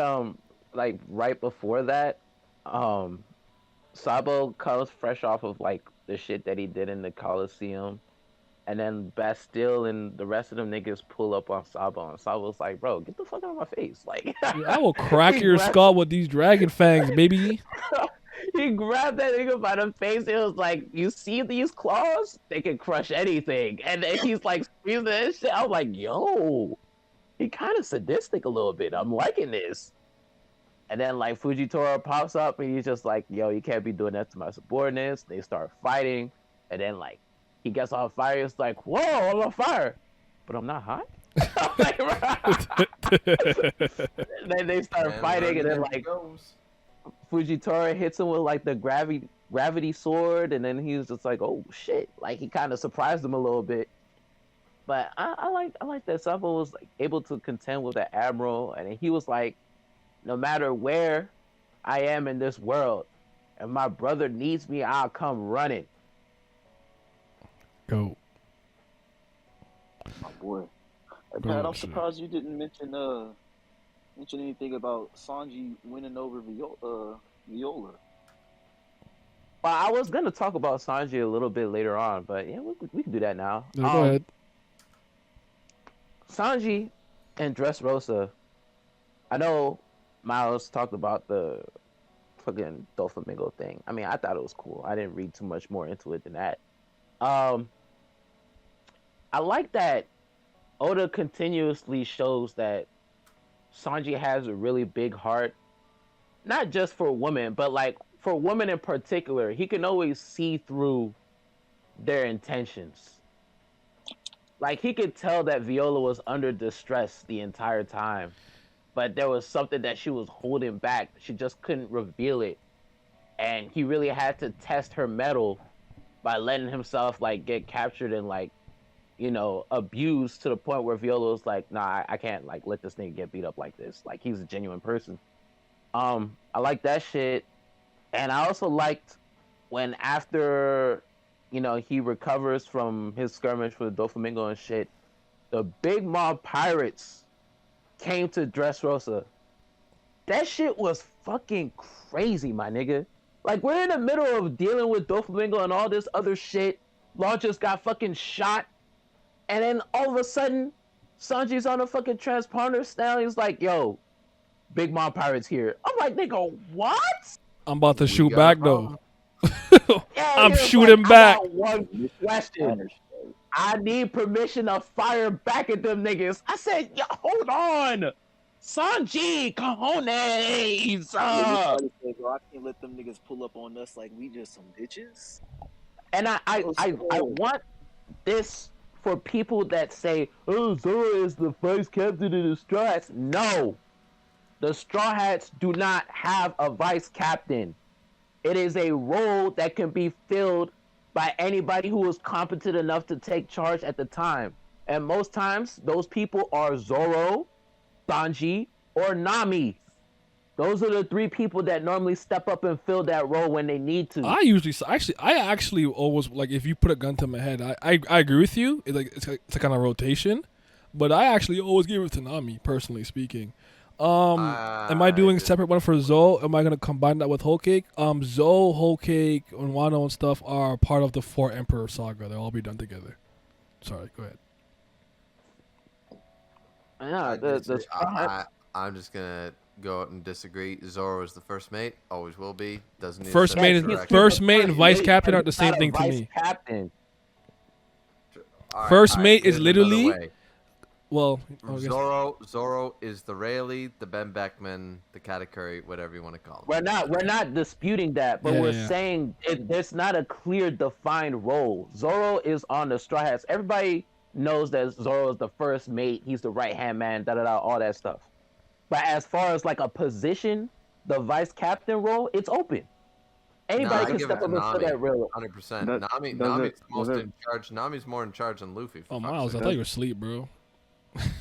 I've been around. I'm actually about to pass out. Does it matter? Oh no, it's one of those things because like sometimes you'll talk to somebody, he'll just tell you very matter of factly, like, obviously Zoro, you're a fucking dumbass. And I'm like, I again, one of those things. I get what you're saying, like first mate, second strongest, he's the Rayleigh to him, whatever, Ben Beckwood to him, blah blah. But as far as like the role of vice captain, I don't necessarily give that to Zoro. Again, like if you told me to choose somebody, I'd give it to Nami personally. But I would give it to Nami. But I don't disagree with like depending on what's happening in the role, different people kind of fulfill that for the time being. It could be a Sanji, it could be a Nami. So yeah. Honestly, with Jinbei now the helmsman, Jinbei can fill that role too. I mean, they're Jinbei can speak reason to Luffy. They take units and they do what they need to. Yeah. I'm saying this because wait, Myles, before you leave, you have to give me your score for Dressrosa. 7.58. And I'll just say one closing fact. I think we touched what? What was so funny? Did you say 7.58 or did you say 7.52 like an 8? 7.5 to like an 8. Okay. I was like 7.5. That's funny as shit. 7.58. Yeah, that's how you said too. Yeah, all right. I'm putting 8 though. And then I just want to say one closing statement. I think you kind of touched upon it. I think when you were talking about the Dofi and crocodile difference is, but like I always think it was an interesting thing that was added was that like Dofi actually had birthright to Dressrosa because the Don Quixote family were the original rulers before the Riku family.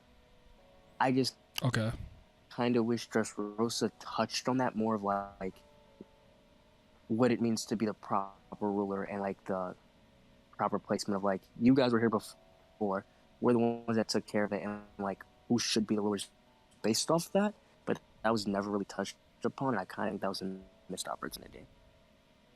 Fair. Like my last thoughts. All right, brother. Get Peace. yourself a nice sleep. Nice to see you, Miles. Have a good one. Yes, sir. Mm-hmm. Yeah, Sanji did his thing, man. When he said, "Yo, I need a person to fire back," like I'm shooting back, bro. I said, "Oh shit." Yeah, That was raw. I love that he took charge and I love. protected the Straw Hats. I'm with Pat on that one. I like Sanji up until the Wano arc. She was Sanji. I feel it. All right, Luffy versus Doflamingo. This is actually one of my least favorite Luffy fights, all things considered. In terms of like literal, I guess maybe choreography, execution. I don't mind the beginning, cause I actually had rewatched it and reread it. So I was gonna say it started off great. You even have the moment I wanted to talk about go ahead. in your fucking. That's the main page. Boom! He stops him with his own foot, and he goes, "Yeah, fuck you." He's like, we're bro. not gonna start with the Law and Hold on, Luffy tag team first. The meme of the monkey and the flamingo doing that shit. It actually reminds me of back in Marineford when Doffy and Crocodile clashed, and they put pictures of a flamingo and a crocodile fighting. And I remember that conversation too. Dovey's like, "Hey, do you want to do what I'm doing?" And basically gave him the finger. Said, Crocodile's like, "Fuck "Bro, you're you." beneath me, nigga." But all right. Yeah, you fuck. No, you. this moment is really great. It just kind of highlights the sadistic nature of Doflamingo. Because he was real life angry that Luffy stopped him from doing what. Like, bro, I'm trying to crush his head. And Luffy's like, I don't want you to do that. I didn't say that, but he stopped him. Like, matter of fact, like this. And Luffy's like, bro, move that foot from him, bro. Like, yo, he's a sick man. Yo, don't be He sick asked in the it. question like it was a normal thing. He was Right? like, "Why did you stop me from crushing Law's head?" I just want to do this. Bro, what? like, don't you say that shit so Conquer's matter of factly to be like it was normal, bro? What is it good with you? You're not doing that to my friend. Fuck off. Yep. And then after the Conquerors clash, which was really cool. So Yeah, and then I was like, "No, you're not." Yes, I am. But I'm surprised we didn't start with the Law and Luffy tag team first. oh yeah, Gamma Knife and stuff. yeah. Sorry, I jumped ahead a little bit. My bad. Dre Ball getting packed up. Ah, Law That losing his nigga. hand and flinging it around. I actually don't mind Trouble a lot, like most people do, but he is gross. He just Like- I don't like looking at him. He's so like he had the snot. Like he just a disgusting human being to look at.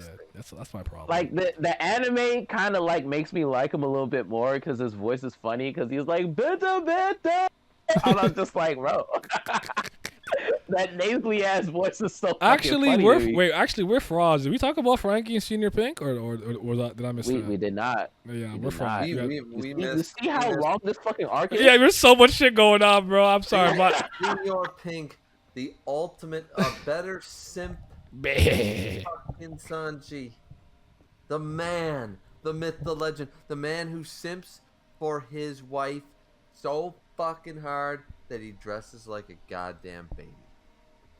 Yo, the man has my anime went respect. fucking crazy with that backstory. Oh my god. That I shit was not expecting that. Nope. And I mean, Oda didn't need to do it, but He didn't. He best did it? best fight in the arc. and it was amazing. It could have just been a gimmick, just like Virgo with meat on his face. Never really explained. Just all right, cool. Like, that's- like for real, like just like a baby. Like, it's One He Piece. dresses like a baby.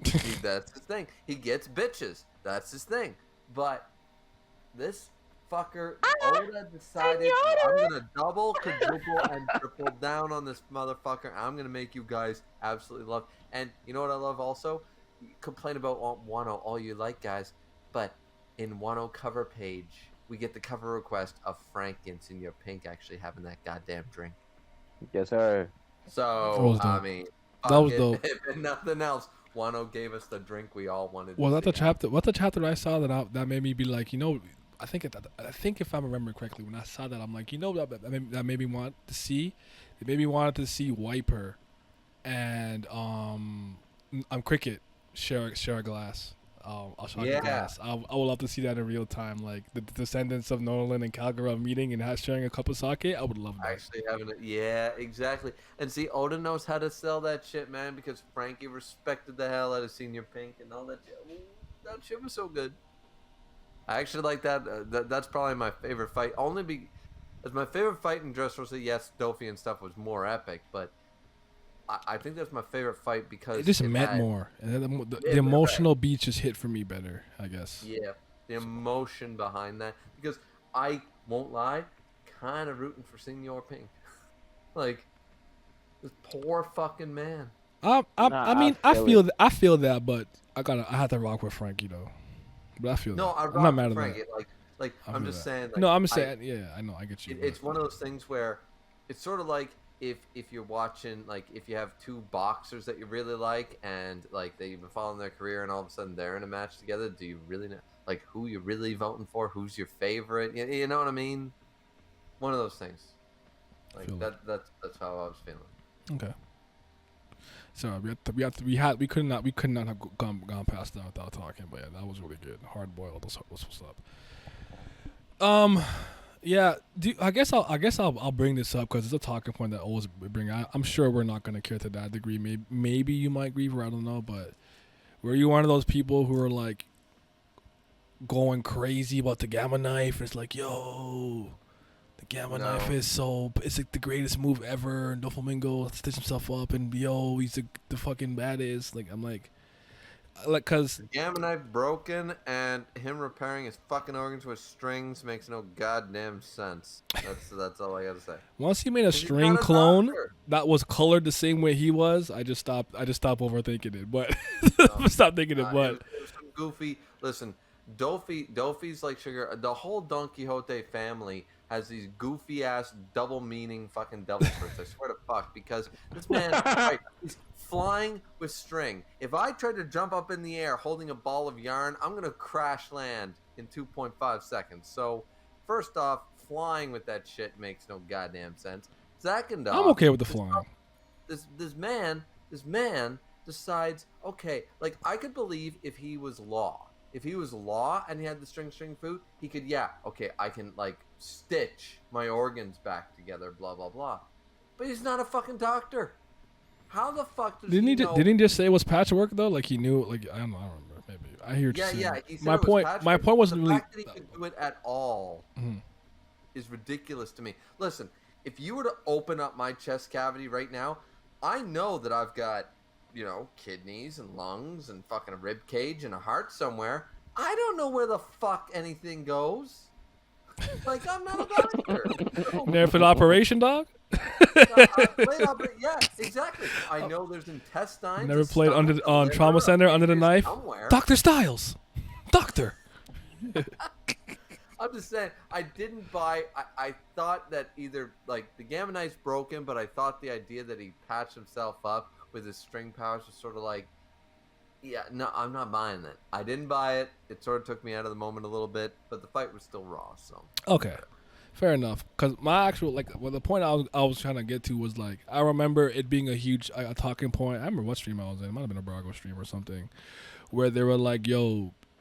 The argument was that Doflamingo was essentially fighting with less HP than Luffy, and I disagreed. When Luffy and Doflamingo started fighting each other, 1v1, yes, 1v1, like the 1v1. They were both at the same HP because Luffy had been fighting all fucking day. Thank you. Yeah. Because from the Coliseum all the way up towards that with Bellamy and blah blah blah, and my biggest point was simply that. I get it because internal downs, blah, blah, blah. But the way that Oda was portraying it is that they were equally as fatigued coming into this final round. Right. So that's how I took it. Yes. But nobody was 50-30 or any of this. Yeah, bullshit. like both of them were starting with their HP at 65%, so to speak. That's right. Okay. That's one. Honestly, I agree with that 100%. It's funny that they say that because you could make the argument that Law had lower HP than Doflamingo when he fought him when they were fighting each other on the rooftop when Luffy was fighting Bellamy below the villa. Fair. And yeah. Because he was shot with those fucking lead bullets. So and yeah. it sapped him of his stamina. Plus, he had fought fucking Fujitora. He was running from that nigga earlier in the day. Oh, everything in Dressrosa has him in 1 day. What the fuck? Imagine your whole kingdom being crumbled down like that in a single day, bro. That's crazy. But yeah, honestly, the fight doesn't excite me like that. Again, I think it had its moments. I thought it started off pretty solid. I like how it starts off with Luffy and Dofi and stuff, and he's like, "You got speed, but you lack heaviness." Luffy's like, "All right, careful, bitch ass Nick." And he flushed him because he No, completely. hold on. He said when you in gear second, when you steaming, Yeah, you're really fast, but you can't hurt me with them baby ass punches. but when you Then use when you get all big, you're too slow. you can't hit me with those slow ass punches. Yeah. So what you gonna do? So in a lot of ways, Gear 4 combines the best parts of both of them into one, with an increase in speed, with air mobility, and then all that stuff. But like, the thing that truly impressed me about the ability was Luffy using the elasticity to fly, and the way he combined the rubberness but the armament. So he's like, wait, it's hard, but Gomu? It's like, bro, what's going on? Then like Luffy's like, what is happening, son? Like, but I have to give him credit for being smart enough to awaken and basically play defense until Luffy ran out of steam. But let me ask you guys something. When Dofi used Awakening, how did you guys take that? Like, do you think it was cool? Did you not like it? I actually remember it being a little polarizing. I think most people liked it, but I remember it being a little polarizing. People had some critiques. I liked it. I didn't think anything of it really. Okay. Like we got the second stage of Devil Fruits. We're in the new world. Like Devil Fruit. If you would argue the pinnacle, the peak, the Super Saiyan Devil Fruits. They all got it. You gotta unlock it. You know. My biggest takeaway of it was I was just ready to. Once he told us about how Paramecia Devil Fruits worked, I was just ready to see how Luffy would apply it. So, but Okay. then we got to Wano. And Rubber World was dead. It's okay. We got two in the world though. It's alright. We got Toon World instead. That's right. I'm Maximilian Pegasus, Luffy boy. Joy boy. Hit it with the joy boy. boy. Yeah, the fight was cool. I don't really got anything crazy to say with the fight. It worked and did what I had to do. It's really not one of my favorite. It's really not one of my favorite fights in One Piece. It's not one. It's probably it's my least favorite Luffy like real fight might be, honestly. It's not my think least. about it. I didn't like the Wapple fight, so. I like I'm on that boat. I don't know. I guess I don't know. I'm looking at one a little differently, but I'm not mad at No, that. but that's because I don't like Wapple though. I really can't stand that nigga. Yeah, that's true too. I don't really care for Dolphy, and I liked watching him get his ass kicked. So it's not my favorite fight, but it's definitely True. But I like the beginning. I like the setup to the fight when they finally got to the top of the villa. God damn! I thought they were never gonna get there. You got zombie toy soldiers and all kind of shit in a cage trying to string. I'm like, bro. Dressrosa please. was dragging it. For you, Luffy. And Luffy over here like, nah, He gonna pay you back. I'm gonna be the one to fight Mingo. All y'all niggas back up. He kept telling them. Yep. That just reminded me the fact that this nigga Luffy never said Doflamingo not one time the entire arc. He don't call Mingo. nobody by their name. He just give them a nickname and stick with it. Your name is earlobes. You're a steering wheel. You're like he just calls them whatever. Like it's mad funny to me. Doesn't he like not know Bartholomew's name too? He's calls him like Chicken Head. Yeah, I don't think he's ever called him by his name. And also I remember I think who was it that reminded him who Marco was? He's like he's shaped like a pineapple. It was Like, Robin. He said the one whose head is like a pineapple. Yeah. He's like, oh, that guy. Yeah, Luffy's funny. He be doing that. Split head. Yeah. I like the setup to the fight when they're getting up to the rooftop. The panel of Law and Luffy staring off with Doflamingo while he's sitting down with Treble in the back. That panel goes hard as shit. And then he was like, "Why'd you guys come here?" And Luffy's like, "To whoop your ass." I just like that shit. Luffy always saying the best things. Yeah, I like when they were in the middle of fighting and Luffy's like, Law, I've had enough. I'm going at this nigga right now. And Law's like, bro, you gonna ruin the plan. He was like, I don't care. I'm going. And then he charged at Law. I'm like, wait, hold on. And then Law's like, Rue, Jambles. And he hit Doflamingo with the red hawk. Oh, god damn. Nah, the anime went crazy with that one. Ooh, that shit was the cold. first of Law's many great assists. Yes, sir. Law is literally the ultimate. I know people make fun of it for it, but realistically, from a tactical standpoint, he is the greatest assist man in Ever. One Piece. And Ever. fucking, Absolutely. and that should not be discounted as being fodder or weak or whatever people are saying. Because he could still take charge, but again, yeah, he's a way better assist man. Yeah. Yeah. When he was that the reveal of the Black Blade though? Wasn't that in Wano? I thought Mihawk just told him to quote it in hockey always because if it chips, it's like a. I don't know, maybe I mean I don't know. We got the reveal of Black And Blade. he cut off. Really confirmed it. Huh? It was hinting towards a Black Blade, but he didn't really say it. He was just saying like code it and it shouldn't nick. We got the confirmation that you can turn a blade into, like, permanently into a black blade, and that's how the Matos are formed. We got that information in. But what Mihawk said was any blade can become a black blade by infusing armament hockey. But he didn't explain how Yoru is a constant black blade. Yes. Oh, that yeah, is correct. That's what I was thinking. Like when he cuts him off from the Sake, I guess I don't know. I didn't Right, really yeah, take it yeah. that way, but He yeah. basically said, No more wine for you. You can infuse your sword with armament hockey and make it temporarily a black blade. It's not going to turn it into Yoru. So, yeah, that shit was explained later on in the beginning of Wano. Okay, fair enough. Yeah. All right. Anyways, I gotta work in 5 hours, Oh, so shoot, I right. gotta go. All right, thank you for But, thank you for coming through, man. Give me your score though before you dip. Oh, I'll give you a score. I'll give it a solid. Fuck. I'm indecisive between a 7 or an 8. I think overall I would have to give it. Don't love the arc. So why don't you go 7.5 then?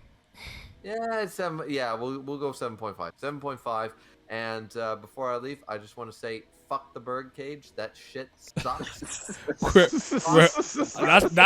That's actually what I want. I want to end up on the bird cage, low key. Yeah, but that's alright because I really gotta go. But say that's my take. I think long and short of it, fuck the bird cage.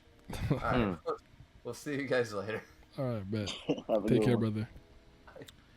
brother. So the greatest move in One Piece.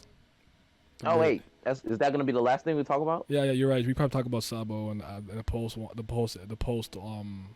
Dolphy stuff, or is something else you're thinking about.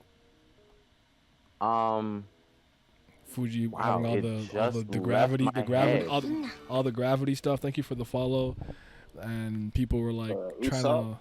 to. Oh yeah, Yes, Usopp, there go Usopp. hockey. You're right. I totally forgot. I'm sorry. Yeah, talk about Yes. Usopp. God Usopp. Five-star man.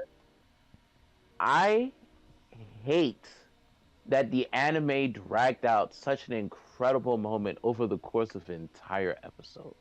Whoever it was that storyboarded that episode at Toei Animation should be fired, because that was such a great emotional moment in the manga where I'm reading this shit. I'm like, yo, Usopp just unlocked observation hockey? Holy shit. Man, couldn't nobody tell me shit when that chapter dropped. I'm like, bro, he's goated. He's different now. Yo, you saved the day, man. Twice. Took out sugar twice. Shout out to Usopp, man. God Usopp. Literally. I just love the fact Usolando. that Doflamingo fucking came out there and dropped bounties for niggas that he wanted out of there. And he was like, and wait, hold on. I'm not done yet. This the nigga that pissed me off the most today. It was Usopp. And he gave him 5 stars. Bro. Go. Not even Law, not even Luffy. He said Usopp. because he fucked up Bro, the whole game. The whole operation is cooked now. Everyone remembers everyone. We got elephants and apes just turning back into toys turning back into elephants and apes going crazy. It's over. Bro, it was like 5-star bounty for God Usopp. I said, nigga, what? The next closest had 3 stars, man. Come on, bro. Yeah, that boy a 2-star tax.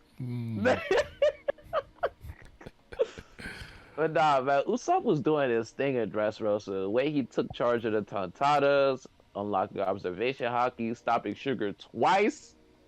Like, man. And then he left Dressrosa with a $200 million bounty? Dog. Remember how hyped we were when Luffy got $100 million? And Usopp shoots straight up to $200 million. Yeah, like, I man, went respect crazy. him. I said, bro, That's my sniper. we adding zeros? Yeah, he's the one. The one, yeah. Usopp. I like. You know me. I'm a Usopp. I think we all like Usopp here. Who's left at least? We all like Usopp. So I don't think we're gonna get any pushback. It was a great moment for him. I loved it. I do have to point out that one thing I really did appreciate about Dressrosa and stuff was that learning that hockey wasn't infinite. It was finite. And I really, I'll segue into that with this, unless you have something else to say after, and you ruined my segue. But what I also really liked too was when Luffy was going crazy and everybody was shocked. Law was just like, bro, he's using so much hockey, like he could just tell, like, what the fuck, like he's gonna burn out. Then I remember when like Dofi seemingly goes down that first time. And everyone's like, yeah, we did it, we're good. And both Law and Luffy are like, nah, the cage didn't go away. It's not over. One more attack. I was like, okay, bet. And then I think that's a probably a good segue into the birdcage, having to defeat I guess from what we know, defeating him or knocking him out is the only way to stop the birdcage. We've seen it used in 2 situations, I believe. In a flashback where Roshinante, I think, passes away, when we see DS Drake and stuff and his dad or whatever it was. I think that's one time we see it. But I don't remember how they get out of that or escape it. I don't remember. But in Dressrosa... Go ahead. I was going to say, he enacted the birdcage because the Ope no Mi went missing. And then after that, there was a chance of the deal getting leaked because the Marines were on the island. So he got the birdcage to trap them niggas in there. And then he had to find Corazon. So then after he found him and killed him, that's when he fucking undid it. Oh wait, sorry. You asked me, does it bother me that you have to use hockey since then? I thought that's it before then. I don't know if you had an opportunity. I don't actually. You know what? Maybe. I haven't thought about it until now. It's pretty strange, but I'm trying to think if he's really had an opportunity. I guess maybe with ulti or something. I don't know, but I think he'll get his opportunity to snipe with observation. But yeah, strongest move, like it's easily one of those things where, like, I've always known, like, I'm like, why can nobody stop this thing? Meteors, everyone's pushing him back. It's not working. Got an Admiral here. Like, you have to knock out Doflamingo. And like, I like low key want to say Isha was kind of like playing tickle butt a bit because he had a point to prove, but I'm like, I think there would have came a point where I'm like, bro, like, it's closing in, like, the island is gone, like, bro, can you stop this or not? Like, I don't know. It's easily the weirdest thing to think about. Like, that move, like, is kind of busted. Like, I don't know, bro. Like, I don't know. I was saying the same thing because I was also wondering, like, bro, there's like Fujitora, bro. You should be able to get out of this, right? Like, logically speaking. He like, signed with a meteor. It didn't work. And I'm like, maybe that's all he had. I don't know. But I feel like Morel could escape through the ground, the clay. yeah, and that's shit. what I'm about to say. You gotta go under it. Yeah, That's yeah, the only Yeah, way he out. called him Morel again. Morley. But no, it's just so strange to me. Who the like, fuck I is don't Morel? understand. Oh, that's Deep Purple from fucking Hunter. Hunter. My bad. That's my favorite character though. So from that show, so he'd be smoking that good. I don't understand why the attack is so strong and, like, what purpose it serves, because we've never seen it finish. So, like, when he fucking encloses you in it, does it crush you to death? Does I think it touch slices you. I Like, think it slices you. is he gonna be in it too? Like, does he like open a door for himself and just walk out while he watches you get crushed? Like, Does he? I just don't get it. Does he turn? It Does he? doesn't make Does he sense. turn 2D like Mario Paper Mario Thousand Year Door and just go through the crack? Like, what does he do? Like, for real though, could he make a personal one for me? Like, does it have to be that big? Does it have to be island level? Can he make a personal bird cages for like one person? Like, just like trap you in like a smaller one and it just creeps in and kills you? Like does so it many always have to questions. be that big, or like what? I don't understand. It's such a weird writing decision, honestly, to have all those strong fighters in Dressrosa, and then they can only all push you back combine for- their resources to push it back, and they only stopped it for 1 second. Huh? That's crazy. Like, I don't get it. We have admirals on the island, nigga. What do you And then, mean? hold on. And then also like adding in subcontext from like in Wano with Kaido saying about hockey being superior to devil fruits. It's like, so how come nobody can use hockey to make this, to get through this then? Like what was going on here? Can he? Ah, Can he? that reminds Can me. he hockey up the bird cage? That too. Because if it's not it's only Sabo surviving, That you was Logia, just he's the Gucci. you just phase through it. Sorry, go ahead, man. Is the bird? Oh yeah, go ahead. Pat. I was gonna say that because I was just thinking about Kinemon and Kanjuro hockeying up. I vividly remember this. They both hockeyed up. I saw them armament up to stop the birdcage, Didn't Zoro and I do it just too? remembered. Yeah, Zoro did as well. I remember now. Kanjuro was one of the objectives of Dressrosa. They came to Dressrosa to pick up Kanjuro, and in hindsight, it should have been fucking obvious that this nigga was the traitor, because he was just in Dressrosa chilling.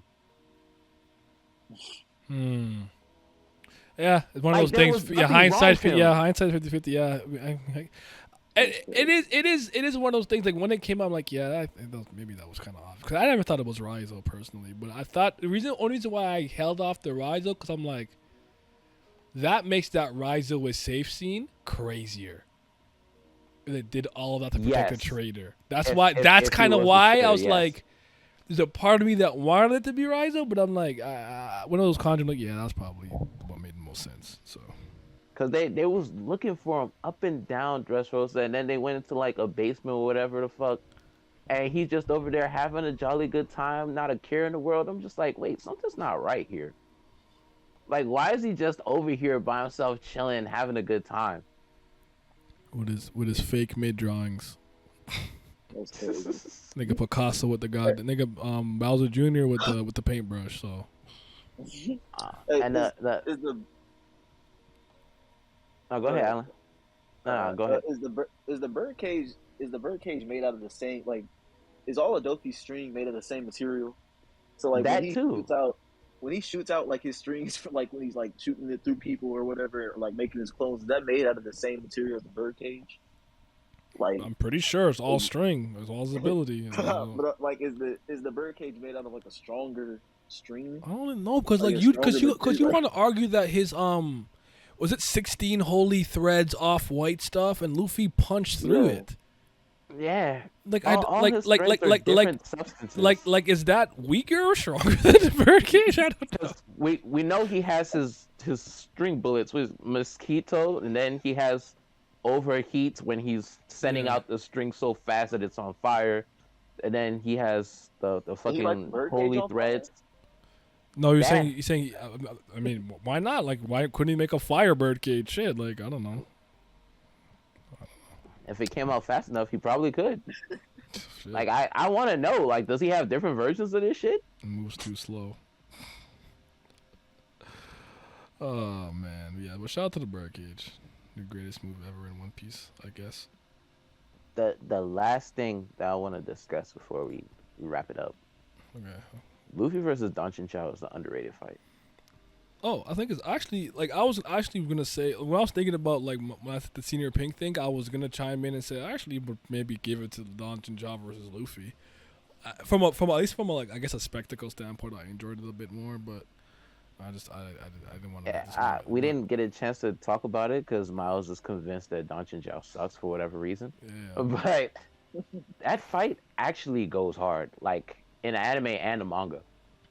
I also was gonna throw in. I like it in the episode of Sabo. Yes, it like no matter how many times I see it, I'm always impressed because, first of all, he's like Garb's grandson. You must pay for the sins to your grandfather. I'm like, nigga, what? Like Luffy does not have shit to do with that. What are you on? I'm like, bro, But you have to fuck with me because he mixed you, bro. Take it up with him.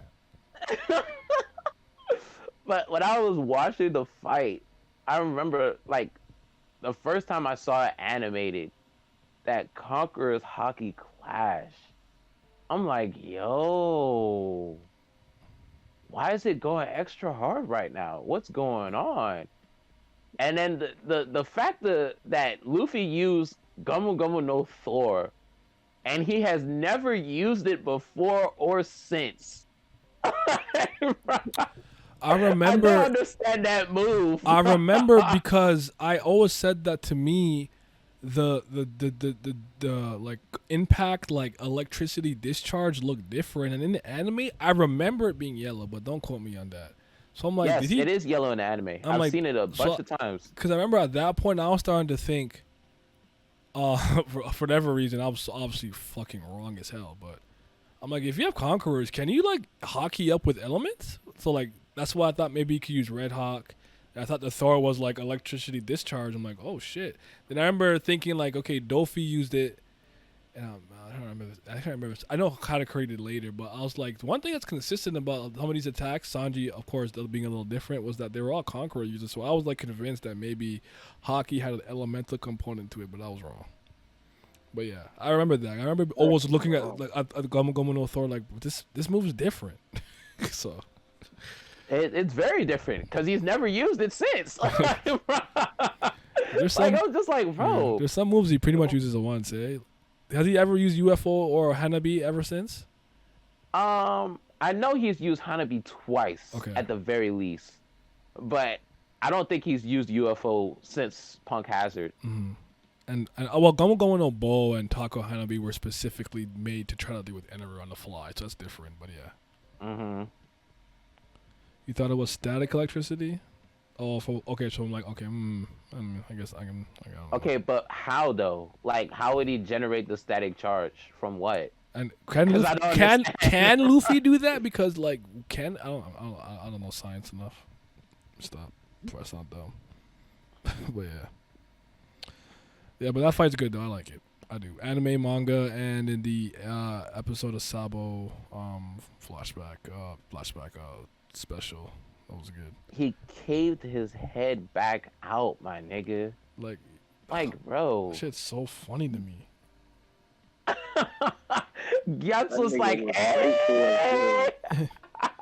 like his coney ass head just broke the thing in half super easily. So, all right, give me your scores. All right, so I know Dressrosa is very long, and it has a lot of lows, but the highs, oh my god, the highs, they're still some of the best in One Piece to this day. I cannot in good faith give it anything lower than a 9. Oh shit. The highs are just crazy. Like, it's insane. You guys in chat can give me a score too. What's your score, Alan? Mine's a 7. I was actually gonna also give it a 9, but because I had a different experience with Dressrosa. I wasn't week to week yet, so I was binging the anime. Mm-hmm. So for me, it wasn't as long or badly paced as it was for everybody else. Okay. So yeah, I'm also give it a 9. Only 2 things I don't like about Dressrosa is the pacing and the fact that my niggas was split up, because this was the start of me not seeing Sanji for 3 whole years in real time. That shit kind of hurt. Kinemon looking like Doflamingo makes it a 8. 7.5. Give Pat a 5 out of 10. Why you gotta get 5 out of 10, man? What I do? Patreon gang. I want to say thank you to my certified BAM lovers. The Brillet gang out here. Gotta say thank you to the Priest of Fire, but especially the fifth Zen God. Shout out to Sunny Kathapali, Simi, shout out to your body, Scobe, Revenant, Miles, Lucky Roo, Chris, Cayenne, Irene Sharda, Triss, David Langstaff, Childish Nujabes, Bloody Winters, Alan, and my boy Abdel. Your support is greatly appreciated. Thank you.